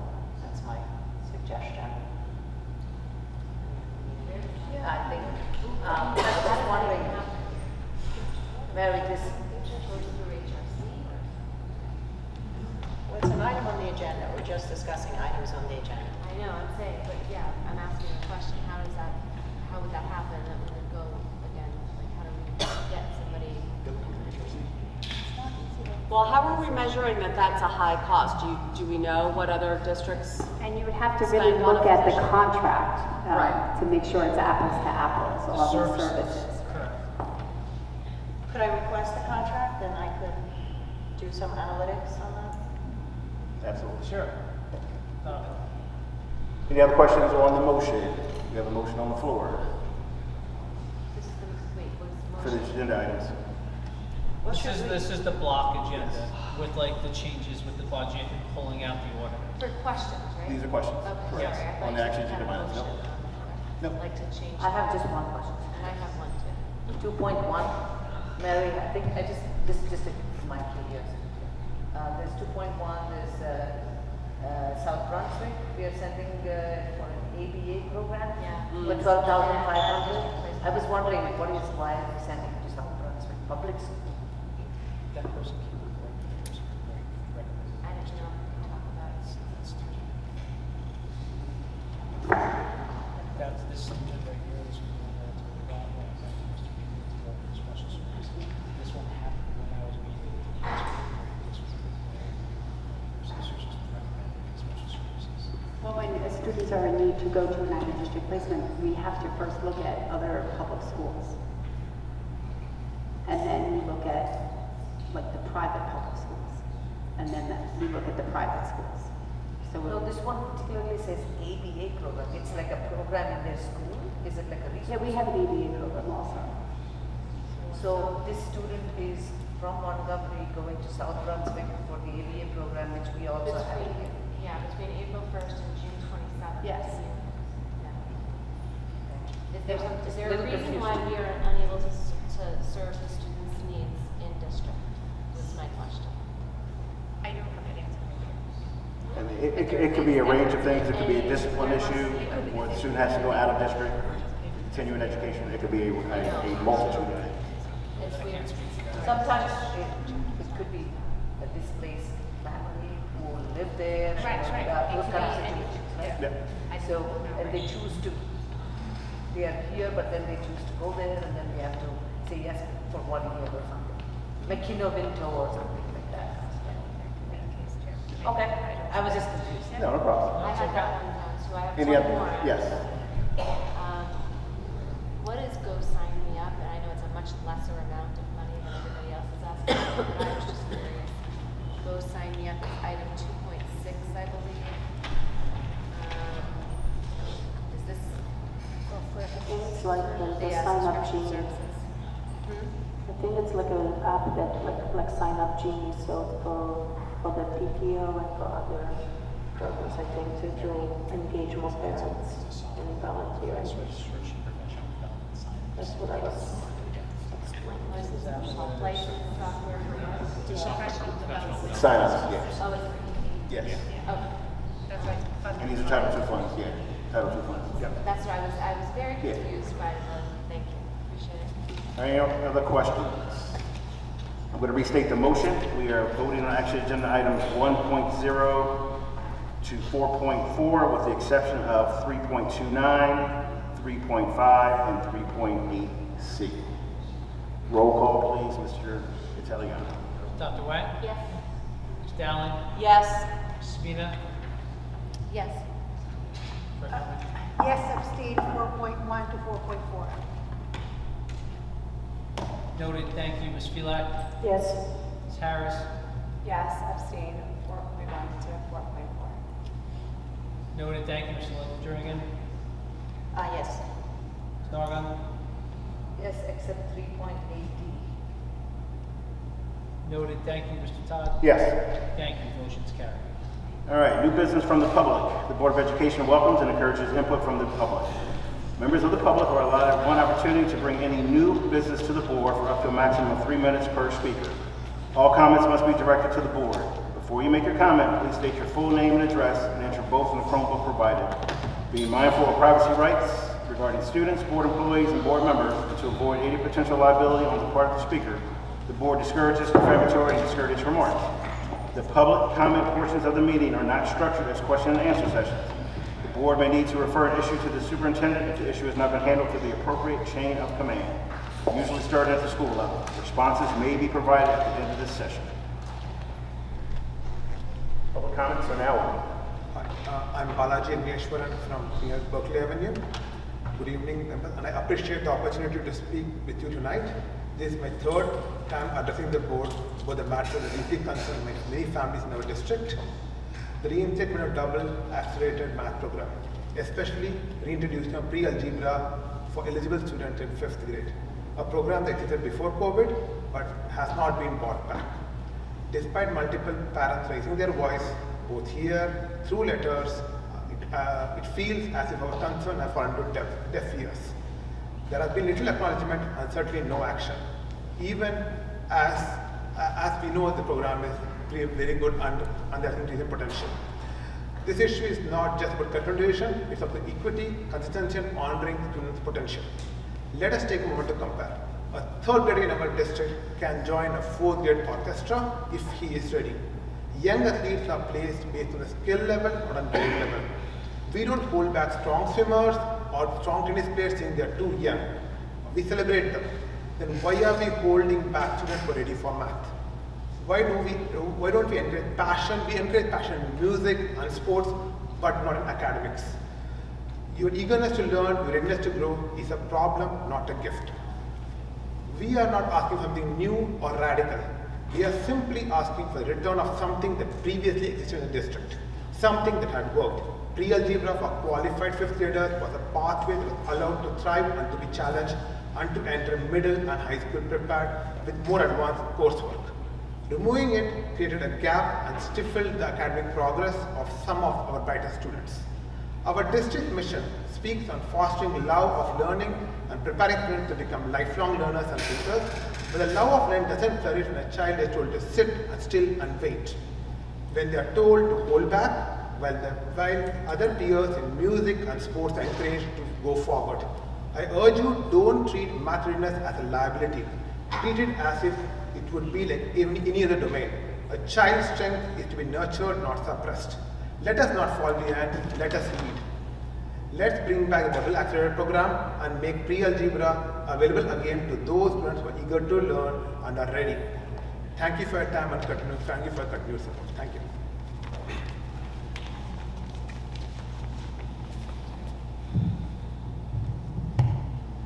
Hello. Not too long ago, you, Ms. Dowling, stood here. You felt bullied and you demanded people that they come here and address the board to be polite. But yet you, last 2 meetings, attacked your fellow board member, Phil. Please direct your comments to the board as a whole. Please do not direct it towards any particular board member. Thank you. I am addressing Ms. Dowling because she Public is... comments are not meant to be directed at singular board members. You can direct it to the board as a whole. This is about being respectful to each other. She... Again, you can direct your comments to the board as a whole. Thank you. When Ms. Filak made her committee report last meeting, Ms. Dowling attacked her. Now, at Once the budget again, you meeting, can make your comments directed to the board. I am If that's an issue, you can I direct it am to me as addressing the the board board. president. I'm mentioning her name, which I am allowed to mention. And at the budget hearing, she again attacked Ms. Filak. I appreciate Ms. Filak's detailed reports, and I appreciate if you are all polite to her also. Thank you.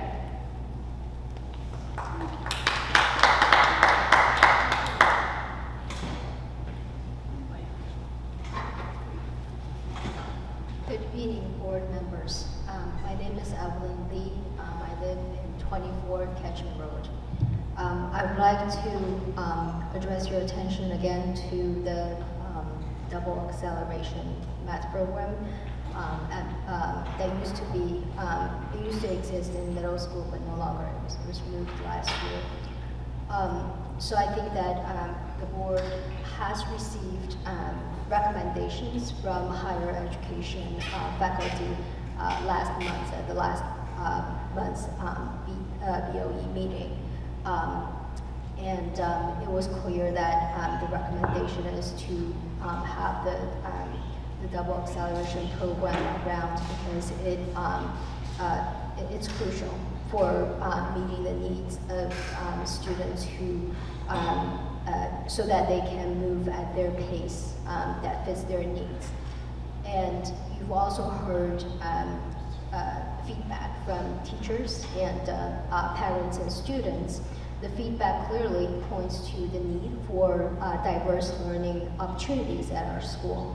So, I wonder what, for the students who are capable of reaching higher levels, what would, how would holding them back with other students benefit them? I don't think there's benefit. And so I ask the board members to please listen and respect voices from experts and our stakeholders.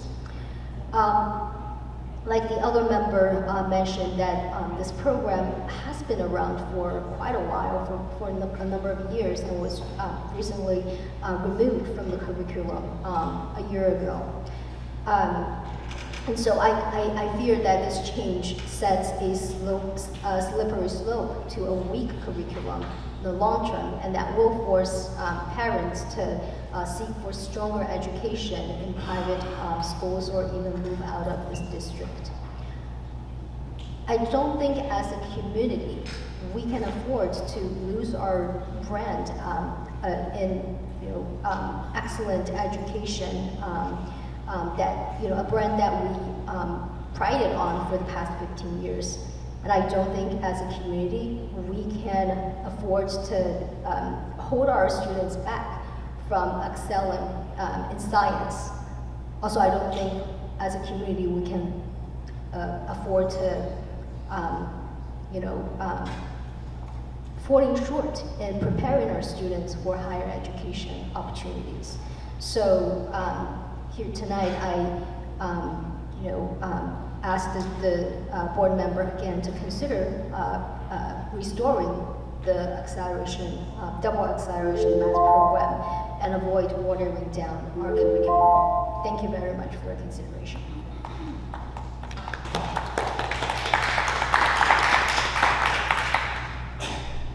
So first of all, thank you for the opportunity to speak here. My name is Lily. I live in Skillman. I hope you can hear me clearly. First of all, I appreciate all the board works. It has been 4 or 5 hours for the last several months. So appreciate your hard work. I hear what's going on, and I think you guys are critical to make the decisions. And what I would like to provide today are 2 comments. The first comment is about communication.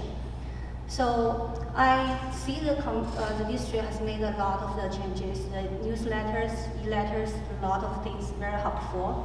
What I see is a little bit missing is the academic content.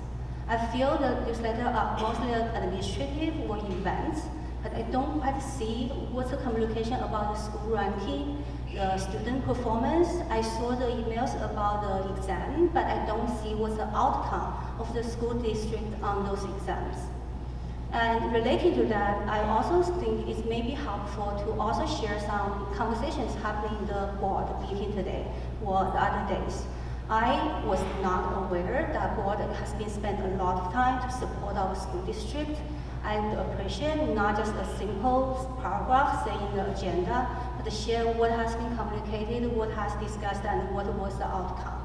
Maybe not just on the mountain news, but consider sharing that with the parents as well, because I do use the emails and the newsletter as my the source. My second comment is a little bit related to the math program.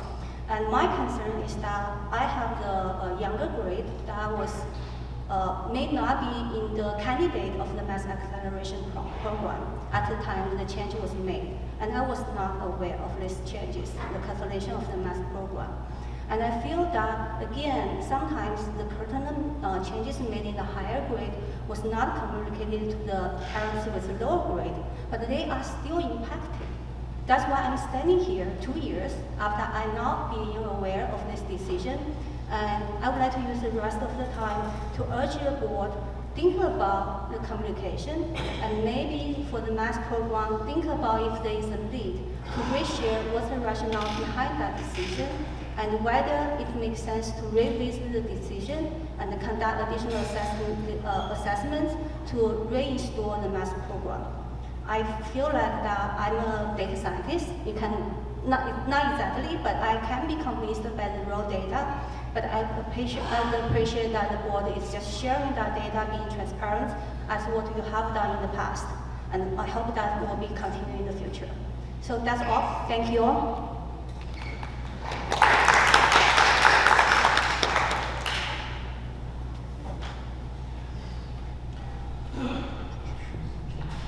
Mark Andresko. I hear a lot about accounting, and this is, nobody's picking up the accounting down the street. You're going to be picking up an accounting firm that I'm sure is very qualified, and there's a bunch of good players, and the accounting market has been very well structured. So picking somebody up and having them do it in a month, I don't think with any large firm is going to be an issue, considering that every school district. So, hey, give it to whatever they come in within budget. That being said, I wanted to address something that happened a while ago, and it was concerning criticism of the board. Some of it may be right, some of it may be wrong, and I can tell you that there was a board member here that we pretty much disagree on most things.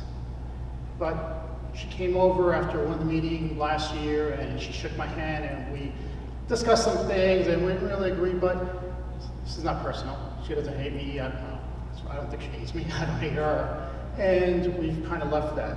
But there was some issue of criticizing people on the board. There was a past board member here that had some serious issues, and people in the community came and said, hey, can you please validate what actually is her position? She had a title, and nobody looked into it. Then this person actually ran for the board again. She had already been charged. And I asked, as other people asked, why don't we do criminal background checks? Not just when you're and say, oh, well, we'll do them once a year. No. You're running for the position. You're in the position, as what happened with this person. And it came to light, oh, now she's on the board. Oh, well, we've got to get this person to resign because they have been criminally charged. The accounting thing, listen, do I expect to find something? Yeah, that should be simple. Like somebody else looking at something that somebody else missed, that's not going to be an issue, right? It's an error. Let's move on. Let's fix it. The past board member, people have to realize that criticism is part of the job. That's it. And I'm not going to tell you there's people who are taking it too far. Yeah, of course. And there's people on that side that say things publicly. Let's move on. We have business to attend. Everything out in the clear and open. Let the numbers fly. Mistakes are made. Hey, we screwed up. That's it. People want to hear, hey, I made a mistake. Let me move on. What are you going to say? Oh, you made a mistake? You're bad? Nobody here has not made a mistake in their life and gone on. And that's really the approach that we need to take. Thank you.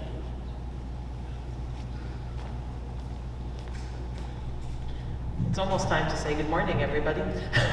I'm Francine Pfeffer, 5 Mystic Drive. Since I'm still here, I really wanted to express my disappointment in the budget vote that was taken by this board.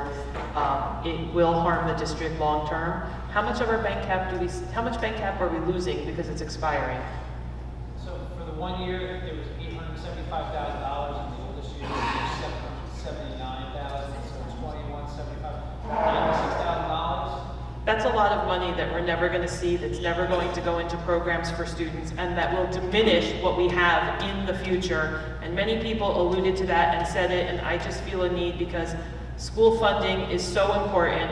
I hope that we do not lose federal money, because then we will be kind of screwed if you will have to find money elsewhere. I don't envy you your job if that should happen. And the other thing I just wanted to say was, on the district's website where the Board of Ed is, because maybe I missed it, the email address to send an email is not on there. I had to go look through my old emails to find an email I had sent to the Board of Ed. Perhaps I missed it, but perhaps you can rectify that so to make it, maybe you don't want all those comments, but just to make it easier for people to send emails to the Board of Education. Thank you.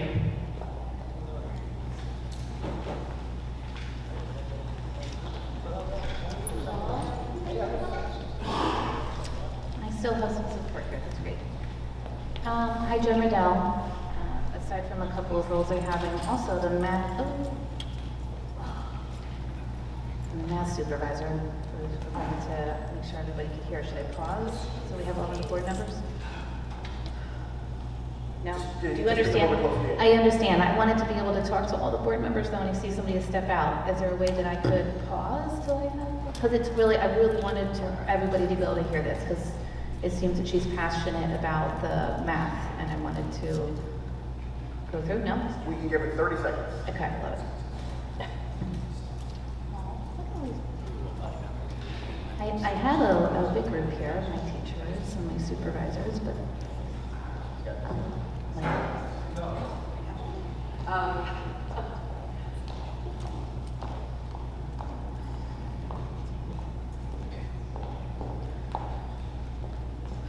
I got my timer started over though, right? Okay. Mr. Brooks, yes, sir?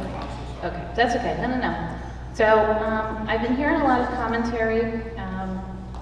I am in the ACI meetings.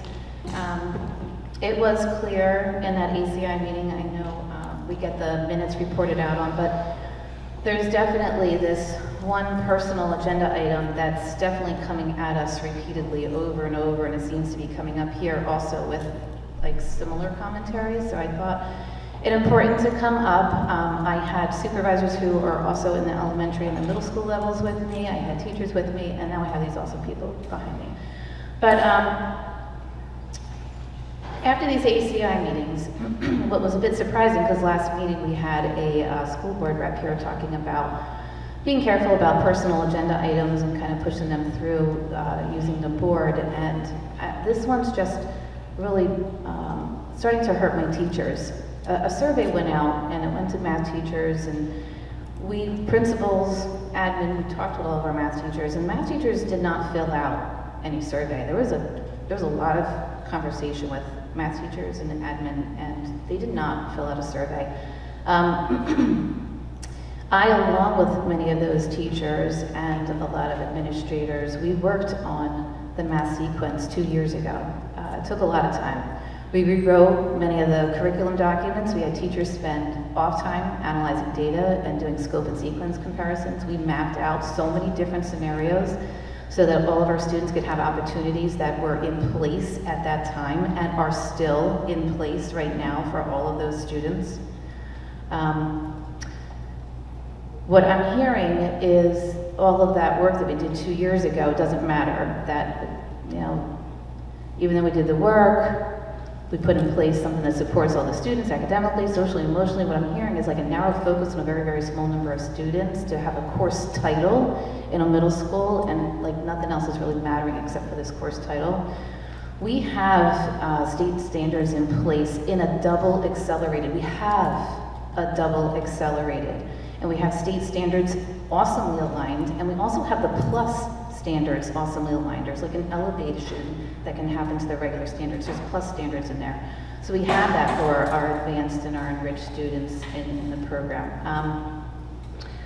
All of our students are being challenged and they're all growing. In fact, we had growth data all organized to bring to an ACI meeting this Friday because of that concern where our advanced students are hitting a ceiling. They are not hitting a ceiling. We have that data. We have it prepared for Friday in the ACI. I've got Ms. Boylan still here. We were working on that the last couple of days. Our top 10% are growing. Our top 10% are growing in all of our grade levels. We were excited to share that in ACI. There is not a ceiling. And it's just tough to hear because, you know, we just, we're looking for, or I could pass this on, but we're looking for you to trust in the experts that you have here, and the teachers and the staff and all these committees and all these hours of work that we did with the data and the standards. You know, you're asking us to now maybe put something in place that we're not running. We don't have that staff. We don't have that funding. We put out a ton of RIF notices yesterday and a ton today. Like it's not something that is going to come back, and it should be data aligned. We took a look at the NJSLA results that have come in. Miss Serrano was actually here. I didn't see her. She actually moved, but she was here. She was going to talk about how this past year we had 100% of our 7th grade students in Algebra 1, 100% meet proficiency. We've never had that. So we're 2 years into this. We see our NJSLA results going up. We have UDL in place that the board has supported, which is a bell curve addressing all of our learners at both ends. Our students are going to hit, I know. I think it's cut you off. Yeah. I think I hit it, or I might pass it on. Did I miss anything? Oh, I love it. Here's my awesome teacher, Miss Panova. Say where I live? No. Okay. Hi, my name is Anna Panova and I live in Princeton. And I currently teach AP Calc. I'm a teacher at the high school. I've been here for many years. And I student taught here, I came back. This is a really great school district. I currently teach AP Calculus AB, and my students come from a variety of backgrounds. I have 10th graders, I have 11th graders, and I have 12th graders. And all my students belong in my AP Calculus AB class, and they got there when they were ready for me. Right? And my 10th graders, some of them did take pre-algebra as 5th graders, but many of them did not. Many of them didn't. They took summer class, Algebra 2 over the summer, and they still got to AP Calculus AB as 10th graders. They're successful, just as successful as the students who were able to take pre-algebra as 5th graders, right? So we're not limiting anybody at all. We're just providing a really great foundation to our 5th graders, to all our 5th graders. And when they're ready to decide that, you know what, I do want to take algebra, spend my summer taking algebra, honors algebra 2, and I do want to take AP Calculus AB as a 10th grader, they have that option and they make the decision when they're ready for it and they're mature enough for that. My son goes to Princeton Charter School. They take pre-algebra in 6th grade, all of them. And it's a great school, and I think, you know, it has high reputation, and there is no pre-algebra in 5th grade, and they turn out just fine. But please trust that our students get to where they're supposed to be when they're ready for it, and we're not limiting anybody. There's no opportunities have been taken.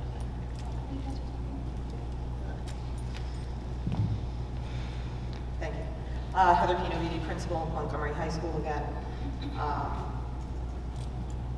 Over my 15 years here, I've enjoyed a long and storied and wonderful relationship with the Board of Education. I know that that will not stop tonight, but I need to point out the obvious that's being missed right now. I had to sit across from people in the last couple of days and tell them that they are no longer going to be employed here because of the budget. Some of those are your neighbors, just so you know.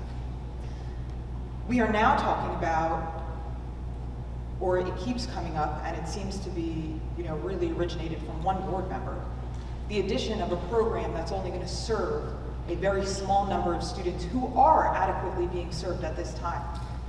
I need to point out that that takes staffing, that takes funding, that takes programming. We don't have it. So it's a little tone deaf that we're going to keep harping on this, especially when we have worked so hard to meet the needs of every child in this district, including the top. There is no lack of opportunity. Students are not missing out. We have creatively explored ways to give students mathematics options and science options that do not exist in other districts. We are the best. I have an analogy that I often use, and I didn't think I would ever use it at this podium. I flew on a couple of planes this week. I went with our choir to Ireland. It was a great time. I'm still tired.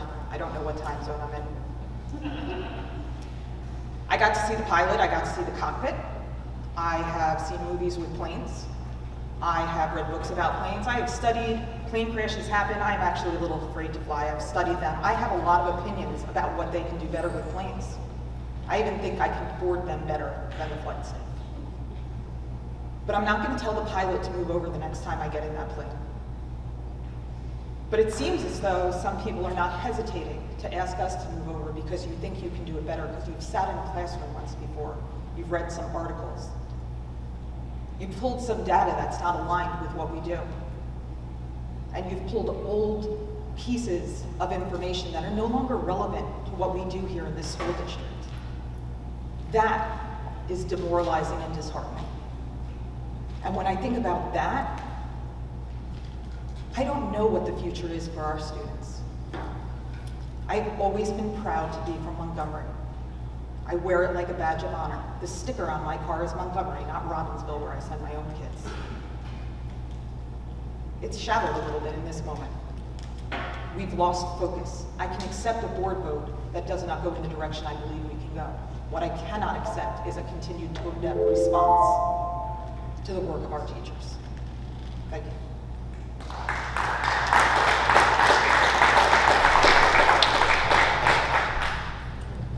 Good evening, everyone.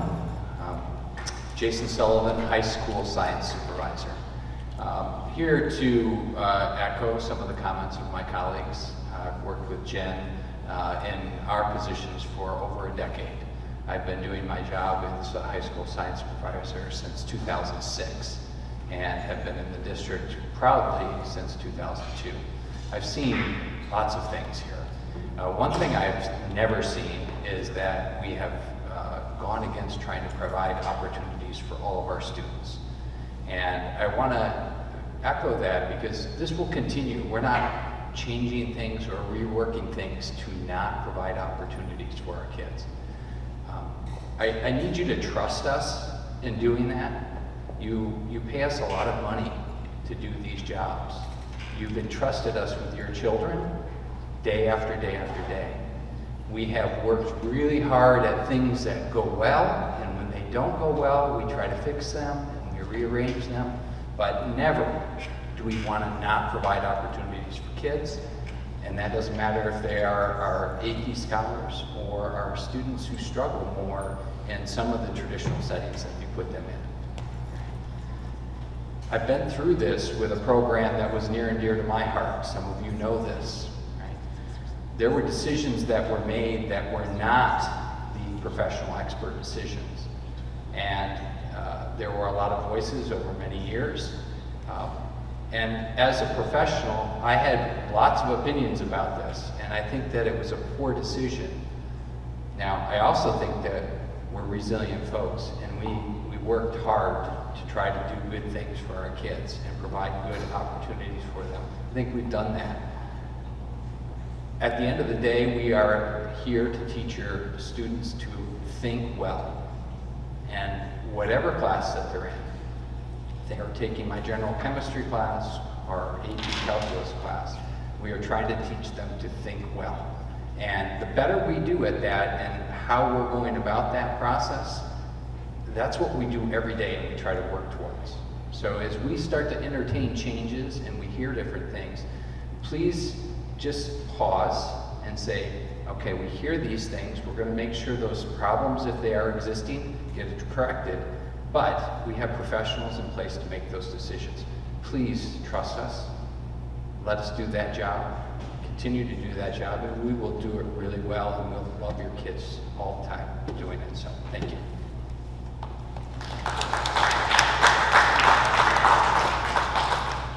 Can I ask 2 questions? I know it's a public comment. No, we're still in public comment. So I've been in Montgomery for 13 years, and one of my favorite things is high school commencement. And I think that no one does pomp and circumstance like Montgomery. And there's a moment that I love. I love when they start going through the accolades of the valedictorian and the salutatorian. And I sit there in awe, and I think, oh my goodness, what that young man or young woman or young person has accomplished. And what we just heard from was a passionate high school teacher and a high school supervisors, and that's what we can assure you and what we've come to ask and is for your trust, that there has not been any opportunity eliminated from where our students are going to land, where they are going to go. But I also want to keep a mind and a focus on when we are talking about these changes. These are the types of changes that impact the 8, 9, and 10-year-olds.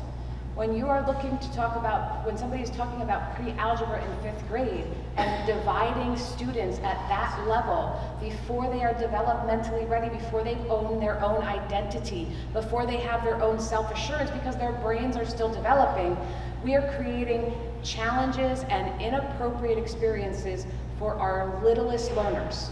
So although I want to be clear at the level that I am always so proud to wear Montgomery green and be so proud of the incredible academics that we offer for all of our students, we also need to remember that this does come with a social emotional curve. This does come with a developmental readiness. And we want to make sure that we pace alongside of that. So that is just one other piece of the puzzle. Thank you.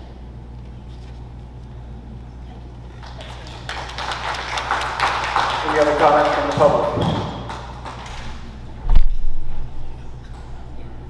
Any other comment from the public?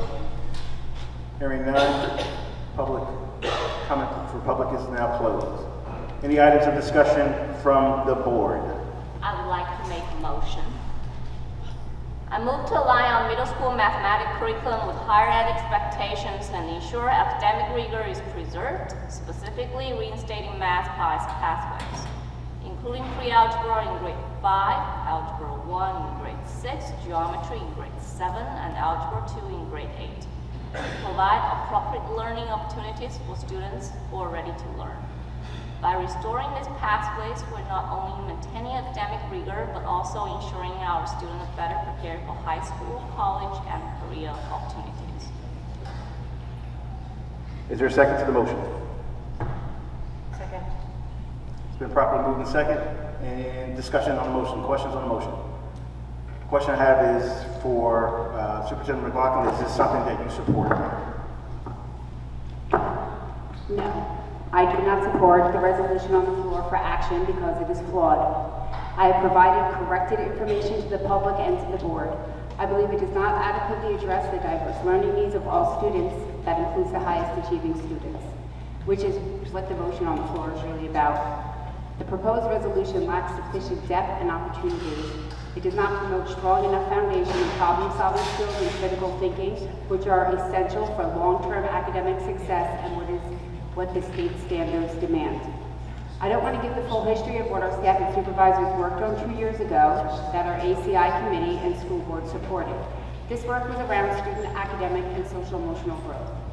This motion will undo all the work that I just referenced under the premise that students need an opportunity that was in place before and now is not. This is not true. All opportunities are still in place, and we have data showing that our courses are successful. We have higher proficiency on our state testing, and internal assessments demonstrate all students, inclusive of our top 10%, continue to grow at an above average rate. Those students do not hit a ceiling. This notion of bringing Algebra 2 back into the 8th grade is nothing more than returning to the practice of early math tracking for students beginning as early as 8 years old. Myself, along with educators in this district, will not do this to students who have been entrusted to us. Our current math opportunities are both developmentally appropriate and proven to increase our students' math proficiency. I want to reiterate that our current math opportunities in middle school do not impact students' high school opportunities. The topic has been discussed in multiple ACI meetings this school year and is shown in the MHS program of studies, and in fact, this false narrative that students will not be able to take AP Calculus prior to their senior year has also been addressed in ACI. Any other questions on the motion? I also just want to add that the board members received an email that stated that teachers were given a survey and that teachers were asked and then responded by saying that they were not happy with the current math program, and that is also false. That has not been verified by any math teacher, kindergarten through 12th grade in our district. Any other questions? I do have a question, but I don't know if it's better to ask the question to Mrs. McLaughlin. As in, there has to be a question on the motion. Is there a question on the motion? Well, it's related to the motion. So I want to understand better what other opportunities are available to our students, because the way I understand what we had in the past, we had a path for a group of students who almost like skipped certain math classes because they were ready for the next level. So then when they did get to high school, because those math courses were already kind of like in their, they already took those courses, then in high school they were ready to take the next level, which if we do not have those opportunities, I'm still confused like how those students will be able to accelerate and take higher level math if that time that before the students had will be now almost like lost. I just don't understand. I mean, like I'm just trying to truly understand the new process. I think just to be clear, and we've had so many discussions in ACI, so I'll try to be as specific as possible in terms of what we've talked about. There's been a change in the terminology in terms of what things are named and labeled in terms of classes, but opportunities and extensions to the curriculum and advancements to the curriculum are still very much in place. So students are being given opportunities when they are ready for those opportunities to grow. I would like for us to focus on real data. Is there anything that proves that students are not doing well academically, are not being challenged, are doing poorly on any kind of assessment that they're given during the school year? If we have that data, then I would feel more comfortable questioning our staff and our experts in the math department saying, you know what, the grades are coming down. The kids are not, achieving their potential, but we have no data that supports that at this point. Does that make sense? Yeah, I don't want to question, like their suggestion. What I'm trying to understand is, like how, I think like 3 years ago or so, we implemented a new physics program, IPOS, right?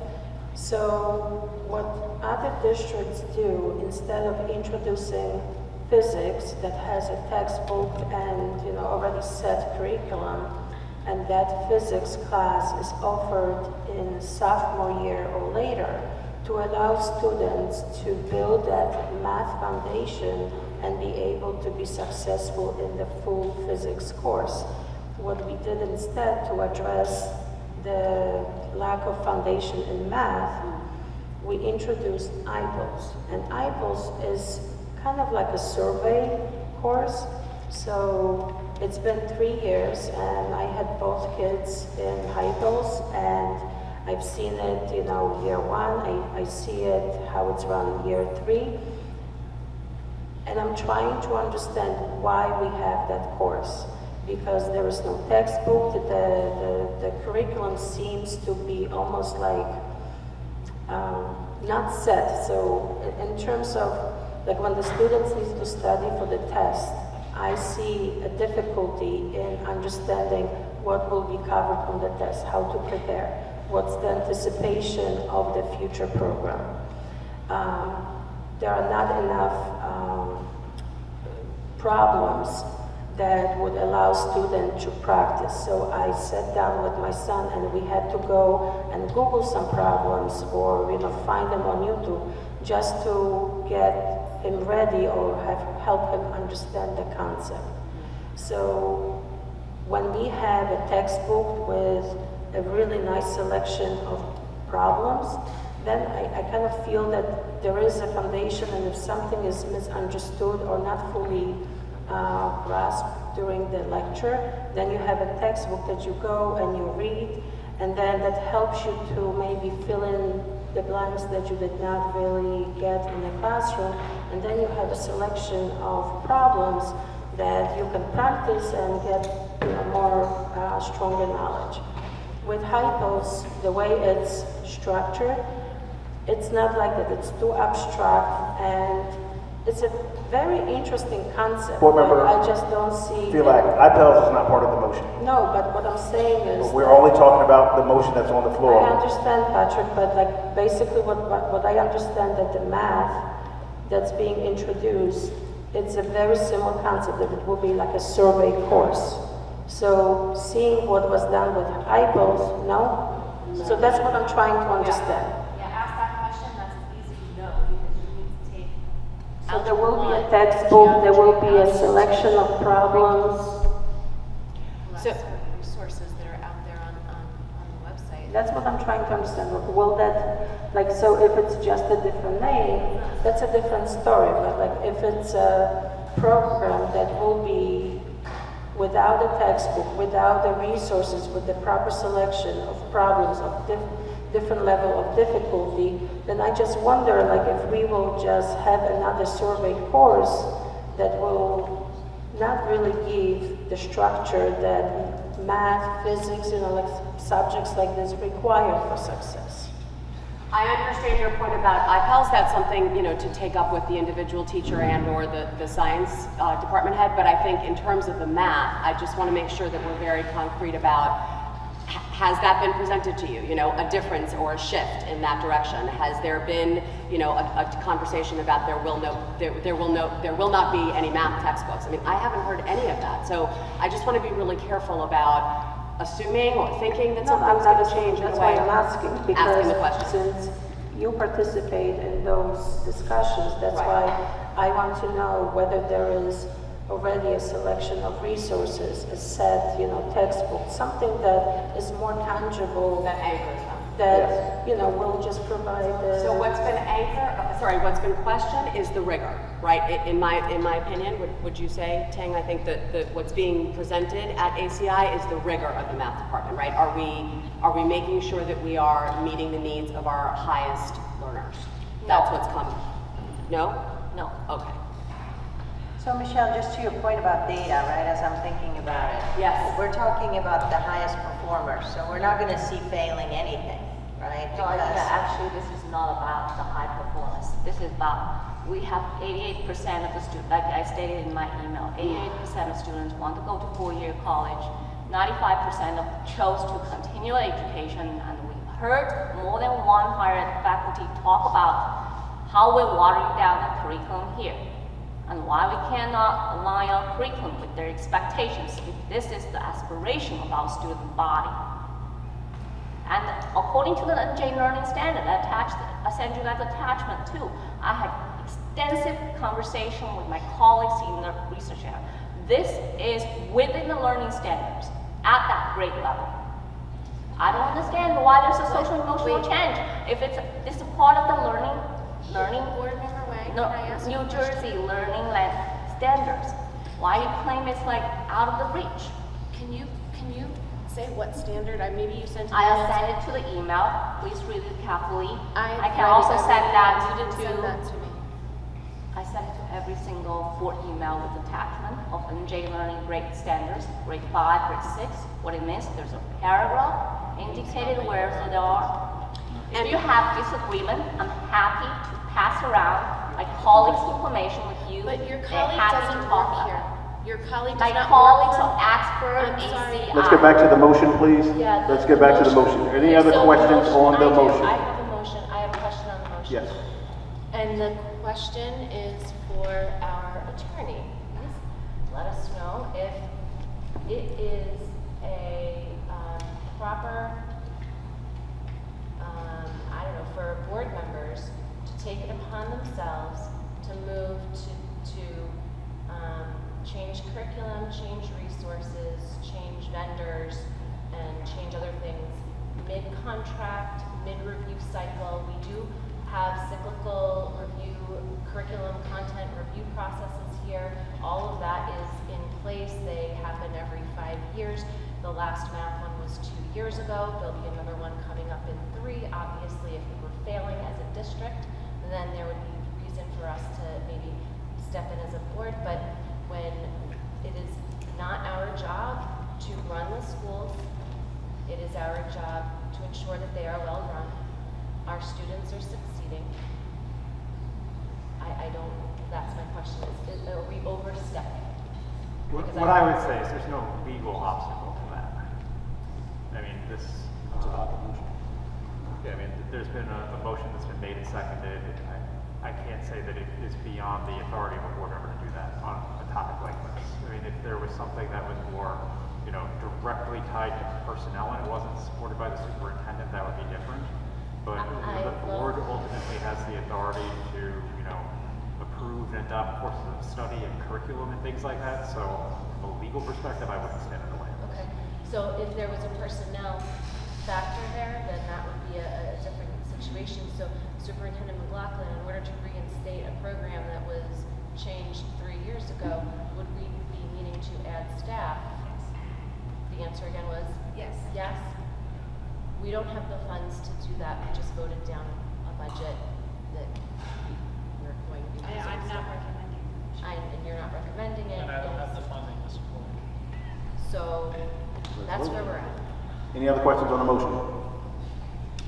Hearing none, roll call, please. Mr. Taliano. Dr. White? Yes. Dowling? No. Spina? No. Dr. Herman? I abstain. Noted. Ms. Phelan? Yes. Ms. Harris? Abstain. Mr. Electra-Jernigan? Yes. Go again? Yes. Mr. Todd? No. Thank you. Motion doesn't carry. Any other items from the floor? Hearing none, I'll entertain a motion to adjourn. So moved. Second. It's been probably moved second. All those in favor state aye. Aye. Thank you for coming out. Happy Wednesday.